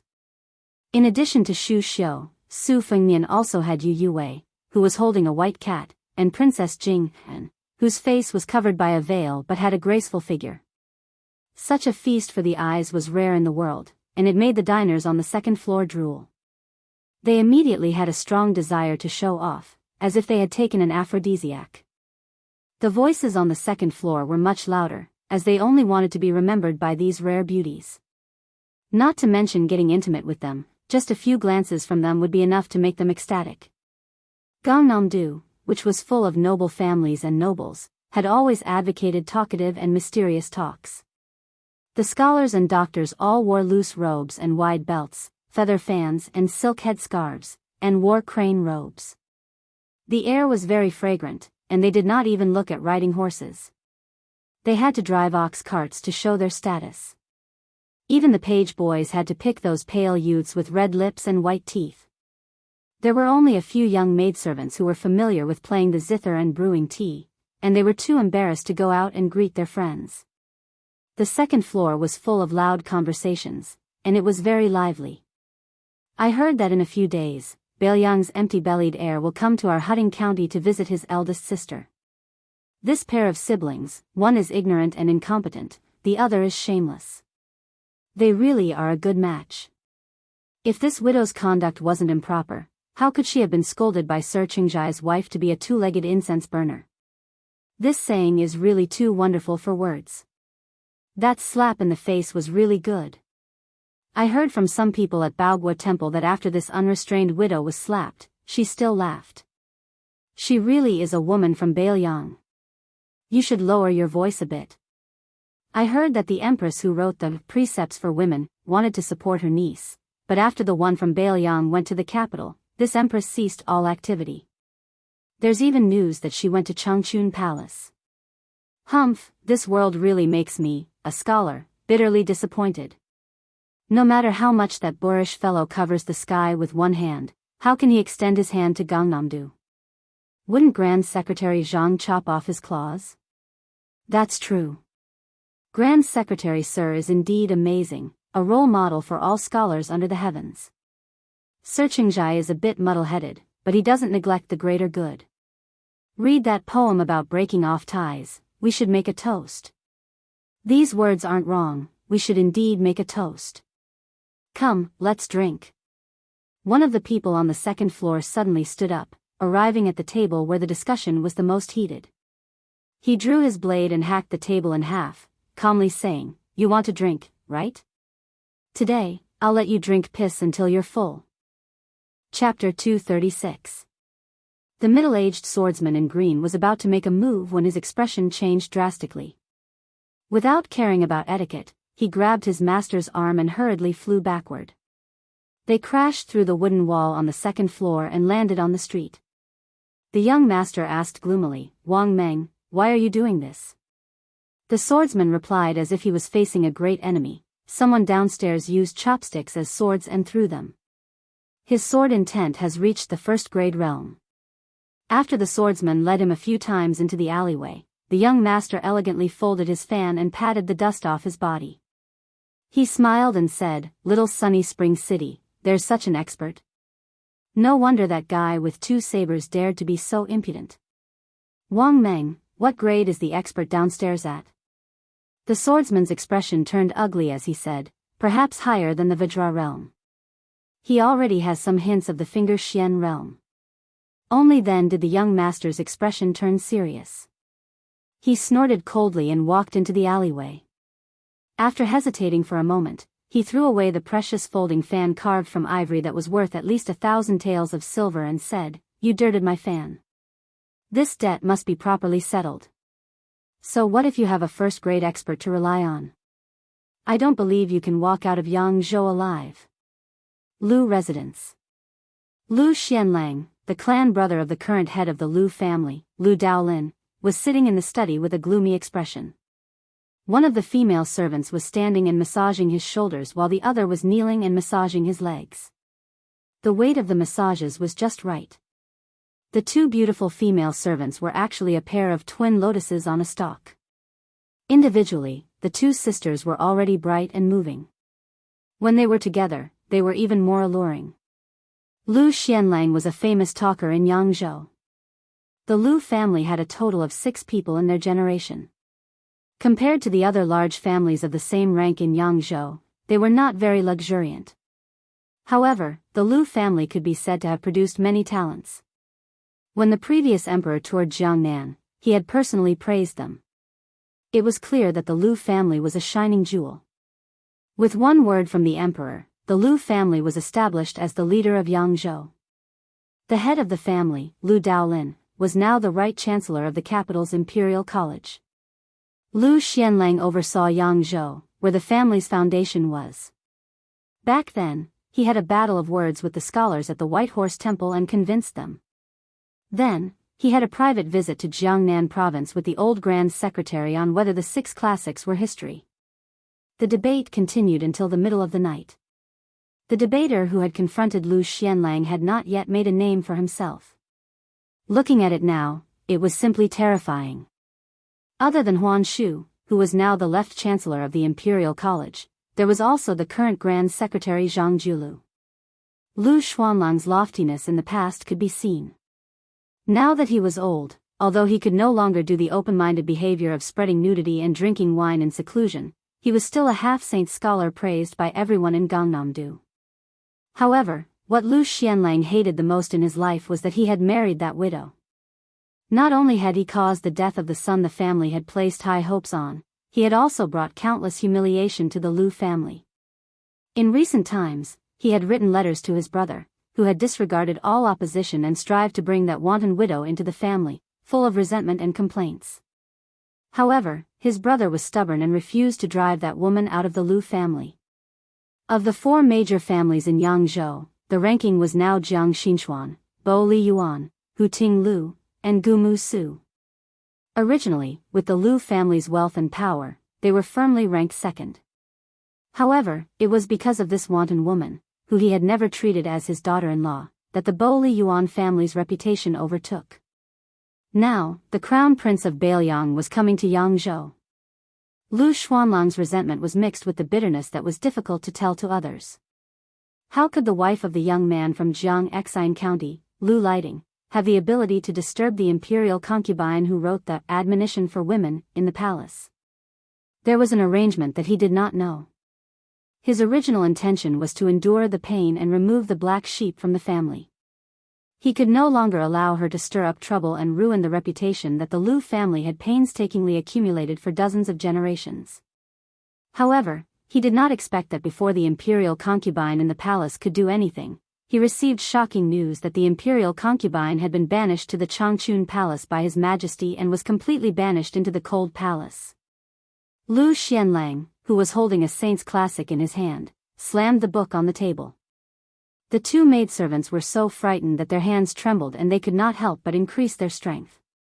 This caused Lu Xianlang, who was fond of eating stones when he was young, to feel a wave of pain. This great scholar used to take bait before. Today, not only in the summer, even in the winter, he had to eat ice to relieve his qi. Fortunately, compared to the other 3 families who had taken the 5 minerals powder, he was much better off.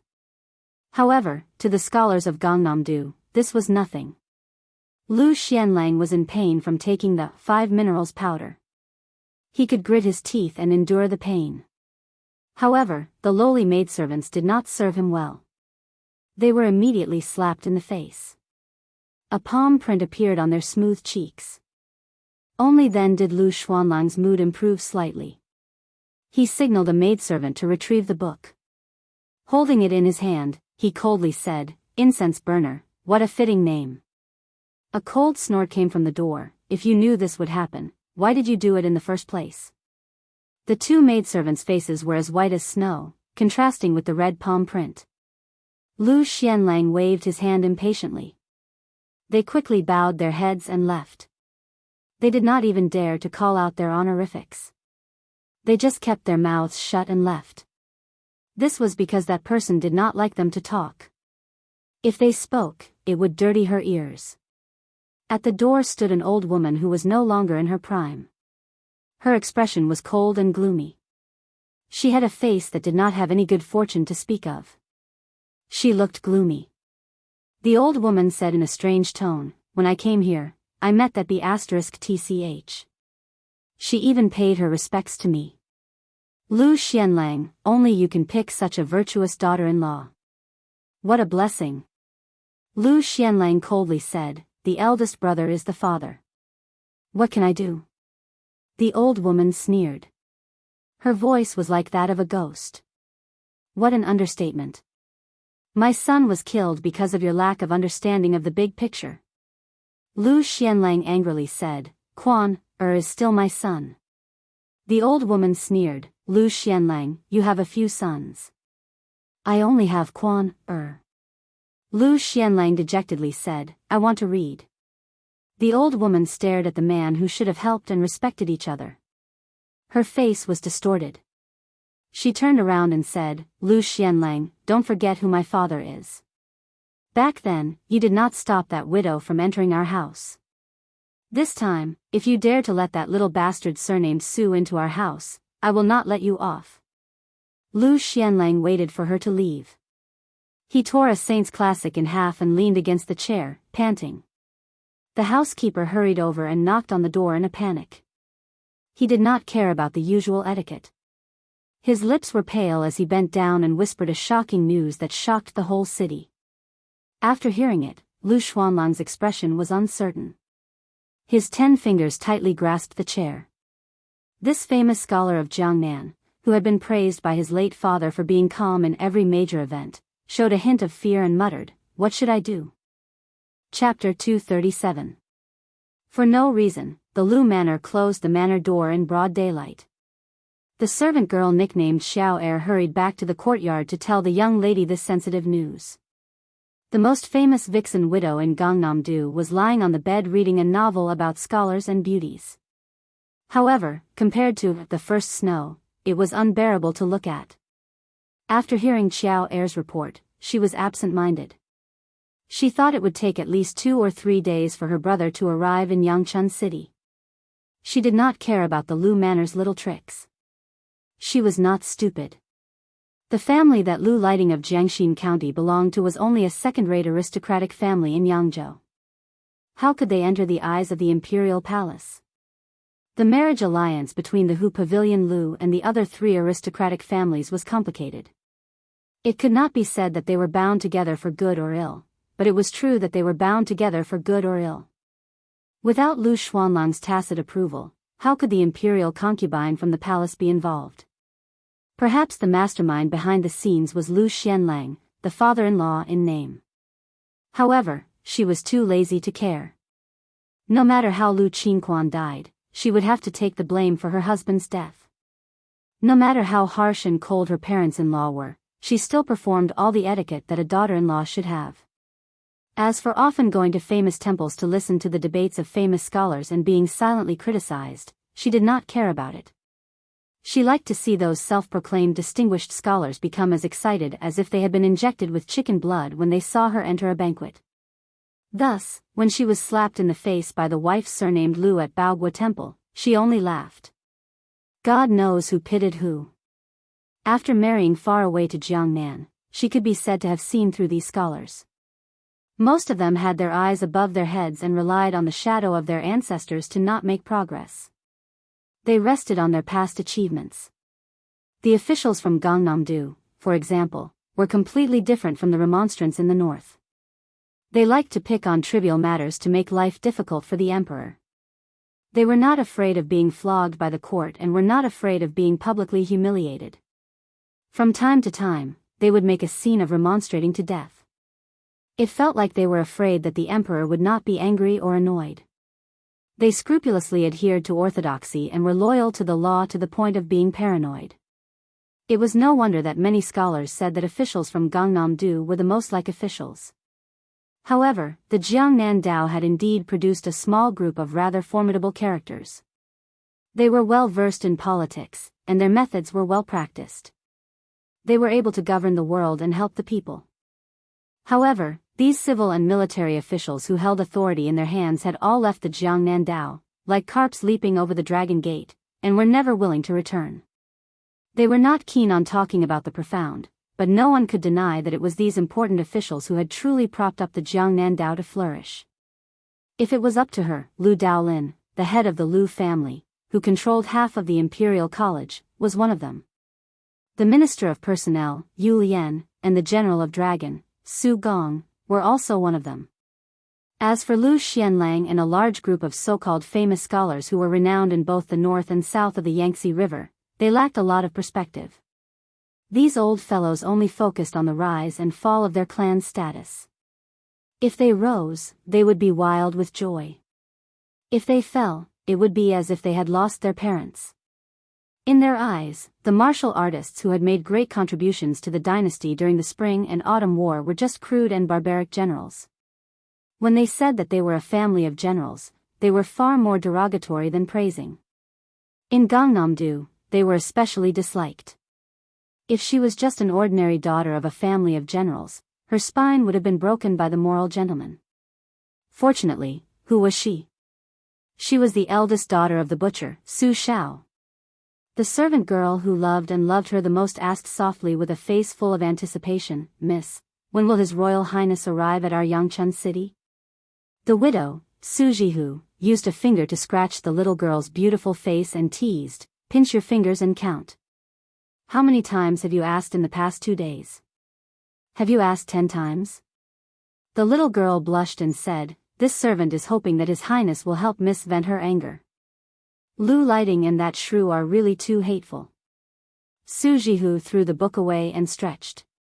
He smiled and said, "The latest would be the day after tomorrow. The last time my younger brother sent a letter, he had already arrived in Xiongbao County." The servant girl, Qiao Er, who had been bought by the widow for 10 taels of silver, laughed out loud.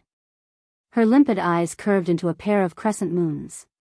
She cleverly said, "Compared to the second princess, His Highness still prefers Mississippi." Su Jihu hugged the girl's delicate body and rested his chin on her forehead. He laughed heartily and said, "You really know how to talk." Outside the Lu mansion, the second housekeeper, who had just understood what Lu Xianlang meant, gave a look to the gatekeeper, whose status in Hutting County was comparable to that of a 6th-rank official. The gatekeeper hurriedly opened the side door, allowing only one person to enter and exit. The second housekeeper's surname was originally not Lu, but because of his loyalty, the Lu family bestowed him with the surname Lu. Don't underestimate this change of surname. In the era where the well-dressed gentry looked at the children of poor families as if they were dogs, it was already a great honor. The second housekeeper's name was now Lu Dongyang. For more than 10 generations, he had served the Lu family. The head housekeeper had followed the head of the Lu family to the capital. Lu Dongyang held great power in the Hutting County family and had been influenced by the Lu family's simple and upright style. He liked to step on wooden poles and wear crane cloaks with large sleeves in heavy snow. He claimed that in his life, he liked to wear cold clothes, drink cold food, and sleep cold. Therefore, the Hutting County gave him the elegant title of Mr. Forhan. He walked out of the side door alone and saw a group of 45 elite light cavalry escorting the carriage. "You can give me the name card. I'll visit again when I have time." Captain Yuan Meng's face was gloomy, but he couldn't act rashly. His Royal Highness wasn't present, and after all, His Highness's closest daughter, Commandery Princess Chang, was living here. As for the Lu family's status in Gangnam-do and how powerful they were, would he care about these foul things? Probably seeing through the awkward situation of these Baoyang barbarians, the second housekeeper, Lu Dongyang, with the deep foundation of the Linlang Lu family, suddenly woke up from the shock when he first heard about the bloody deeds of these people. He was no longer afraid and sneered in his heart. 50 light cavalry dared to act so boldly in Hutting County. They really didn't know what was good for them. What kind of scholars were those unlucky scholars whose blood spilled on the scene in the restaurant? They were nothing more than low-class people in Hutting County. At most, they were the descendants of the Jianmen or the officialdom. They were thousands of miles away from becoming a scholar. Did they really think that they could be domineering in Hutting County by killing a few low-class people? They had to lower their heads and beg the Lu mansion to bribe them.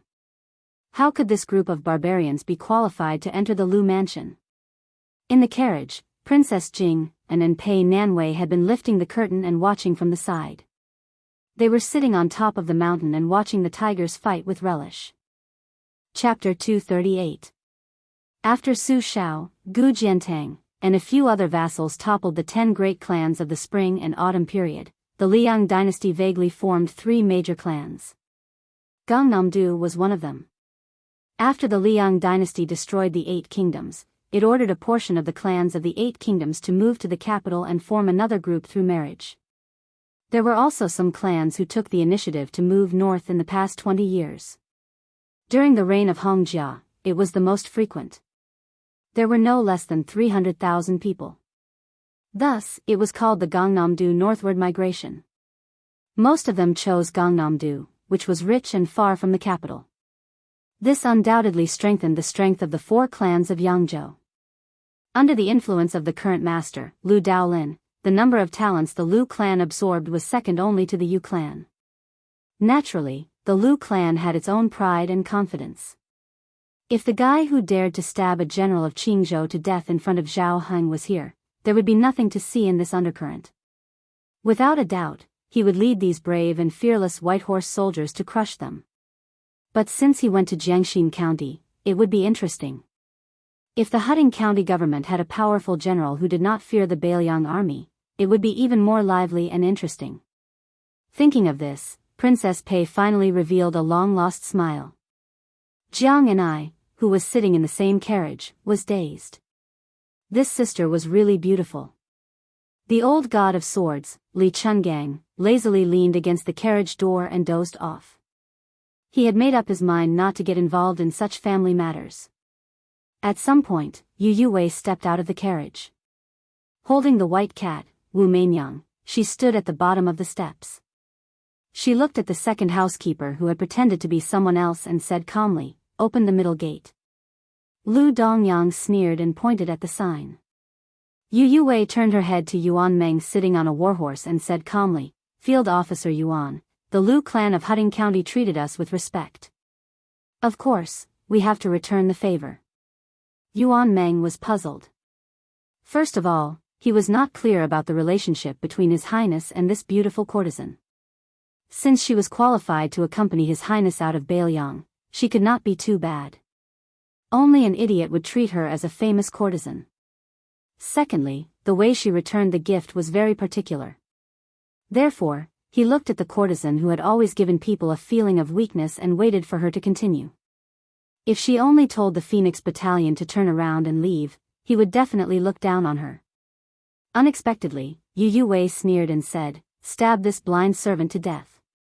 Earlier, His Highness said that after killing him, the corpse must be left at the door.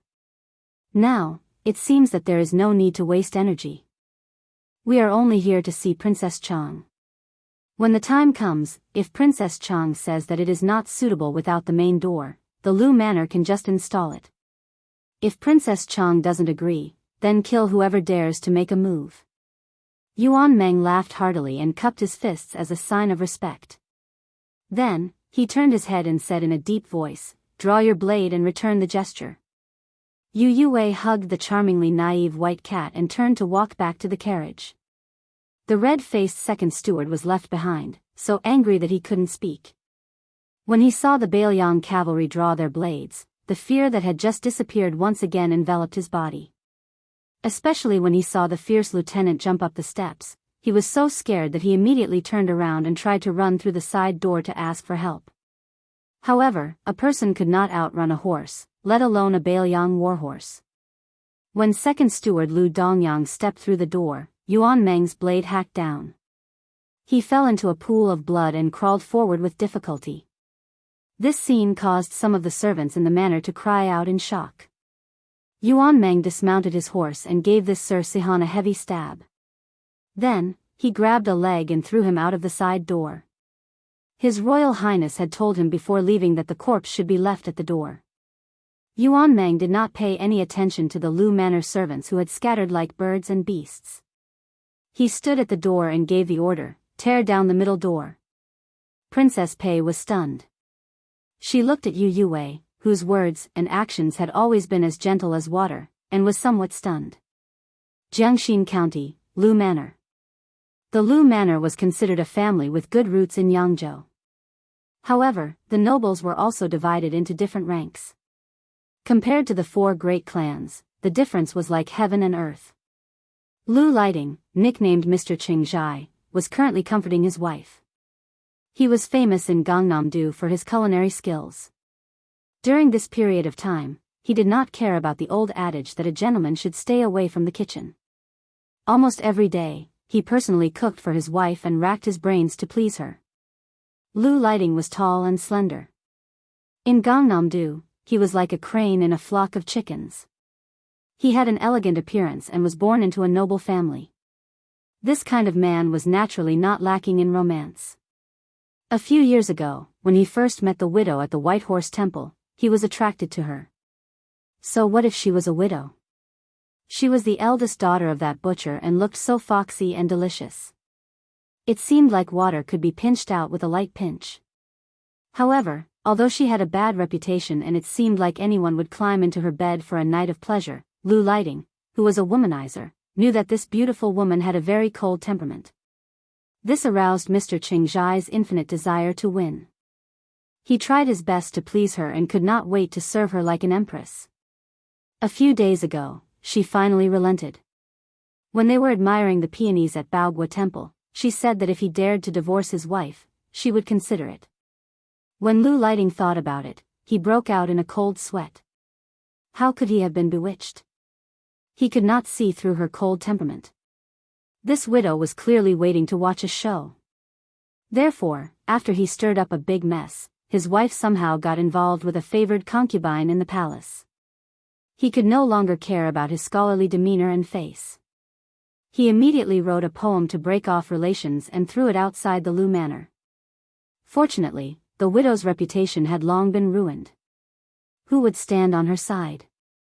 Otherwise, the Lu Manor would not have remained silent and allowed him to splash dirty water. Ha! When Lu Lighting thought of this, he secretly rejoiced. It was a blessing in disguise. If she was not a widow who should be drowned in a pig cage, how could he know that his wife's family had incense burning in the imperial palace in the capital? This was something that could be heard all the way to the heavens. Lu Lighting rubbed his wife's shoulders and carefully asked with a smile, "Wife, why has there been no movement in the palace recently? Why hasn't that concubine sent an edict to Gangnam-do?"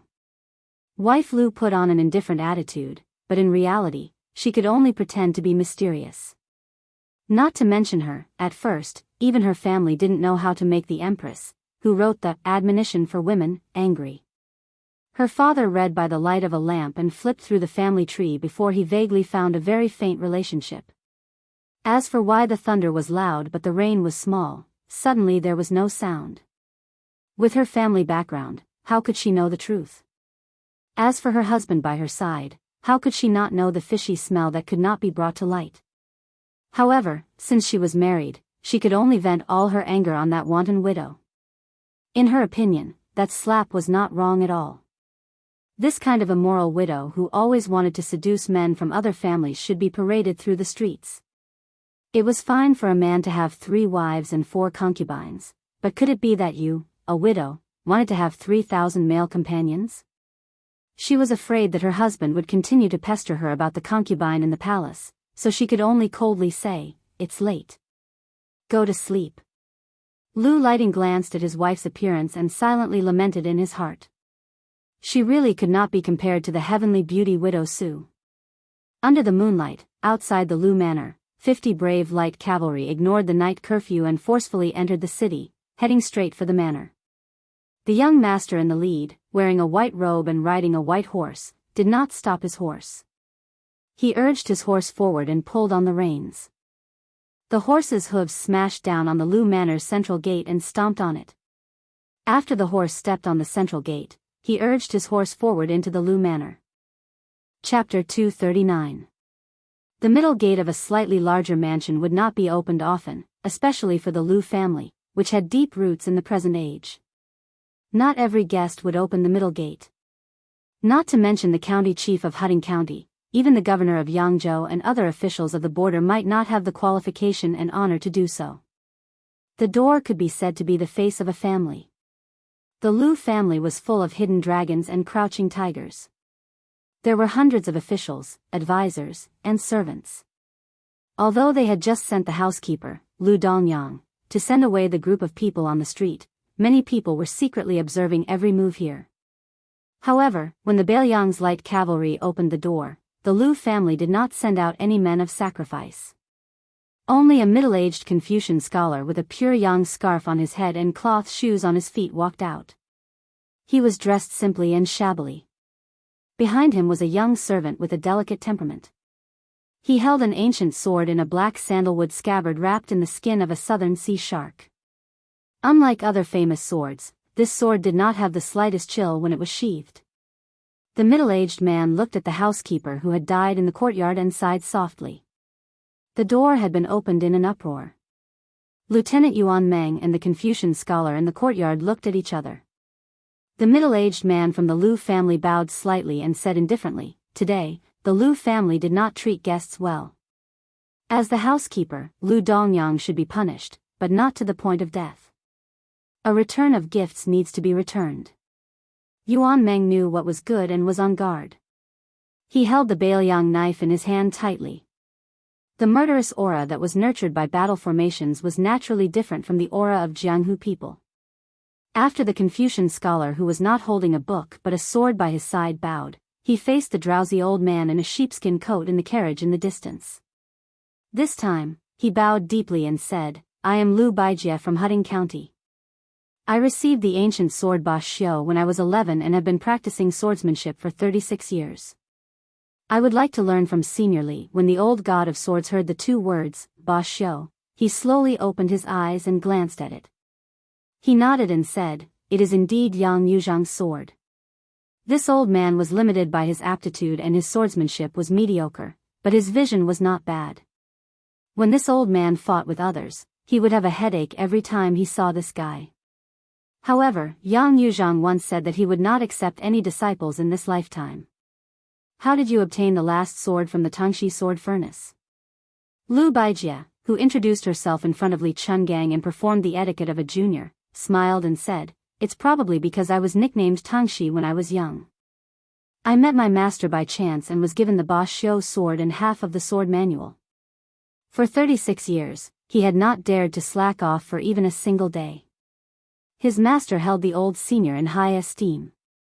He said that the two-sleeved green snake could dominate the sword forest for 50 years. Junior has been longing for this for a long time. Today, I have the courage to draw my sword partly because I am forced to do so by my status as a disciple of the Liu family, but mostly because I want to sharpen the inferior swordsmanship that I have cultivated behind closed doors for 36 years. If I lose, I implore Senior not to take your anger out on the Liu family." The old man with the sheepskin fur coat said impatiently, "Your tone is exactly the same as Yang Yuzhang's. Why don't you try? If you only have the craftsmanship of Yang Yuzhang's swordsmanship and not the ingenuity of his swordsmanship, then you are not worthy of this old man taking action. Who the F***ck wants to make things difficult for you aristocratic families? Do you have nothing better to do? Swatting flies with a bamboo pole in a latrine pit, you will be splashed with feces no matter what." This old man did not believe in heresy back then and suffered a great loss at the hands of lame Su. At this point, the old man immediately shut his mouth. Exposing one's shortcomings was not Li Chuangang's usual style. Liu Baijie smiled and stretched out 2 fingers to gently stroke the scabbard. The famed Ba Xiu sword was half unsheathed. At this moment, a familiar sound of footsteps came from behind. The woman called out, "Little uncle." Liu Baijie, the youngest and most leisurely of the Liu clan's glittering jewels 7 jades in the lake pavilion, had a sorrowful expression on his face. His fingers swiped back and the Ba Xiu ancient sword that had appeared in the world immediately returned to its scabbard. Everyone only caught a glimpse of a bright azure edge. Liu Baijie was the youngest son of the previous master of the Liu clan, Liu Xianxia. Compared to the current master's eldest son, Liu Daolin, he was a full 20 years younger. Liu Baijie was born of a concubine. He was naturally intelligent, but he was indifferent to fame and fortune.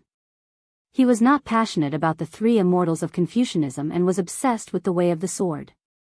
Until now, he had not married, so naturally he did not have any children. He rarely showed his face in the Liu clan. Among the influential members of the Liu clan, Liu Baijie was the only one who was truly close to the widow. He, who did not have any children, largely regarded Su Jihu as half a daughter. If he had not secretly stifled the signs of many disasters, the Lu clan would have long been in chaos. Not to mention others, the woman whose father was the master of the Su clan had done too many dirty deeds. But he was apprehensive about her identity as his sister-in-law and felt the pain of losing a child. Otherwise, Lu Baijie would not have allowed such a scandal to happen in the Lu clan. After such a big event as the removal of the center gate, which was enough to shock Yangzhou, Su Jihu, no matter how much he was restrained in the Lu clan, still received the news immediately. Only then did he confirm that his younger brother had arrived in Yangchun City. Other than him, who else could have done such a shocking thing? How could Su Jihu bear to blame him? However, the Lu clan was still her home in name. It would not be good to make things too tense, especially when her father-in-law, Lu Xianlang, was willing to do anything for the sake of his reputation. Which famous person would not cherish their reputation? She giggled at Lu Baijie and called out, "Little uncle," in a coquettish manner. In return, she received a helpless expression. Su Jihu did not exchange pleasantries with the few elders in the Lu clan who were easy to talk to. She ran out of the main door. All the valiant light cavalry dismounted and knelt on one knee, respectfully saying, "Beiliang's Phoenix Battalion pays respect to Princess Chang." Su Jihu ignored them. Looking left and right, she did not see her younger brother's gentle smiling face that she had always dreamed of. She was immediately disappointed. The maidservant, Blue Bird, could already walk with difficulty, but her complexion was still unsightly. Just as she was about to kneel, Su Jihu, who revealed a frightened expression but quickly concealed it, stepped forward to support her. Biting her lips, she asked in a low voice, "Where is Feng Yan?" Blue Bird replied softly, "His Highness went to Jiangxin County. He said he would rush back to Yangchun City overnight." Su Jihu stamped her foot. Her eyes were red as she muttered, "That idiot." She took a deep breath and said rather majestically, "Follow me into the Lu clan residence." If Lu Baijie, who was of the same generation as Lu Daolin and Lu Xianlang, did not stop her, who would dare to? Lu Baijie's illustrious identity as the son of a powerful family was there, but his other identity was even more intimidating. There was a special sword review that listed Lu Baijie of Hutting County in Yangzhou. The review said that Lu Tongxi's swordsmanship was upright and vast. Although the name of the sword contained the word tyrannical, it was fully deserving of being called the sword of the king. The Lu clan residence's courtyard was deep and was a typical Jiangnan garden style. The size of the courtyard was not as large as the other three clan residences. However, the Sincerity Garden, which had hosted 6 emperors, was the most famous. The lake and rockery in the garden were created by the chief stone-folding master. One mountain, one peak, exuding vitality. Every stone, every seam, was properly accounted for. It was praised by the late emperor as being unique in Jiangnan. It should be known that the gardens in Jiangnan were the best in the world. One could see the ingenuity of the Sincerity Garden. Su Jihu personally led the way. Along the way, he briefly and comprehensively explained the essence of the garden structure to Yu Yue. Lu Baijie and the sword attendant were at the back. Coincidentally, Li Chungang, Jiang and Princess Jing'an were at the back. Lu Baijie, who had not used her sword today, asked the old god of swords about some doubts in the art of swordsmanship. The old man had some good karma with half of the younger generation, Yang Yuzhang, so he did not put on airs. Although Lu Baijie's character was a typical aristocratic family, in the end, she was like the sword. She was not old-fashioned and constrained. Lu Baijie only glanced at Princess Pei from the corner of her eyes and did not look at her again.